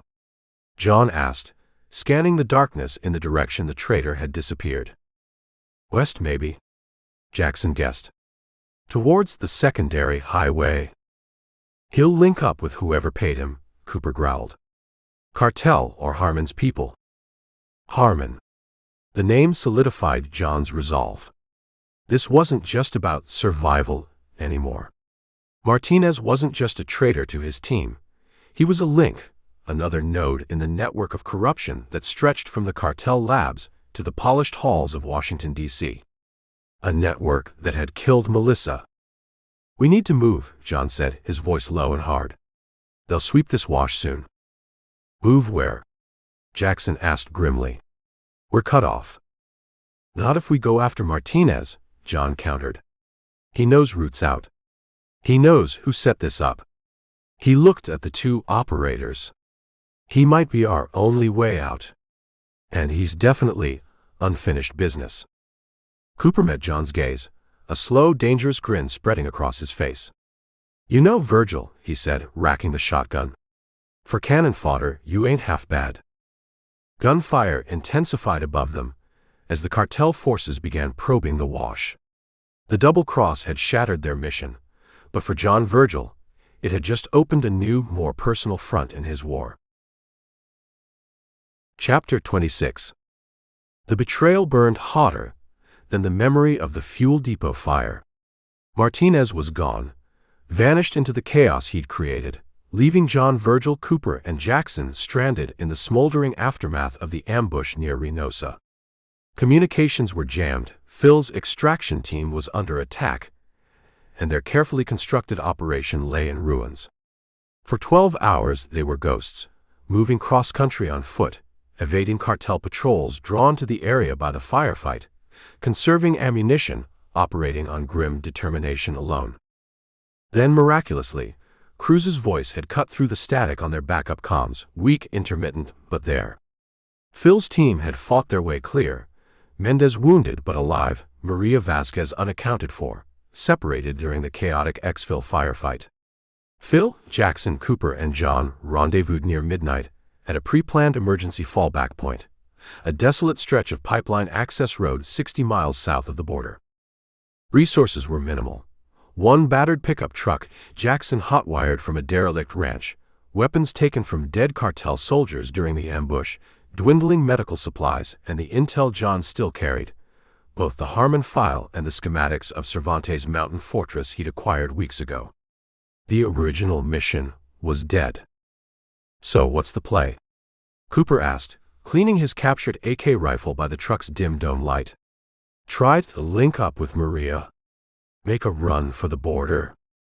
Phil stared at the map spread across the truck's hood, his face drawn and hard in the faint light. He tapped the location marked as Cervantes' main compound. The mission was to dismantle the network and terminate leadership. The network scrambled thanks to Mouse and Virgil, but leadership is still breathing. Martinez's betrayal, the attack on our exfil. Cervantes coordinated that. He knew. Or Harmon's people knew and tipped him off, John added quietly, the thought leaving a bitter taste. Doesn't matter who pulled the strings, Phil said, his voice dangerously soft. The head of the snake is still alive. We were planning 18 months for this. Now, we improvise. He looked at John. You still have the compound intel? John nodded. Layout, security rotations, potential blind spots. It's thin, but it's something. Then that's where we go, Phil decided, the command authority returning to his voice. Cut off the head. End it now. Jackson whistled softly.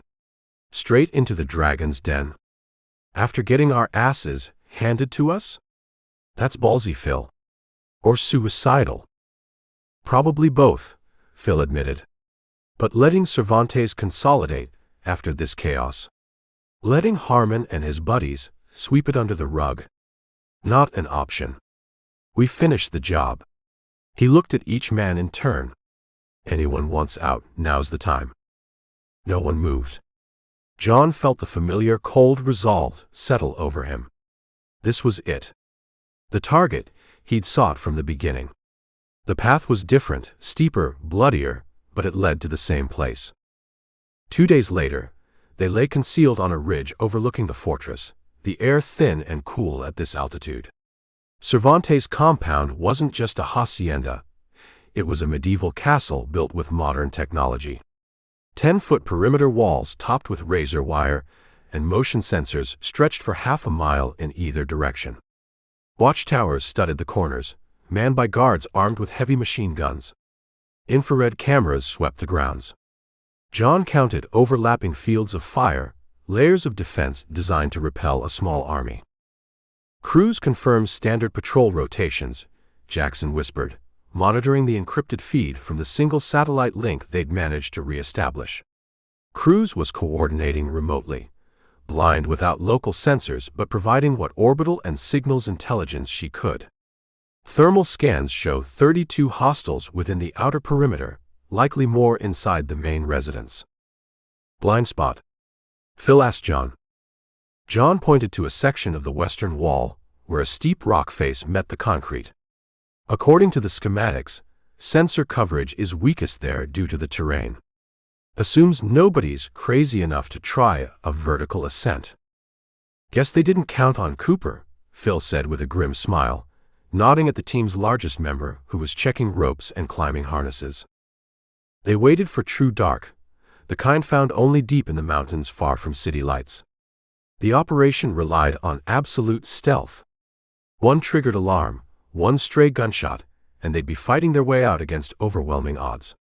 They moved like wraiths down the ridge, using natural cover, boots silent on the pine needles and rock. Reaching the base of the western wall felt like standing at the foot of a dam. Cooper went first, moving with surprising agility for his size, finding handholds John couldn't even see. He secured the ropes, then Phil followed. John went third, Jackson bringing up the rear. The climb was strenuous, muscles burning, the rough concrete scraping their gloves. John focused on the rhythm, blocking out the 100-foot drop below, the knowledge that cartel guards patrolled only yards away on the walkway above.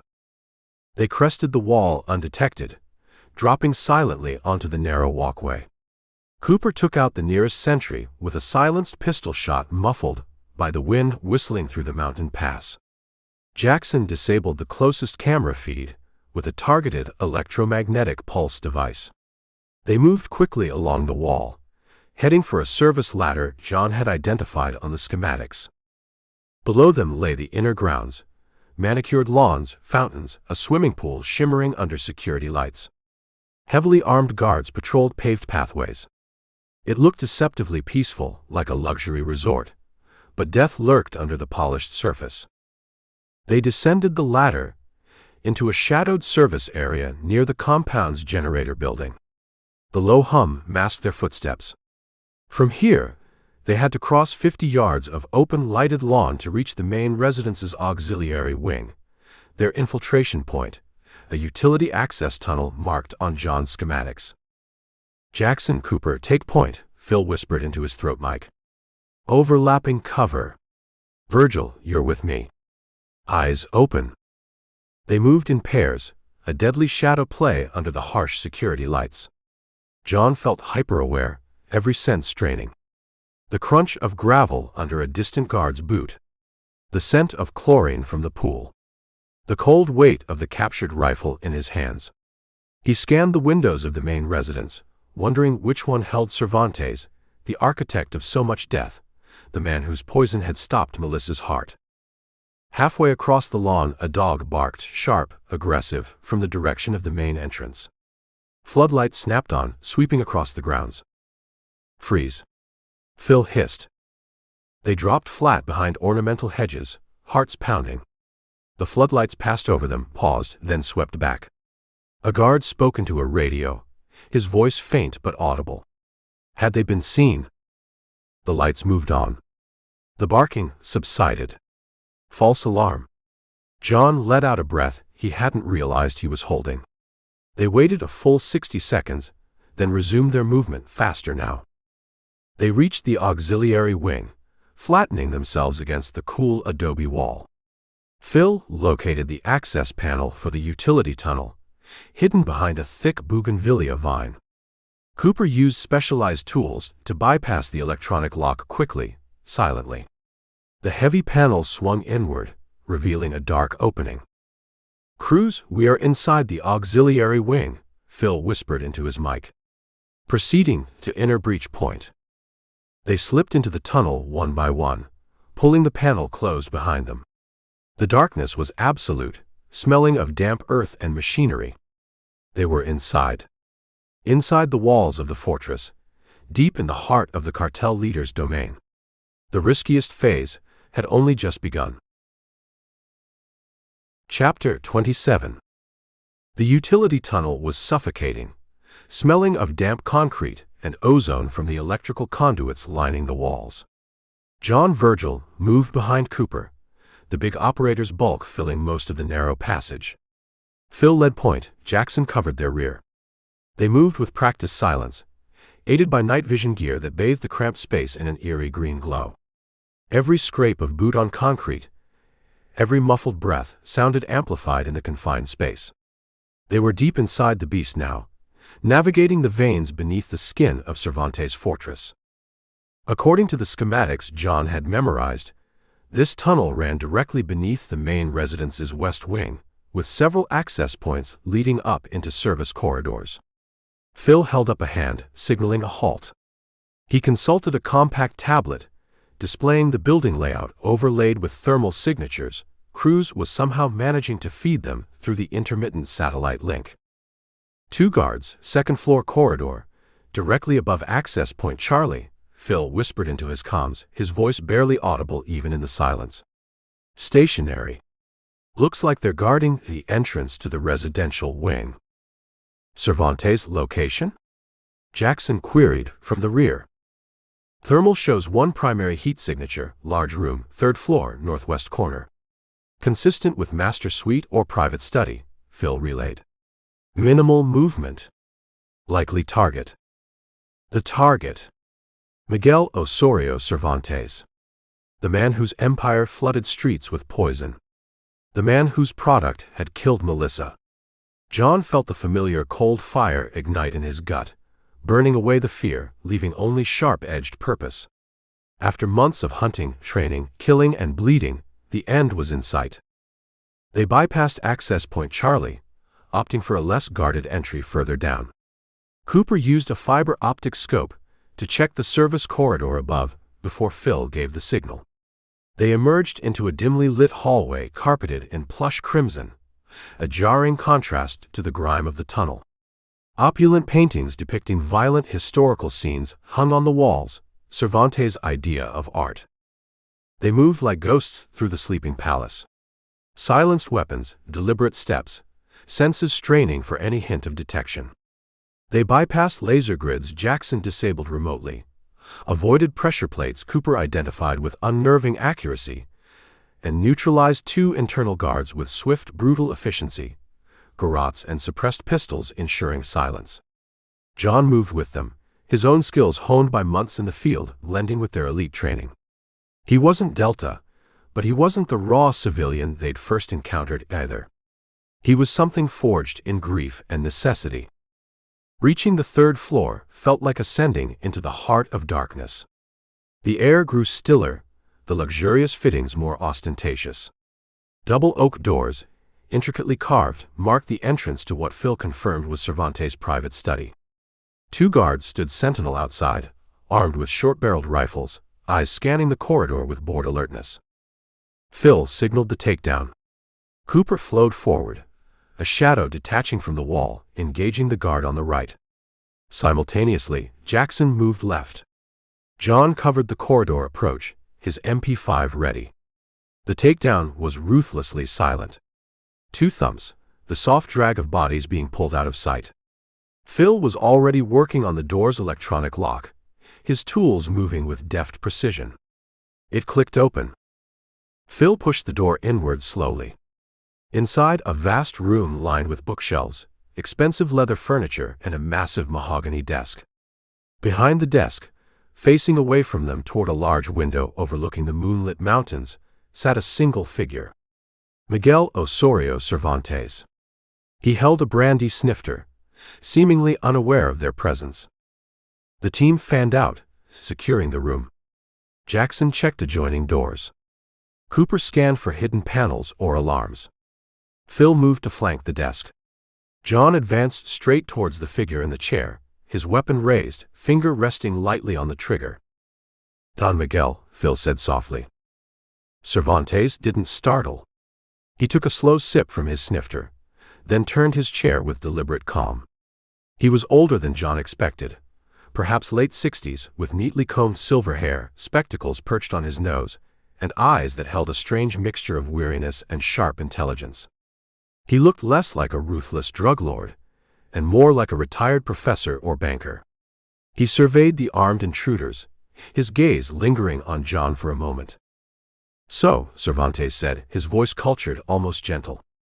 "The American ghost finally materializes." He gestured towards John's rifle. "You've caused me considerable inconvenience, Senor. Virgil, isn't it?" John didn't answer. He kept the rifle leveled, his sights centered on the cartel leader's chest. This was the moment. The culmination. Vengeance was inches away. Just a squeeze of the trigger. "Do you know how many people your poison has killed?" John asked, his voice tight, raw. Cervantes swirled his brandy.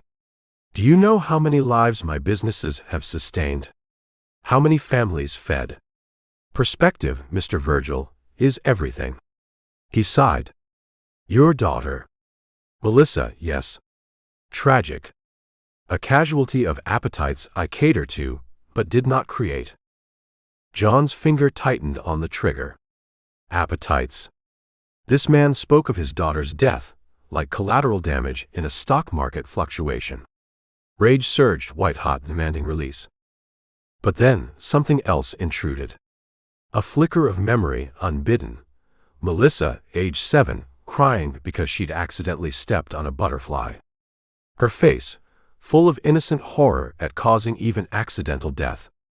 Then another image, her face in the morgue, peaceful but irrevocably gone.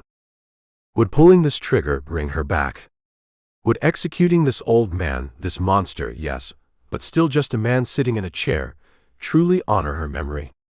Or would it just be more killing? Another layer of blood staining his own soul, dragging him down to the level of the men he hunted. He saw the surprise, then calculation in Cervantes' eyes as the seconds stretched. He saw Phil tense beside him, saw Cooper shift his weight, ready for the shot that didn't come. "You hesitate," Cervantes observed, a faint, mocking smile touching his lips. "After coming all this way, after all the unpleasantness. Perhaps you are not the killer you thought you were." John's hands trembled slightly. He gripped the rifle tighter. He thought of the Harmon file, the State Department connection. Killing Cervantes now felt incomplete. Necessary, perhaps, but not sufficient. There were other roots to this poison tree, roots that killing this one man wouldn't touch. Was this justice, or just rage finding its simplest outlet? "Finish it, Virgil," Phil hissed, his voice low and urgent beside him. "This is why we're here." But John couldn't.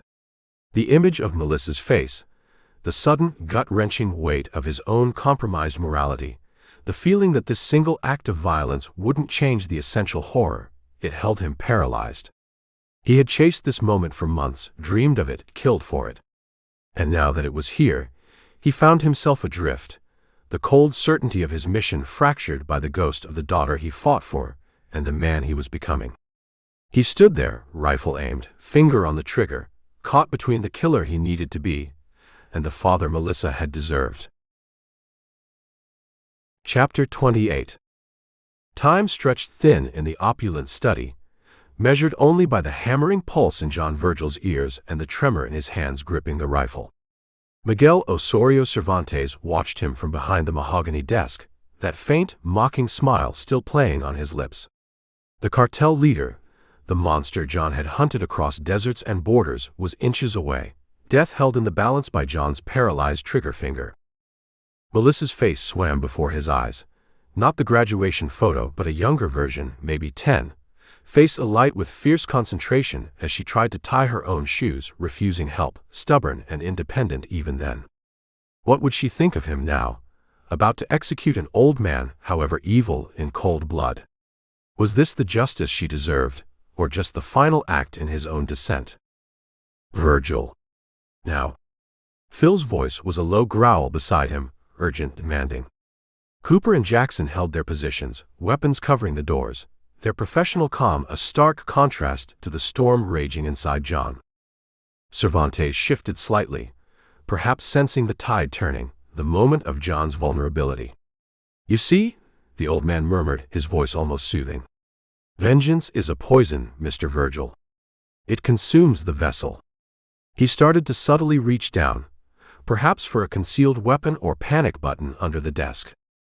It was then that movement flickered at the edge of the room, near the tall windows Cervantes had been facing. A shadow detached itself from the heavy velvet curtains. John's head snapped up, rifle swinging instinctively, even as Phil and the others reacted. Maria Vasquez stepped into the lamplight. She looked ragged, her usual sharp attire replaced with dusty, torn tactical gear that suggested a hard fight and a desperate infiltration. Her face was bruised, smudged with dirt, but her eyes held the same unwavering intensity John remembered. Her suppressed Sig Sauer P229 was held low, ready but not aimed. "Maria." Phil breathed, stunned. "How the hell?" "No time," she cut him off, her gaze sweeping the scene, taking in John's stance, the rifle aimed but unfiring, Cervantes' subtle movement behind the desk. Her eyes locked with John's for a fraction of a second, a complex mix of understanding, frustration, and something else, resolve. Cervantes saw her too, his momentary calculation shifting to alarm. His hand darted beneath the desk. Maria didn't hesitate. There was no internal debate visible in her eyes, no flicker of doubt. As Cervantes' fingers fumbled beneath the desktop, her Sig came up, smooth and practiced. Two soft PHUTS echoed in the suddenly silent room, barely louder than a cough. Two small dark holes appeared precisely in the center of Cervantes' chest. His eyes widened in surprise, the spectacles slipping down his nose. A choked gasp escaped his lips. The brandy snifter fell from his hand, shattering on the polished floor. He slumped forward onto the mahogany desk, a dark stain spreading slowly across his expensive gray suit jacket. Miguel Osorio Cervantes, the architect of a fentanyl empire, was dead. Silence descended, thick and heavy, broken only by the distant hum of the compound's generators and the frantic pounding of John's own heart. He stared at Cervantes' body, then at Maria, his rifle still raised but feeling impossibly heavy. She'd done it. Just like that. Clinical. Efficient. Necessary. He hadn't pulled the trigger. He had stood there, frozen by doubt and memory, and she had delivered the killing blow. A wave of conflicting emotions washed over him. Confusion, rage that she'd stolen his moment, a bewildering sense of anticlimax, and beneath it all, a profound, sickening sense of relief that the choice, the final act, hadn't been his. Clear. Jackson announced unnecessarily, checking Cervantes' pulse before confirming the kill. Cooper was already moving, checking the desk for documents, sweeping the room for hidden compartments. Phil stared at Maria, then at John, then back at the body. "Well," he said dryly. "Objective achieved, I guess." Maria ignored him, her focus entirely on John. She stepped closer, lowering her weapon but keeping it ready. "He needed killing, John," she said, her voice low but firm, cutting through his daze. "You hesitated. That hesitation could have gotten us all killed." "This was my fight," John ground out, the words tasting like ash. "My daughter." "And mine," Maria shot back, her eyes flashing with an intensity that mirrored his own. "My city. My country. Kids I never knew, dying just like Melissa because of him." She gestured towards the body with her pistol. "This wasn't just about your pain. It was about stopping this." Her words hit him with the force of a physical blow. He'd been so consumed by his personal vendetta, his singular focus on avenging Melissa, that he'd seen the mission primarily through that lens. Maria, Phil, the others, they had their own reasons, their own ghosts, their own objectives that converged on this room but weren't identical to his. He was part of something larger, whether he liked it or not. "Killing him." John started, the thought still fragmented. "Doesn't feel like I thought it would." "It never does," Maria said, a flicker of weariness crossing her face before hardening again. "Justice isn't clean, John. It's messy. Sometimes it's just stopping the bleeding, even if you have to cauterize the wound yourself." She holstered her weapon. "He needed to die. You couldn't do it in that moment. Maybe that makes you better than us. Maybe it makes you unsuited for this work. Doesn't matter now. The job's done." "Not quite," Phil interrupted, gesturing towards the door. Faint shouts echoed from outside the study. Someone heard those shots, suppressed or not. "We need to move. Now." The immediate, visceral danger snapped John back to the present. Survival instinct took over. He lowered his rifle, the weight of his hesitation replaced by the urgent need to escape. Maria's decision had saved him, perhaps, from a moral precipice, but it had also robbed him of the closure he thought killing Cervantes would bring.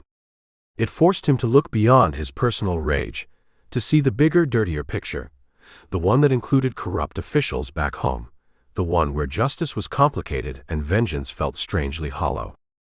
"Grab anything useful," Phil ordered Cooper and Jackson, who were efficiently stuffing papers and a laptop from Cervantes' desk into tactical bags. "Maria, you know the exfil plan." "Working on it," she replied, already speaking urgently into her own comm device, likely trying to raise crews or coordinate with whatever assets she still had. John fell into formation with Phil as they backed out of the study, leaving the dead cartel leader slumped over his desk. The confrontation was over, but the war felt far from finished. And John Virgil, haunted by his daughter's memory and Maria's decisive act, had to figure out what his place in it truly was. The escape was just beginning. Chapter 29. Chaos erupted the moment they cleared Cervantes' study. Shouted commands echoed in Spanish down the opulent corridors. Alarms shrieked, adding their electronic urgency to the rising cacophony. Red emergency lights strobed, bathing the luxurious carpets and artwork in blood-colored flashes. Cervantes' fortress was awake and enraged. "Move!" Phil bellowed, shoving John forward, as Cooper laid down suppressing fire toward figures appearing at the end of the hallway. West Wing access tunnel now. They ran, a tight formation born of desperation, Phil Point, Cooper and Jackson flanking, Maria Vasquez and John in the center. Bullets sparked off marble columns, ricocheted down hallways lined with portraits of Cervantes' ancestors. John returned fire with the captured rifle, the heavier caliber punching through doors behind which guards took cover. He moved automatically, years of National Guard training merging seamlessly with the brutal lessons learned over the past months. Maria fought alongside them, her movements economical and deadly, the Sig Sauer spitting fire with practiced precision. Seeing her operate under fire, stripped of her agency polish, John felt a grudging respect deepen. She wasn't just an analyst or a handler, she was a survivor. They reached the service corridor, slamming and locking the heavy door behind them just as rifle butts hammered against it. "Access panel now," Phil ordered. Cooper ripped the panel open, revealing the dark maw of the utility tunnel they'd used for infiltration. Jackson rearguard. Everyone else, move. They plunged back into the oppressive darkness, the sounds of pursuit momentarily muffled. But John knew it wouldn't last. They were deep inside, and every cartel sicario on the mountain would be converging on their position. Exfiltration seemed less like a plan and more like a prayer. The tunnel run was grueling, punctuated by the distant sounds of doors being breached above them, and the frantic chatter in their earpieces as Cruz, wherever she was, tried desperately to guide them through the labyrinthine serviceways and avoid mobilized patrols. Heavy patrol, moving toward the west wall generator building. Cruz's voice crackled, strained with interference. "You need to divert. Take Junction 7 Alpha towards the old aqueduct." "Copy that." Phil acknowledged, leading them down a narrower, wetter side tunnel that smelled of mildew and decay. They emerged near the base of the outer perimeter wall, not far from where they'd entered hours earlier. The night air was blessedly cool, but carried the sounds of pursuit, vehicles maneuvering outside the walls, searchlights sweeping the grounds within, shouts echoing from the watchtowers. "The climb point is too exposed now," Cooper stated grimly, peering through night vision goggles. "They've got spotlights covering the entire western face." "Emergency exfil?" Jackson asked Phil. Phil shook his head. "Route compromised." Martinez knew the primary and both backups. The implication hung heavy in the air. The traitor had likely given the cartel everything. They were trapped between the inner compound forces and whatever waited outside the walls. John scanned their surroundings.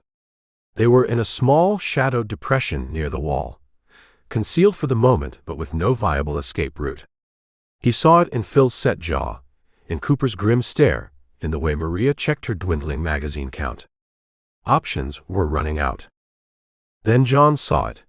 50 yards away, partially hidden by construction debris near the wall, sat a cartel technical, a pickup truck with a heavy machine gun mounted in the bed. It was unmanned, likely left there during a shift change or pulled from patrol to reinforce the inner compound. An idea sparked, desperate and dangerous. A way out. Not for everyone, maybe, but for some of them. "The truck," John said, pointing. "Can we get to it?" Phil followed his gaze. "Maybe. But then what? Drive out the main gate?" "No," John said. "Cause a diversion. A big one. Draw everyone to the south gate, while the rest of you slip over the east wall near the stables. Sensor coverage is thinner there, less lighting." He knew this from the schematics he'd studied, the details seared into his memory. "A diversion?" Maria asked, understanding dawning in her eyes. "You mean a suicide run?" John met her gaze. He thought of the Harmon file on the drive, still secure in his vest. He thought of Melissa, of the hollow promise of vengeance. He thought of the tired, determined faces of the operators beside him, men fighting a dirty war for reasons that he now realized weren't so different from his own. Maybe this was how it was supposed to end. Not with a single kill, but with something that mattered, something that saved rather than just destroyed. Redemption, maybe. Or just the only sane choice left. Someone has to draw their fire, John said simply. Give you a window. Bullshit, Virgil. Phil snapped. We go together, or not at all. Don't be stupid, Phil, John countered, his voice calm now, devoid of the earlier hesitation. The choice felt clear, clean. You three get out. Get Mendez and whatever intel Cooper grabbed from Cervantes' desk back across the border. Get the Harmon file out. He looked at Maria. You make sure it sees the light of day. Make sure the bastard's back home, don't bury it. John. Maria started, her voice thick with unexpected emotion. This is my choice, he interrupted gently. Maybe the first real choice I've made since this started. He gave a wry smile. Besides, they put a bounty on the American ghost. Time to give them a show. He didn't wait for arguments. He checked the captured rifle, slung the MP5, and grabbed the remaining incendiary charges from Cooper's pack. Cover me, he said, then broke from the shadows, sprinting towards the unmanned technical. Gunfire erupted instantly from the nearest watchtower. Bullets chewed the dirt around John's feet. He zigzagged, firing suppressing bursts from the MP5. Cooper and Jackson laid down heavy covering fire, forcing the tower gunner to duck. John reached the truck, bullets pinging off its frame.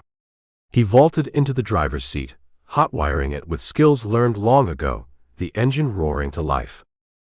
He saw Phil, Cooper and Jackson pulling Maria towards the shadows of the east wall stables. Good. John slammed the truck into gear, spinning the tires, and roared towards the south gate, away from the escaping team. He fired short bursts from the machine gun mounted in the back, spraying the watchtowers and guard posts, announcing his presence with thunderous finality. Headlights converged on him. Sirens wailed. Radios crackled with frantic commands to intercept the stolen truck heading for the south gate. He floored the accelerator, driving straight into the heart of the alerted garrison. He tossed the incendiary charges into buildings as he passed, adding fire to the chaos.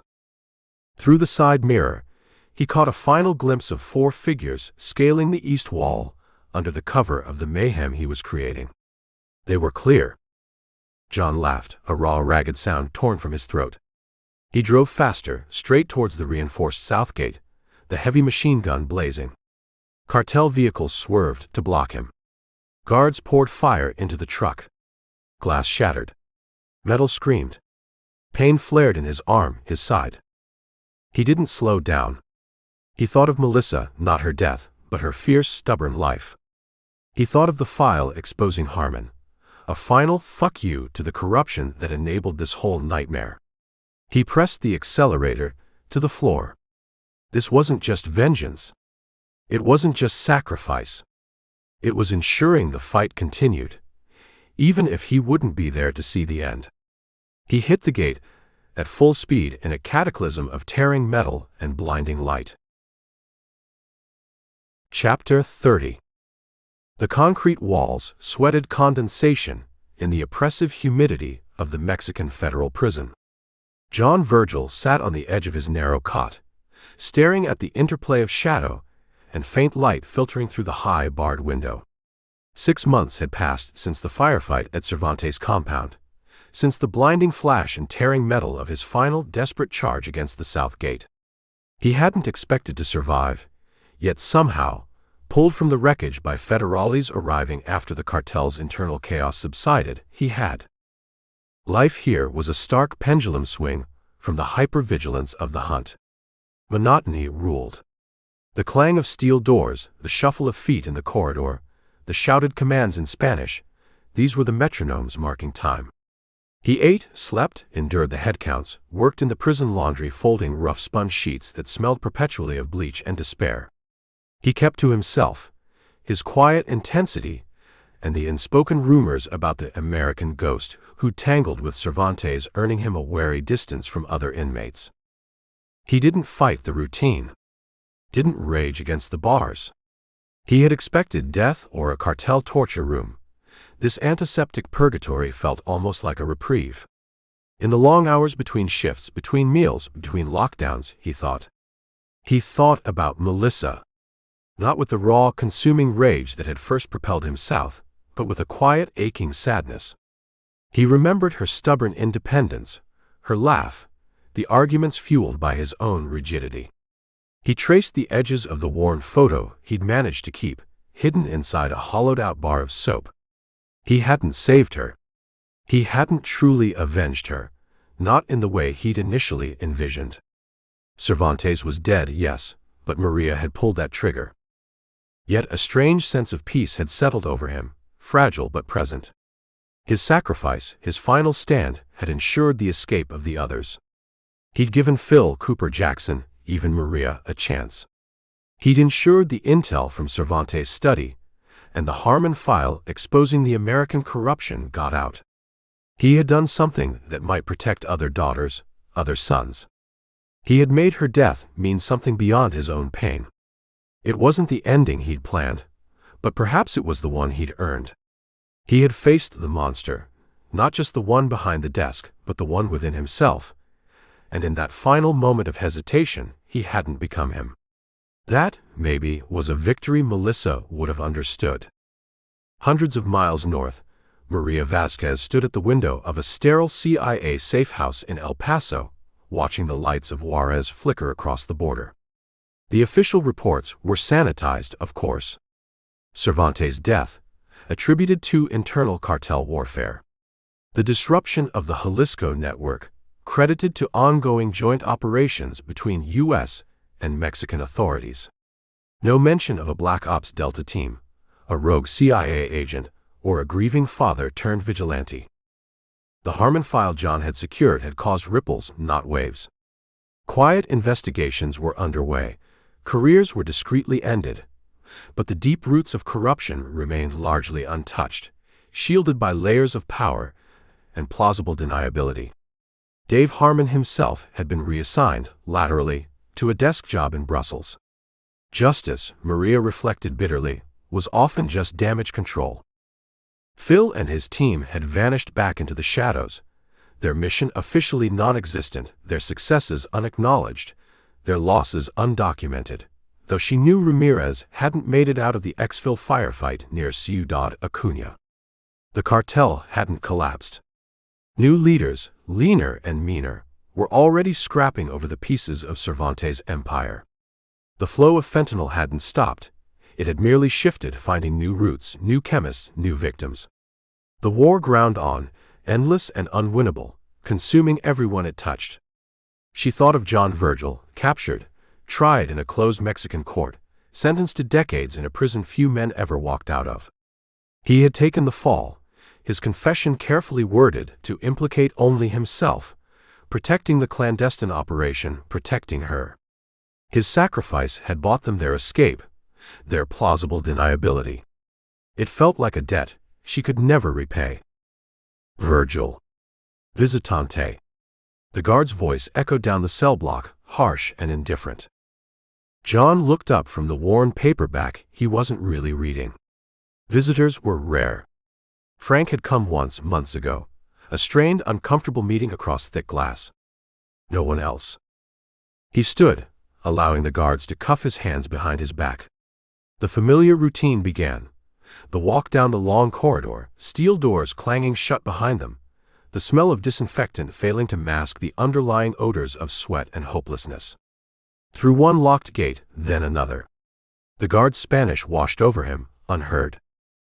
They stopped outside a small, windowless room near the administrative block. "Adentro," the guard grunted, unlocking the door. John stepped up to the doorway and paused. The room was exactly as Frank had described visiting rooms here. Bare concrete floor, a heavy metal table bolted down, two equally immovable chairs bolted opposite each other. A thick steel bar was welded to the table's surface, designed for handcuffing prisoners during visits. The only light came from the overhead fixture and the tiny reinforced window set high in the steel door. Sitting at the table, waiting, was Maria Vasquez. She looked different than the last time he'd seen her, amidst the chaos of the escape from Cervantes' compound. Her tactical gear was gone, replaced by simple slacks and a blouse. The bruises had faded. Her dark hair was neatly tied back. She looked every inch the composed CIA agent again, yet her eyes held a depth, a weariness that hadn't been there before. John tilted his head slightly, a flicker of surprise crossing his carefully neutral features. He hadn't expected to see her again. Hadn't expected anyone. "It's you," he said, the words quiet, holding no accusation, only a weary acknowledgement. The guard put his hand on the small of his back and pushed him into the room. The last thing he heard was the sound of the lock clicking shut. "Ready for more? Let me send you Conscripted, an action thriller free."